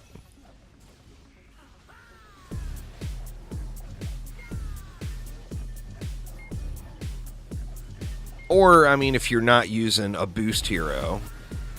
Like, you don't want to use a Bomber unless you're playing a Squire, Warden, or the upcoming Summoner. Using a Bomber on any other character, you're just not maximizing at all. You know?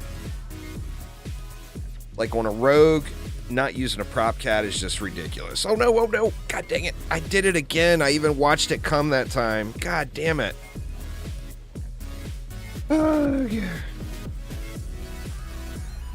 I even saw it coming.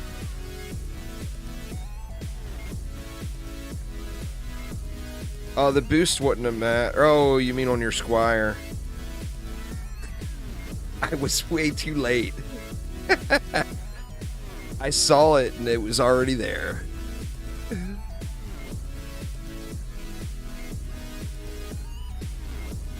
But yeah, just don't plan on using giraffes on any character unless you're having trouble staying alive. It's just not the best thing to use. Depending on your gear on a spinning steel Squire, you could sometimes get a little more value out of a giraffe. But assuming you have a good Monkey King, it's gonna just be better, you know?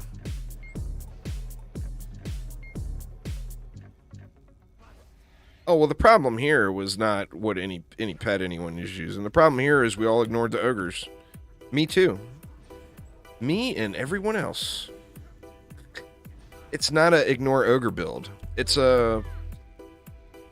Well, theoretically, this is a speed farm build. Obviously, we're not speed running anything, but...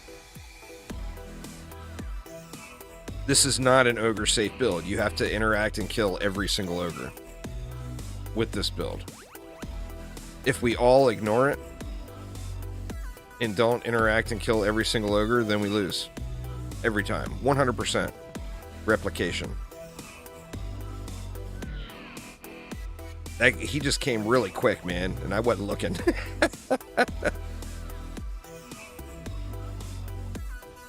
I was like all poised to kill the ogre that came in that I wasn't expecting it, and then, boy, he was sprinting. He was sprinting.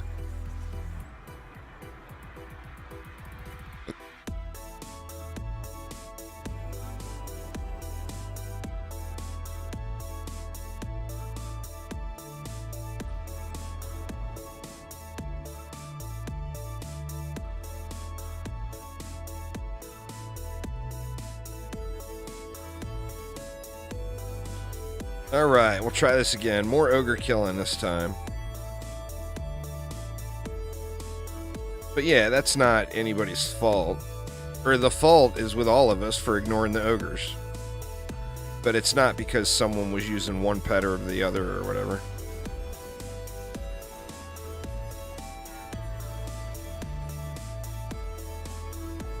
That was a little bit of a getting yeeted.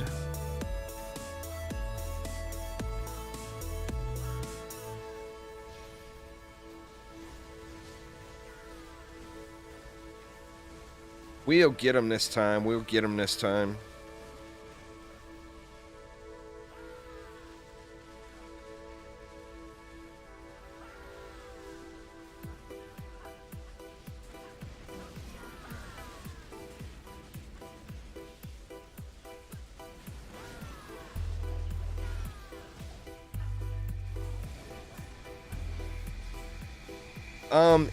Cats, you just ignore the roll.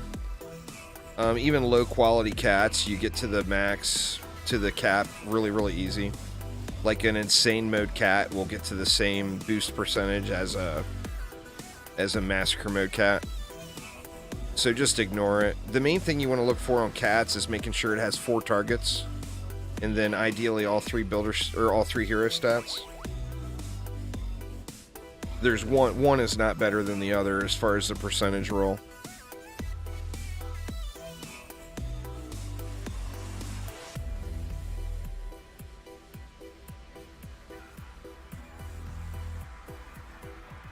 The reason you want a better cat is just for a stat stick.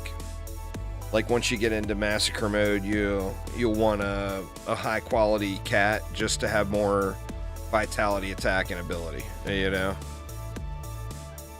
But the boost itself stays the same.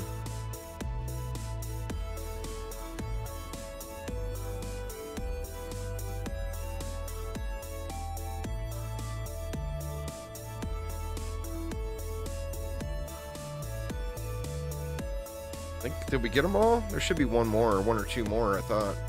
There's like 6 ogres per wave.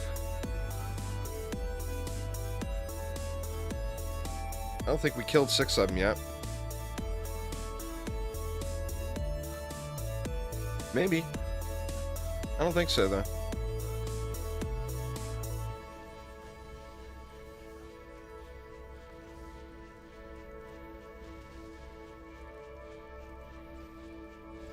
Yeah, just bad luck. Mixed mode is a direct 6% loot increase. But it's a loot increase over the ceiling. The floor still is the same. So you still got just as high a chance of getting junk gear.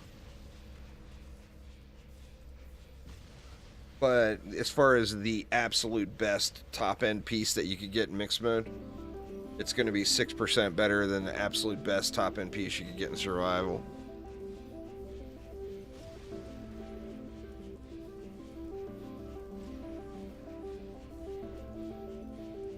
$1,600 mobs again.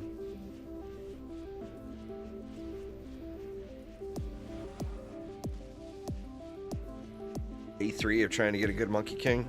It is a grind, man. It is a grind. I don't have a super high-end one, but the one I have, I mean, it took me, I don't know, it took me probably at least a week of grinding 8-10 hours a day. It's crazy. Mine's 371 ups, so it's not even like one of the ridiculous ones.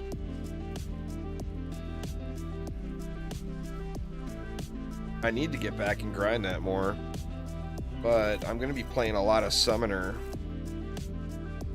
here as soon as the update pops, so I'm more concerned. I'm not going to play a Monkey King Summoner, even though it's the best DPS output. I feel like I'm just going to get one shot by everything. Oh, well, none of it matters unless it's at the speed cap with all 3. There, Foof Tech. I mean, I've gotten higher than 371. I've gotten ones in the 390s. I've never gotten a monkey over 400. I've gotten ones in the 390s, but if they're not at the speed cap, they're instant in the trash. Oh, Jin got a buff beam? Oh no, our trap expired. Because of this silly amount of mobs.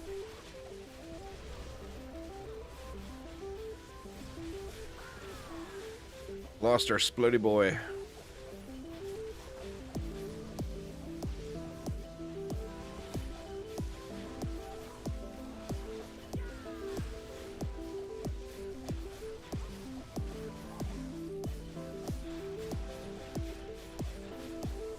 Can I get a skeleton, please? Good Lord.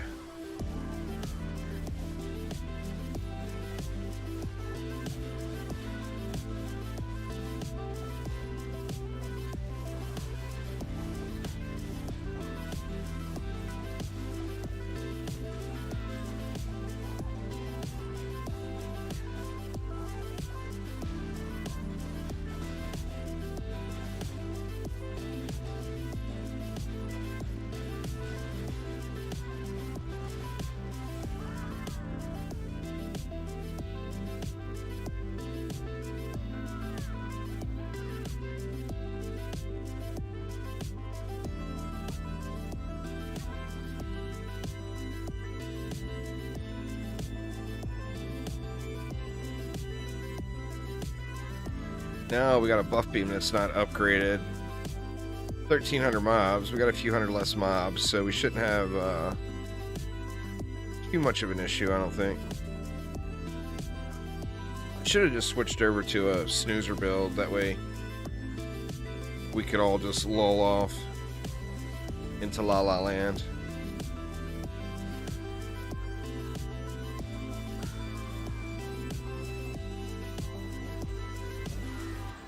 My wife's got the best giraffe I've ever seen, and I am ganking that thing from her when trading happens. She's gonna be so angry, but I'm gonna take it anyway. She'll get over it.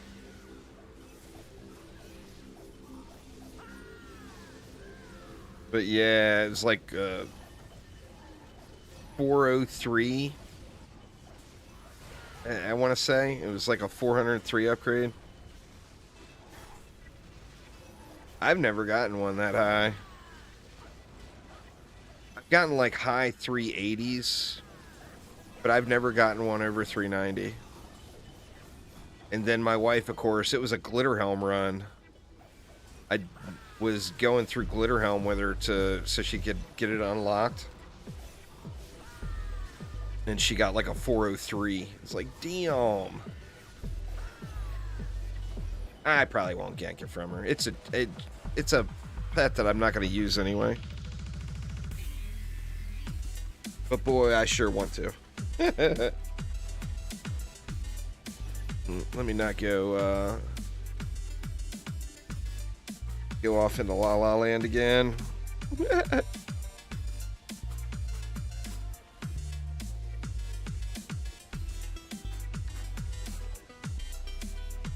What is it that drops there? It's the primitive chest in Glitterhelm. Now that mixed mode's a thing, I think I've gotten better chests, but at one point she had the best primitive chest I'd ever seen too. I think it's Glitterhelm's the primitive chest map. I'm not positive on that. Whatever it is that drops from Glitterhelm, she had just tremendous luck there.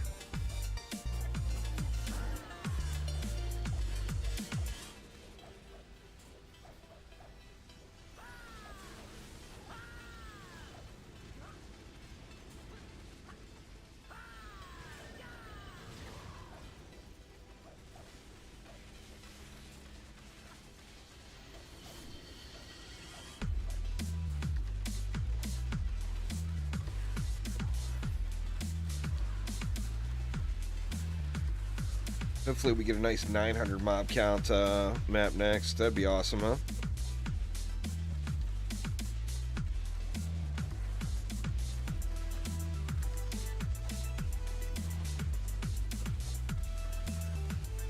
Starting to get cold again. I think I might turn the heater back on. This room has no heat at all.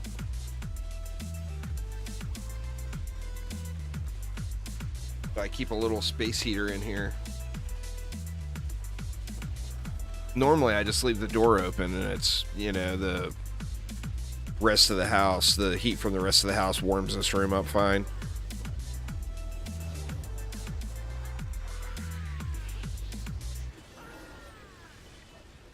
But yeah, the brilliant previous owner of the house built the floor over top of the heat ducts. Guy was a genius, let me tell you.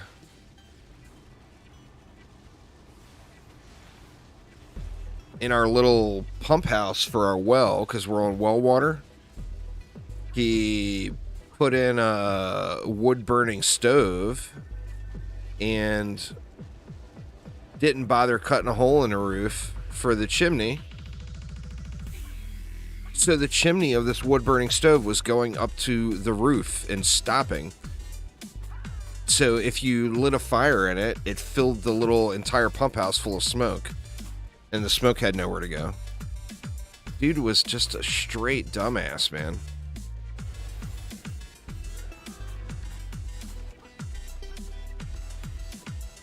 I mean, there's lazy, and then there's negligent. Lazy, I can always understand, you know? If you're not feeling it, and you're doing something anyway, you know, you end up doing a little lazy job. But being just negligent, that's a whole nother story. I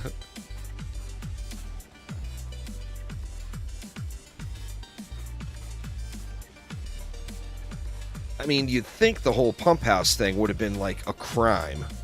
Somebody could have got seriously hurt in there. No meat smoking locker. It was just straight up. Actually, what happened was a few months before we moved in, or before we closed the deal and bought the house, there was a really bad storm, and I think the roof got ripped off or got damaged of the little pump house, and he replaced the roof himself and just slapped it on. and didn't bother cutting a hole for the chimney. That right there, to me, that seems like criminal. I mean, someone could have died in there, you know?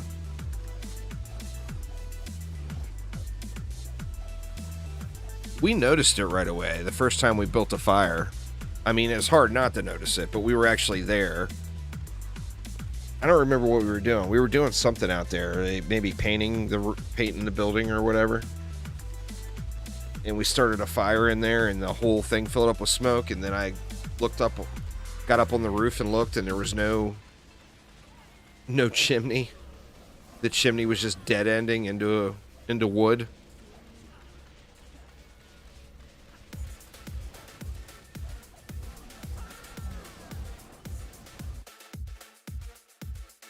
Oh yeah, I mean, it literally could have killed someone.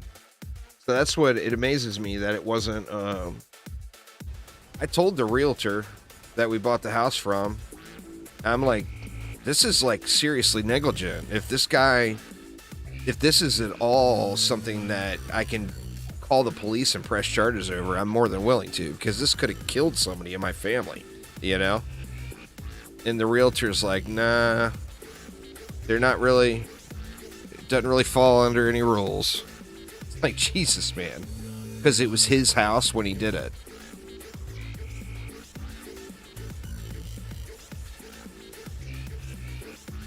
Oh, it was 100% intentional.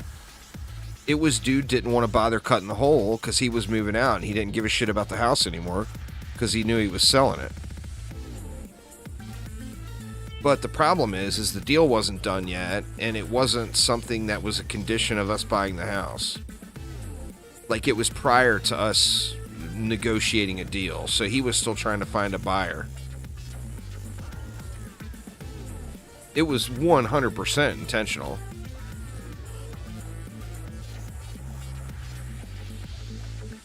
Well, no, it was his house at the time. He didn't give a shit. He was moving out. He didn't care. He threw it on just cosmetically, it looks good. So he found a buyer, and boom, away we went. He also had the guy just was full of lazy, half-ass shit. He did this in my little studio room here, where he put down flooring over top of all the heat ducts.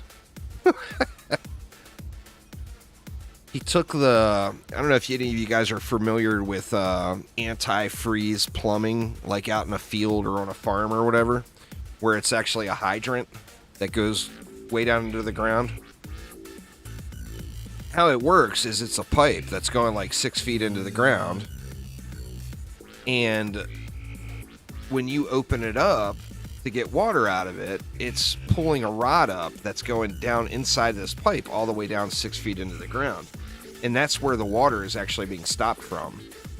And then it's got pressure relief holes in the pipe. So when you stop using it, the water that's in the top, that 6 feet of pipe, drains out through those holes at the bottom. So in the winter, it never will freeze because the water, there's no water. You know, there's no water in the pipe to freeze. It all drains out. Well, he took the little thing out of the bottom. The rod that goes down the 6 feet to the bottom where the seal is, where it seals the hole. He removed the whole rod and everything and just had a valve on top with a cap. So last winter, the second it freezes, that thing ruptures. We wake up in the morning and there's like a fountain like 50 feet in the air out in our front yard.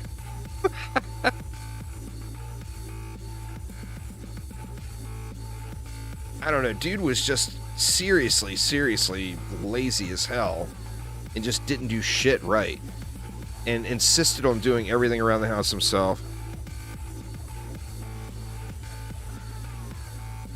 Well, that's the thing, is I think he did know better. He was a carpenter by trade, so he knew better. That was just straight up lazy and not caring, you know? I mean, I don't know shit about anything, but I've got a good basic mechanical engineering background, and I can figure out how things work, you know? It didn't take me long to figure out there was some serious ass hattery going on with this guy.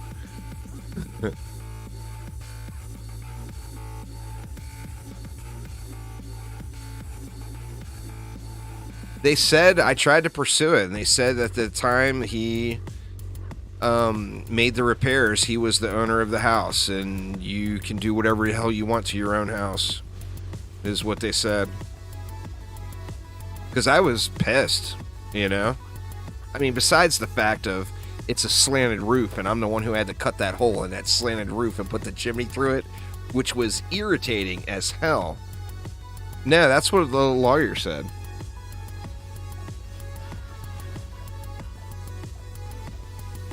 I mean, besides the fact that I had to do it, and it was very, very irritating because I don't know what the hell I'm doing.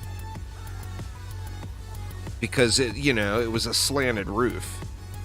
So it wasn't like just cutting a regular hole in the roof and popping something through. It had to be in an oval shape, to accommodate the chimney going out. But, some states probably have a law for that. Yeah, I'm sure it's different everywhere.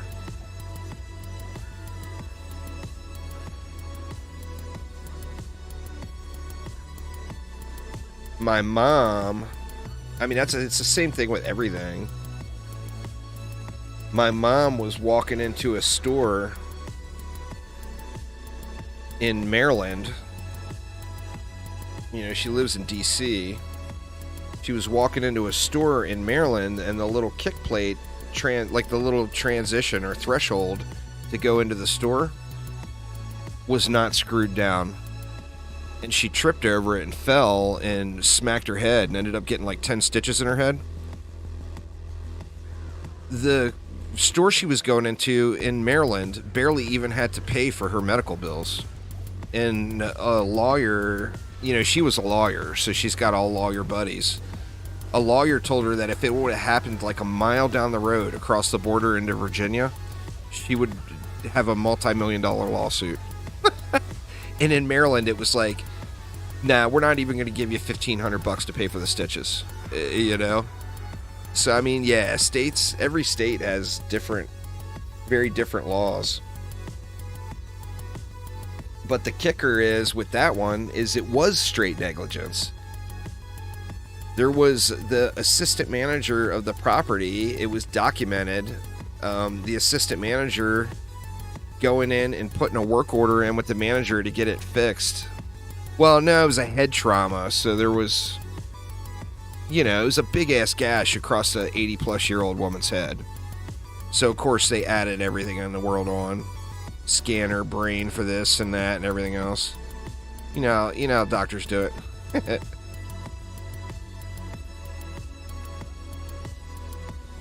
They added all the add-ons. I don't know how much stitches would cost in this day and age, but I'm sure it's not cheap. I can't imagine any hospital or any emergency room bill costing probably less than $500, I would guess. I don't know. In the U.S., medical costs are ridiculous.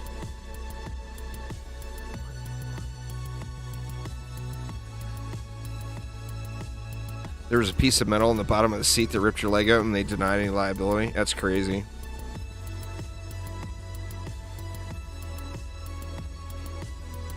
My wife wasn't a bad injury.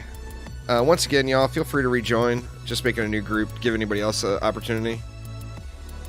Yeah, you'll never walk out of an emergency room for under $500 in the U.S. for sure. My wife had, those little bocce. It was a bocce ball set. You guys are familiar with bocce ball. It's a heavy set of a little outdoor game. We were going camping, and the wife wanted a bocce ball set. And so we go to Walmart to get a bocce ball set. Sorry, choking to death here.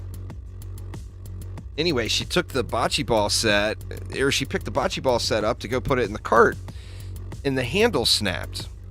And this is like, it's a heavy, relatively heavy thing that's in, like, enclosed in like a metal cage for, was its case?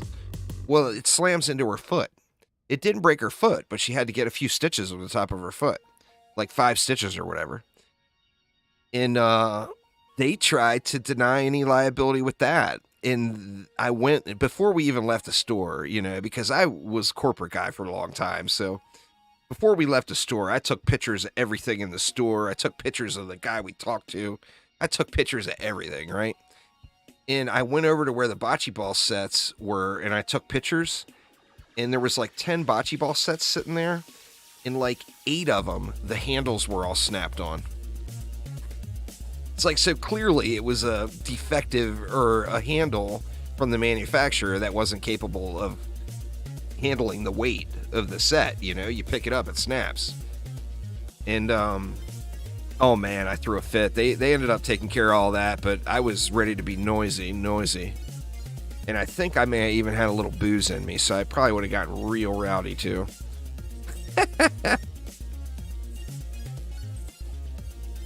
Could have potentially gotten a little rowdy.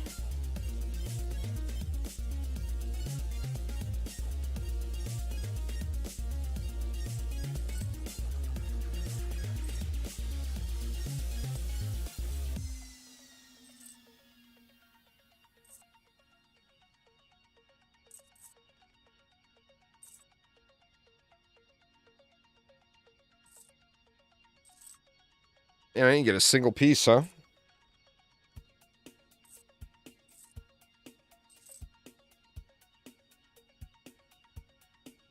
Range and rate, range and power. Boo.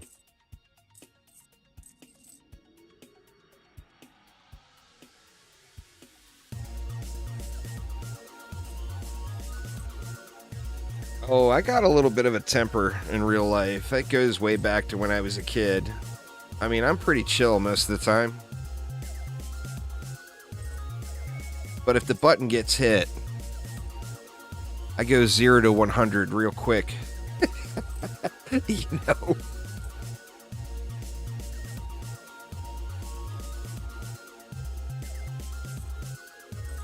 You mean Anderson Silva when he broke his leg?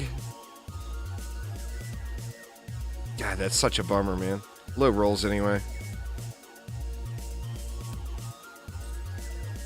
His leg break was gnarly shit.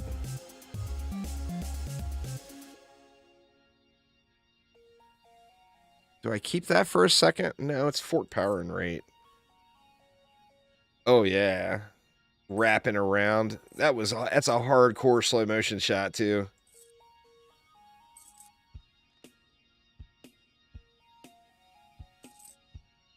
Conor McGregor's wasn't very pretty either.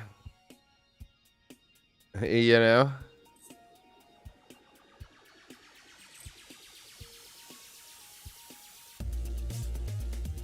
Oh, I've done that lots of times, just never on stream. There's Sinbad, never on stream. Try to keep things under control on stream.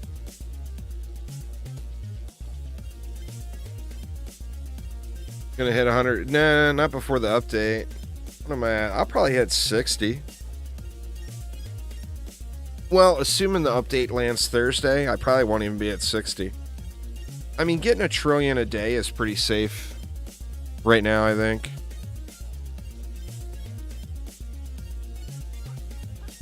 All right. What next?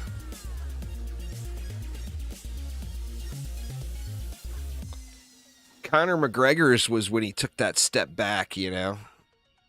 Like, you didn't see the crazy Silva wraparound dealie. But then he took that step back and his leg went like, whoop, like it was rubber. I was like, oh, man. My wife had one of those. It was before I met her. It was when she was younger. She's got a gnarly story. She was on the Olympic ski team. She's a very, very impressive snow skier, downhill snow skier. But she was on the U.S. team during the off season in the summer. She was playing softball. and she slid into second base, and the bag wasn't secured properly. Her foot went under the bag, and her top of her body went over the bag. So you can just picture. But it was a compound tib fib, so it busted through the skin. She's got titanium rods in her leg now. Not a big deal now, but back in the day, we used to travel a lot, and when we traveled internationally, she would have to bring x-rays with her. That was before the internet, of course, but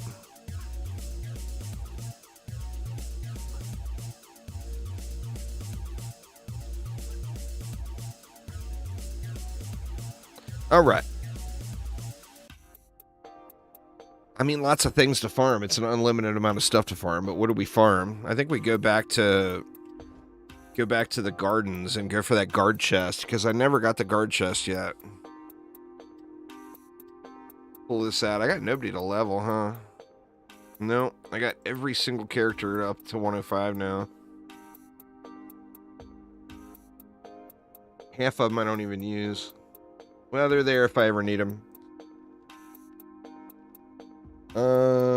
Yeah, let's just pop one in. Oh, I need the apprentice is who I need here for the overcharge.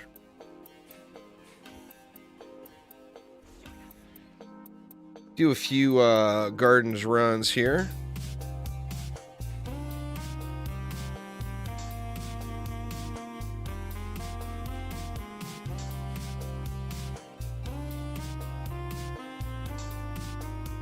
Actually, it wasn't even before the internet. It was an exaggeration there, Derp. But it was before technology had advanced real far. So you still had to carry those things with you. Just play. Yeah, you're gonna want to run survivals. So, I mean, that's all you're gonna. All you should really have to look at is godly gear. But yeah, start running survival and then mixed mode would be the way to go for sure. There, Mister. All right, let's do it.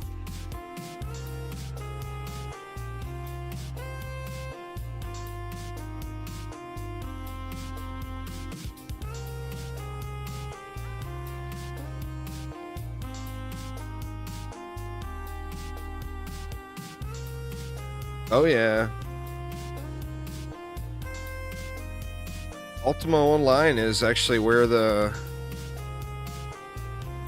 name Juice Packs came from. Been a long time since Ultima Online, huh?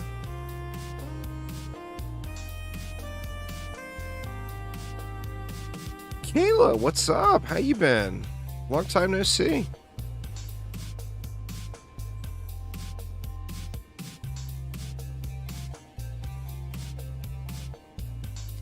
I think we need another row.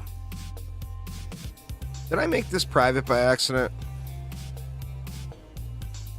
Nobody joined.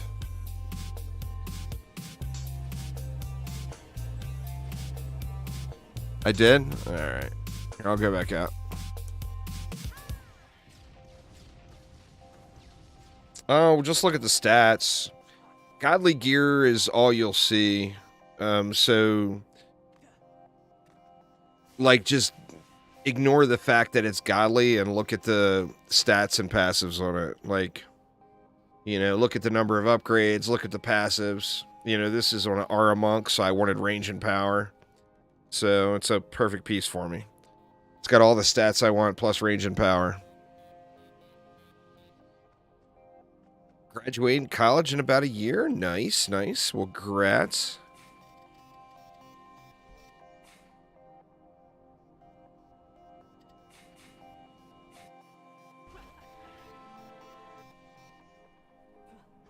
Alright, I should be able to join now.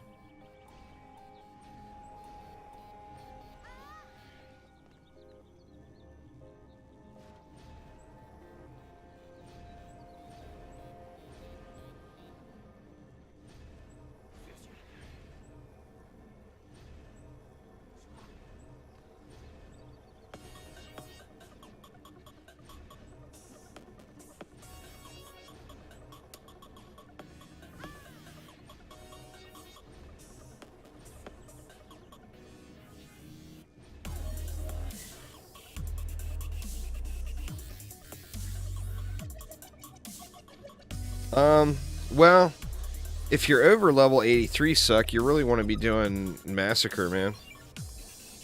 But the best way to gain levels in every difficulty is by doing Survival Wave 20 starts. Now that Endless Mode is a thing, you can actually push it until your build slows down. Like, start at Wave 20 and just let it go as far as your build will go before it gets super slow, you know?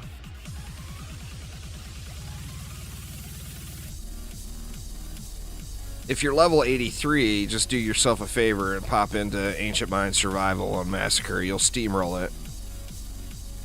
And it'll be crazy XP. Oh, okay. Level 77. You should have just joined this run right here, Suck. It would get you to 83 in one run.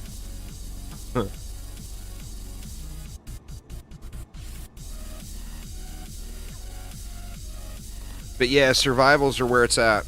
It won't take long.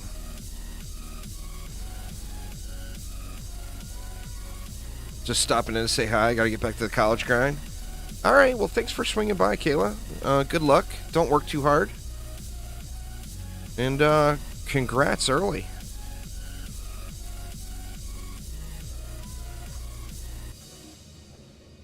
Just don't target.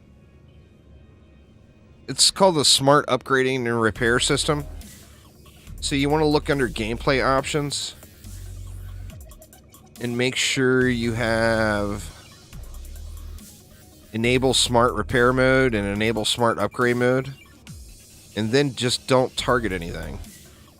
So instead of targeting, like if I target a wisp directly, it's going to upgrade that wisp. If I don't target anything and I just target off to the side, it'll go through everything individually. It does buff beams first all the way to the top, and then it will do damaging defenses evenly, and then your like CC defenses or whatever after. Yeah, Monkey King all day. Monkey King's more damage. I prefer whatever gives me the most DPS. You know, Monkey King gives more DPS than a prop cat.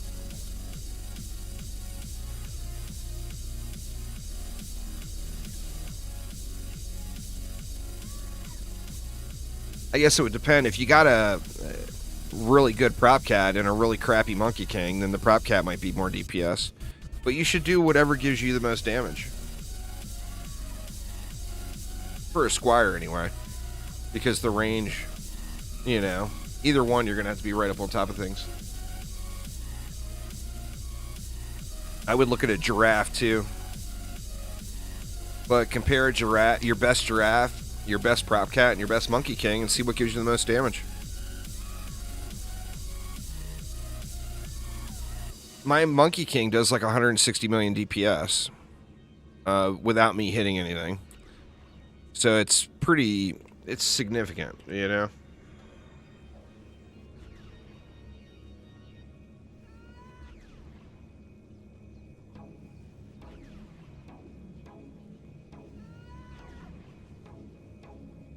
Yeah, it's allowed as long as automation of building the map isn't created.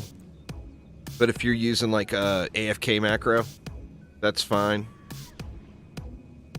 You just don't want to get into the realm where you're automating building the map or anything. Yeah, just for GM boost. Yeah, you're fine there. I do it too. I use my mouse. I mean, I'm not touching the keyboard right now. But I'm using my keyboard software. Oh, but of course, Sir Hunter. Never hesitate to ask questions.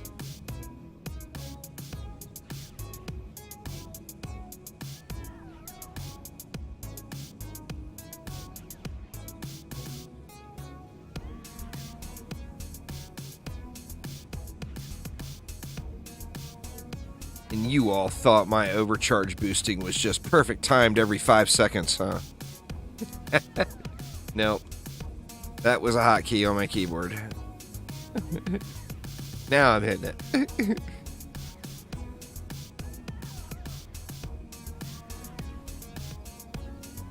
Nah, macroing boost is nothing. the thing is you can't really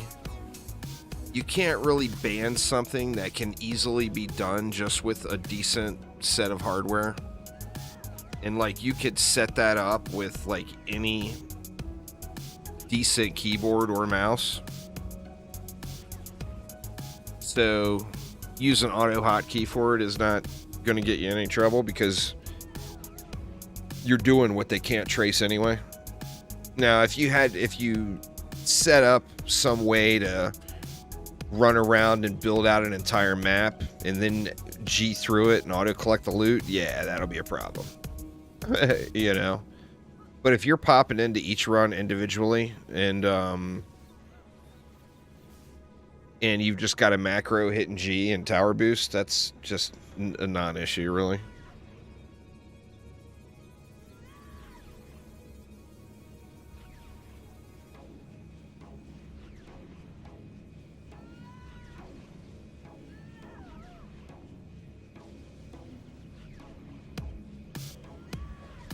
Is like the sandboxing DD2.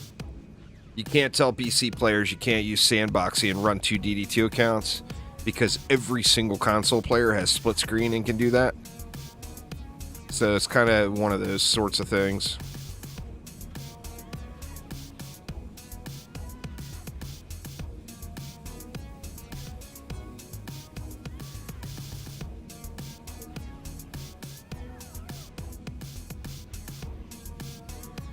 Now, of course, yeah, you can only do 2, just like a console. That's what I was going to say next. Of course, PC players took it to the next level since it is a free game, and just made 4 accounts, and they were sandboxing 4 accounts and getting 4 times the amount of stuff. I think it's open source now. So I'm not sure. I haven't used it in a long time. I believe it's like a open source developed thing now. I think Sandboxy as a company might be gone. But pretty sure that the software still exists.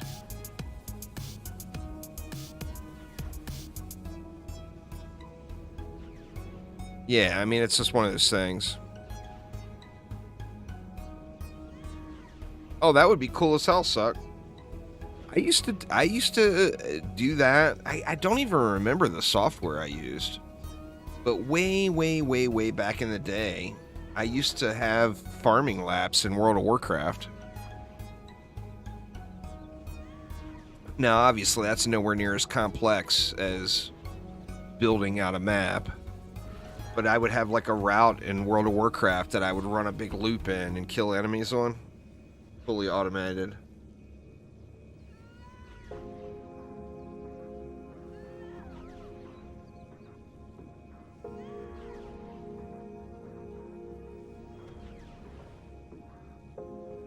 But yeah, that stuff is incredibly fun to play with.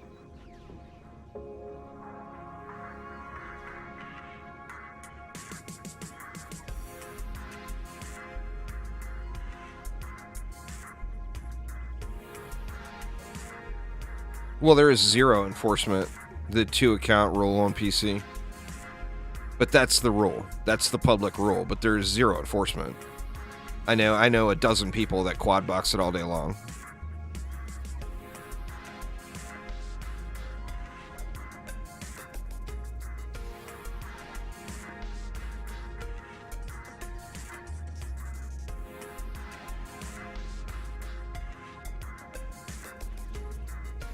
You know, the speed limit outside says 65 miles per hour too, but when I go down the highway, I'm going a little bit quicker than that. And the cops never pull me over for it.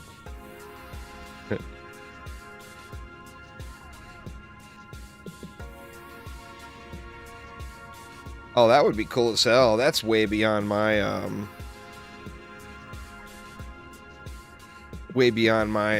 my expertise. But that would be incredibly cool, so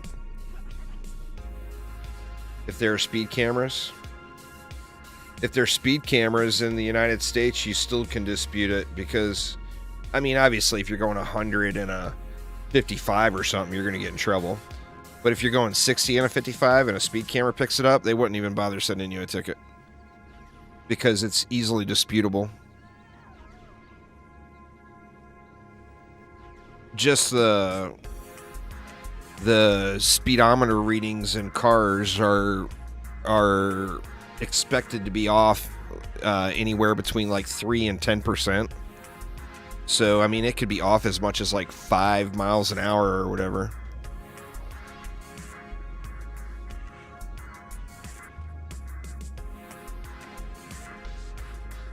Now, like I said, if you're doing 125, yeah, you're gonna have problems. But to be fair, if you're doing 125, you're probably gonna get pulled over by an actual cop anyway.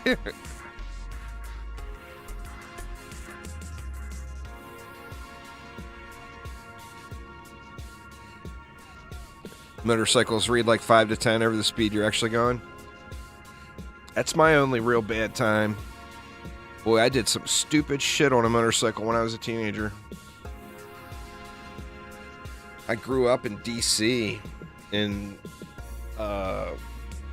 young man out on his own in D.C. that doesn't have his parents' insurance to ride on just cannot afford to get a vehicle. The insurance for it is so ungodly expensive back then.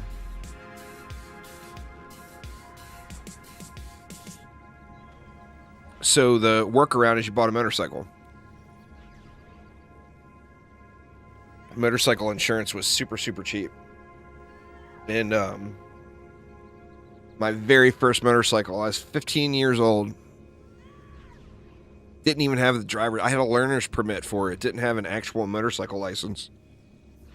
So 15 years old with no license. I decided I was going to go down through the city at like 2 in the morning.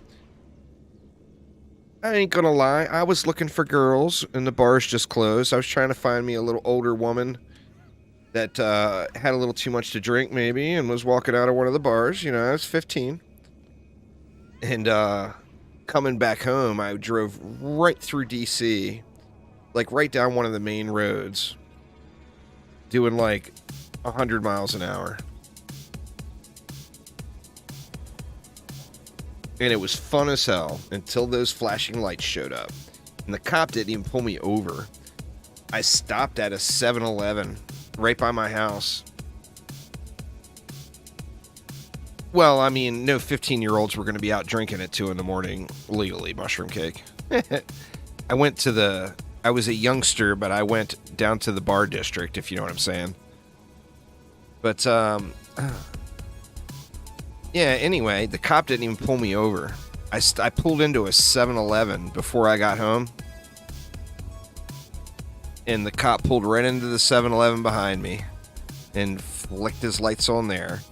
He said he didn't pull me over because he was afraid that I would have wrecked. Apparently, I didn't look like I was very safe. But that was like $1,800 worth of tickets. It was like $1,800 worth of tickets at a time in my life that I made like $200 a week. So it was a big, big deal. And oh man, Mom was pissed. Pissed. Yeah, the bike was like a $300 bike. So yeah, it was way more than the bike cost. It was an old piece of shit Honda. It was like I don't remember how much I paid. Actually, I remember I traded for it. I traded something for it. But it was like a $200 or $300 motorcycle. It was, you know. But yeah, man. I had the tickets for speeding. I had the recklessness. I had the no license. Oh my God. Mom was not pleased. God dang it. Power and upgrade. That would have been a damn fine piece if it was defense damage instead of defense damage on upgrade. Big boo. Big boo. Got a crappy bomber as well. I did not. So it was a failed mission to begin with. There, Corporal.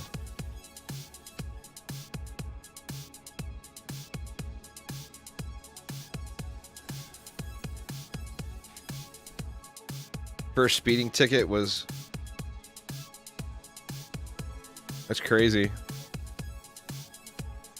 1.71 little bomber. Oof. Oof.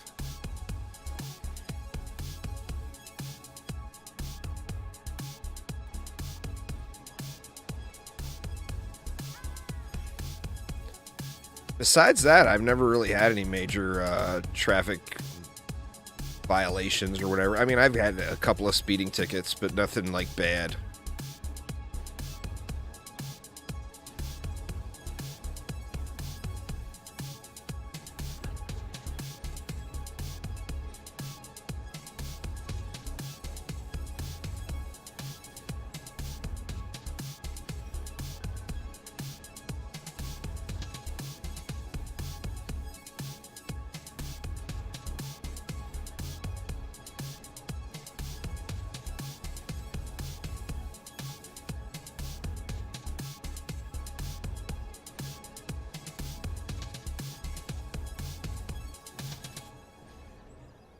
All right, come on. This has got to be the one, right? That is an assload of wisps. Good lord.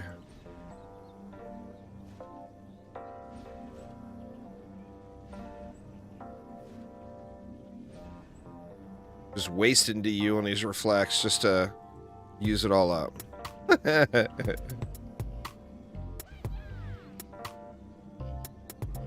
Friend was out on his ninja in the middle of nowhere doing like 150. Cop stopped him, didn't ticket him, just told him he would be sad when he had to scrape him off the road. Oh, dang.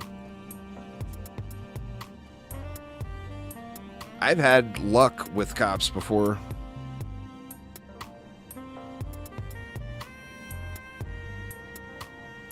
We had, when I first moved to Vegas, you guys know I was a corporate guy. I worked for Pennzoil. Well, what I did for Pennzoil was I would convert, why is Control G not working? Oh, because I was hitting F. I would convert Quick Lube locations over to Jiffy Lubes is what I did.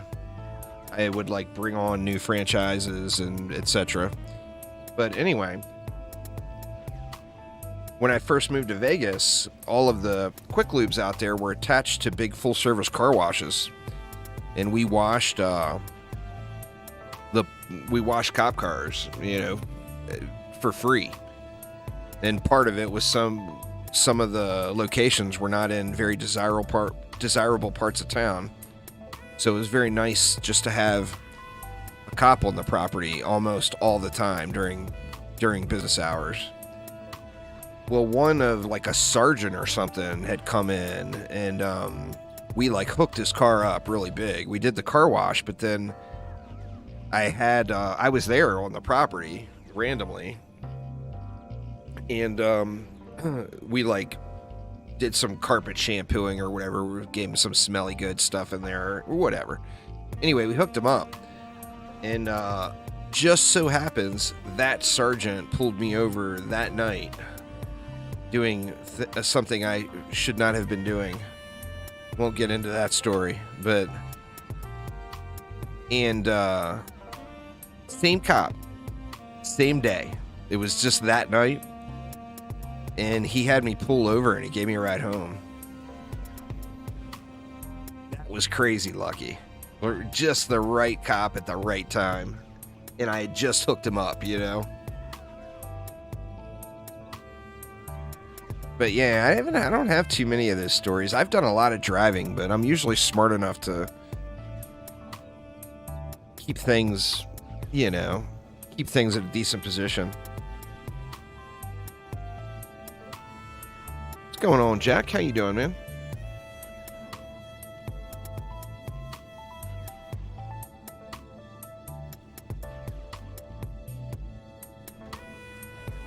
Yeah, if you get in an accident... Or you mean there is no accidents like that situation? I mean, if you damage something, of course you're screwed, but... I've been pretty lucky in that department, too.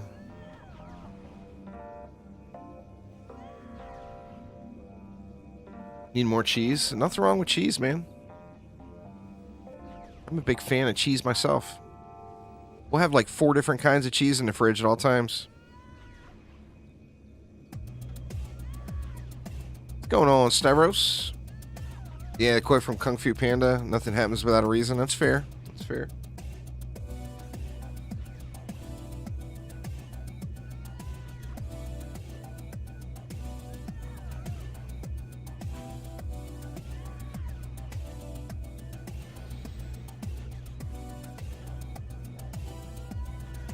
We always have cheddar. We almost always have Swiss. Now that the mother-in-law lives with us, she likes pepper jack, so we will have pepper jack quite often. And then like the go-tos, I mean, you're always going to have Parmesan, right? And you really should always have mozzarella, because you know those mofos never put enough cheese on your pizza. But we almost always, at all times, will have some cheddar, some Swiss, and some pepper jack in the fridge.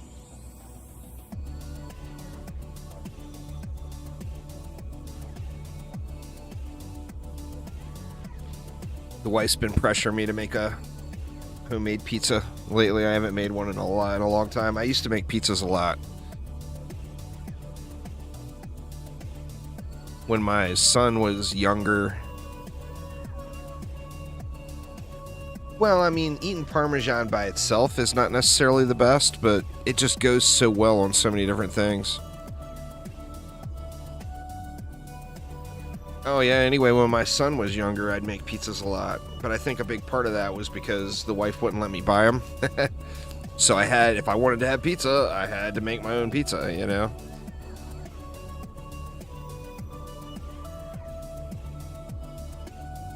Cheese, parm, and brie, nothing wrong with that, man. That's a fine, fine selection.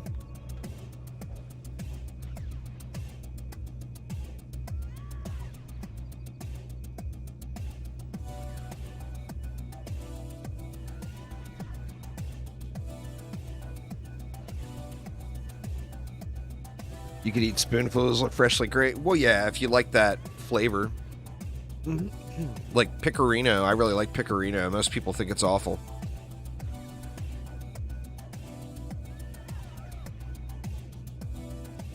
But I like Parmesan cheese personally. And I like, you know, I like a bunch of those cheeses that most people just don't like.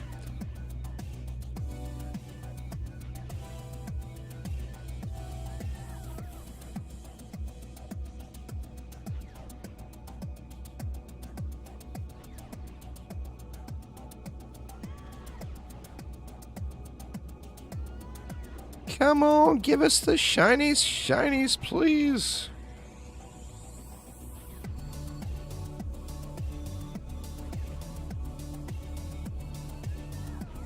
My wife hates blue cheese. That's the weird thing. She loves cheese so much, but she just despises blue cheese. And she likes really, really sharp cheeses and stuff too.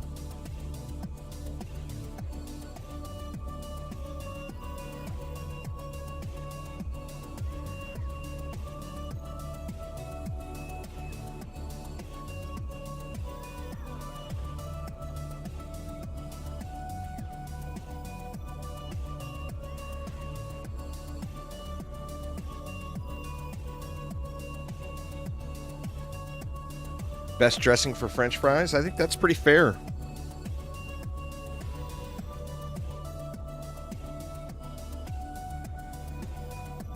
Definitely some tastiness.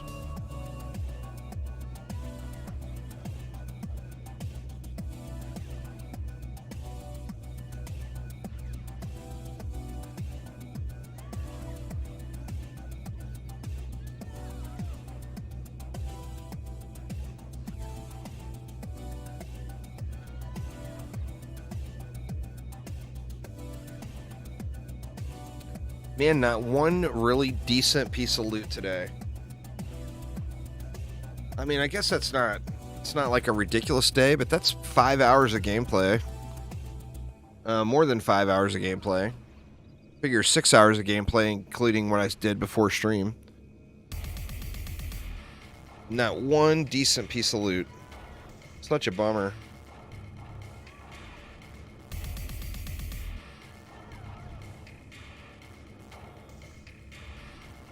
Hopefully this is the one.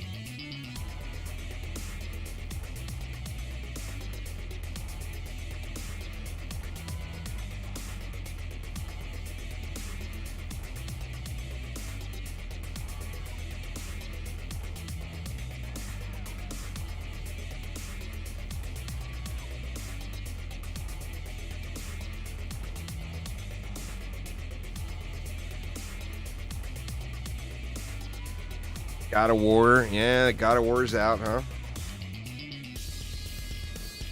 Probably won't be playing it. It'll be pretty unstable at the beginning. The issue is that there's not going to be a good way to advertise. Like, it's going to require Discord or, like, PlayStation or Xbox groups.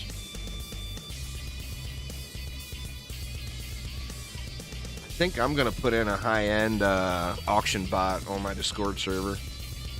But the place to go for general trading will definitely be the official Dungeon Defenders Discord. We'll have the most activity. But it's going to be a lot of junk, is the thing. So I thought about adding a high-end...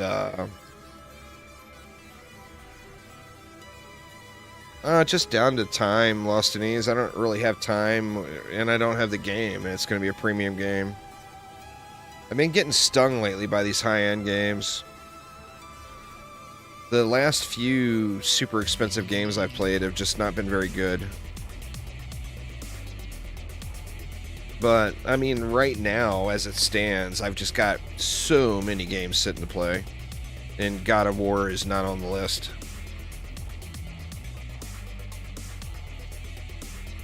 Alright, come on, is this the one? No, trash roll even, really low. Crappy bomber, nothing good. Nothing good at all day. Such a bummer.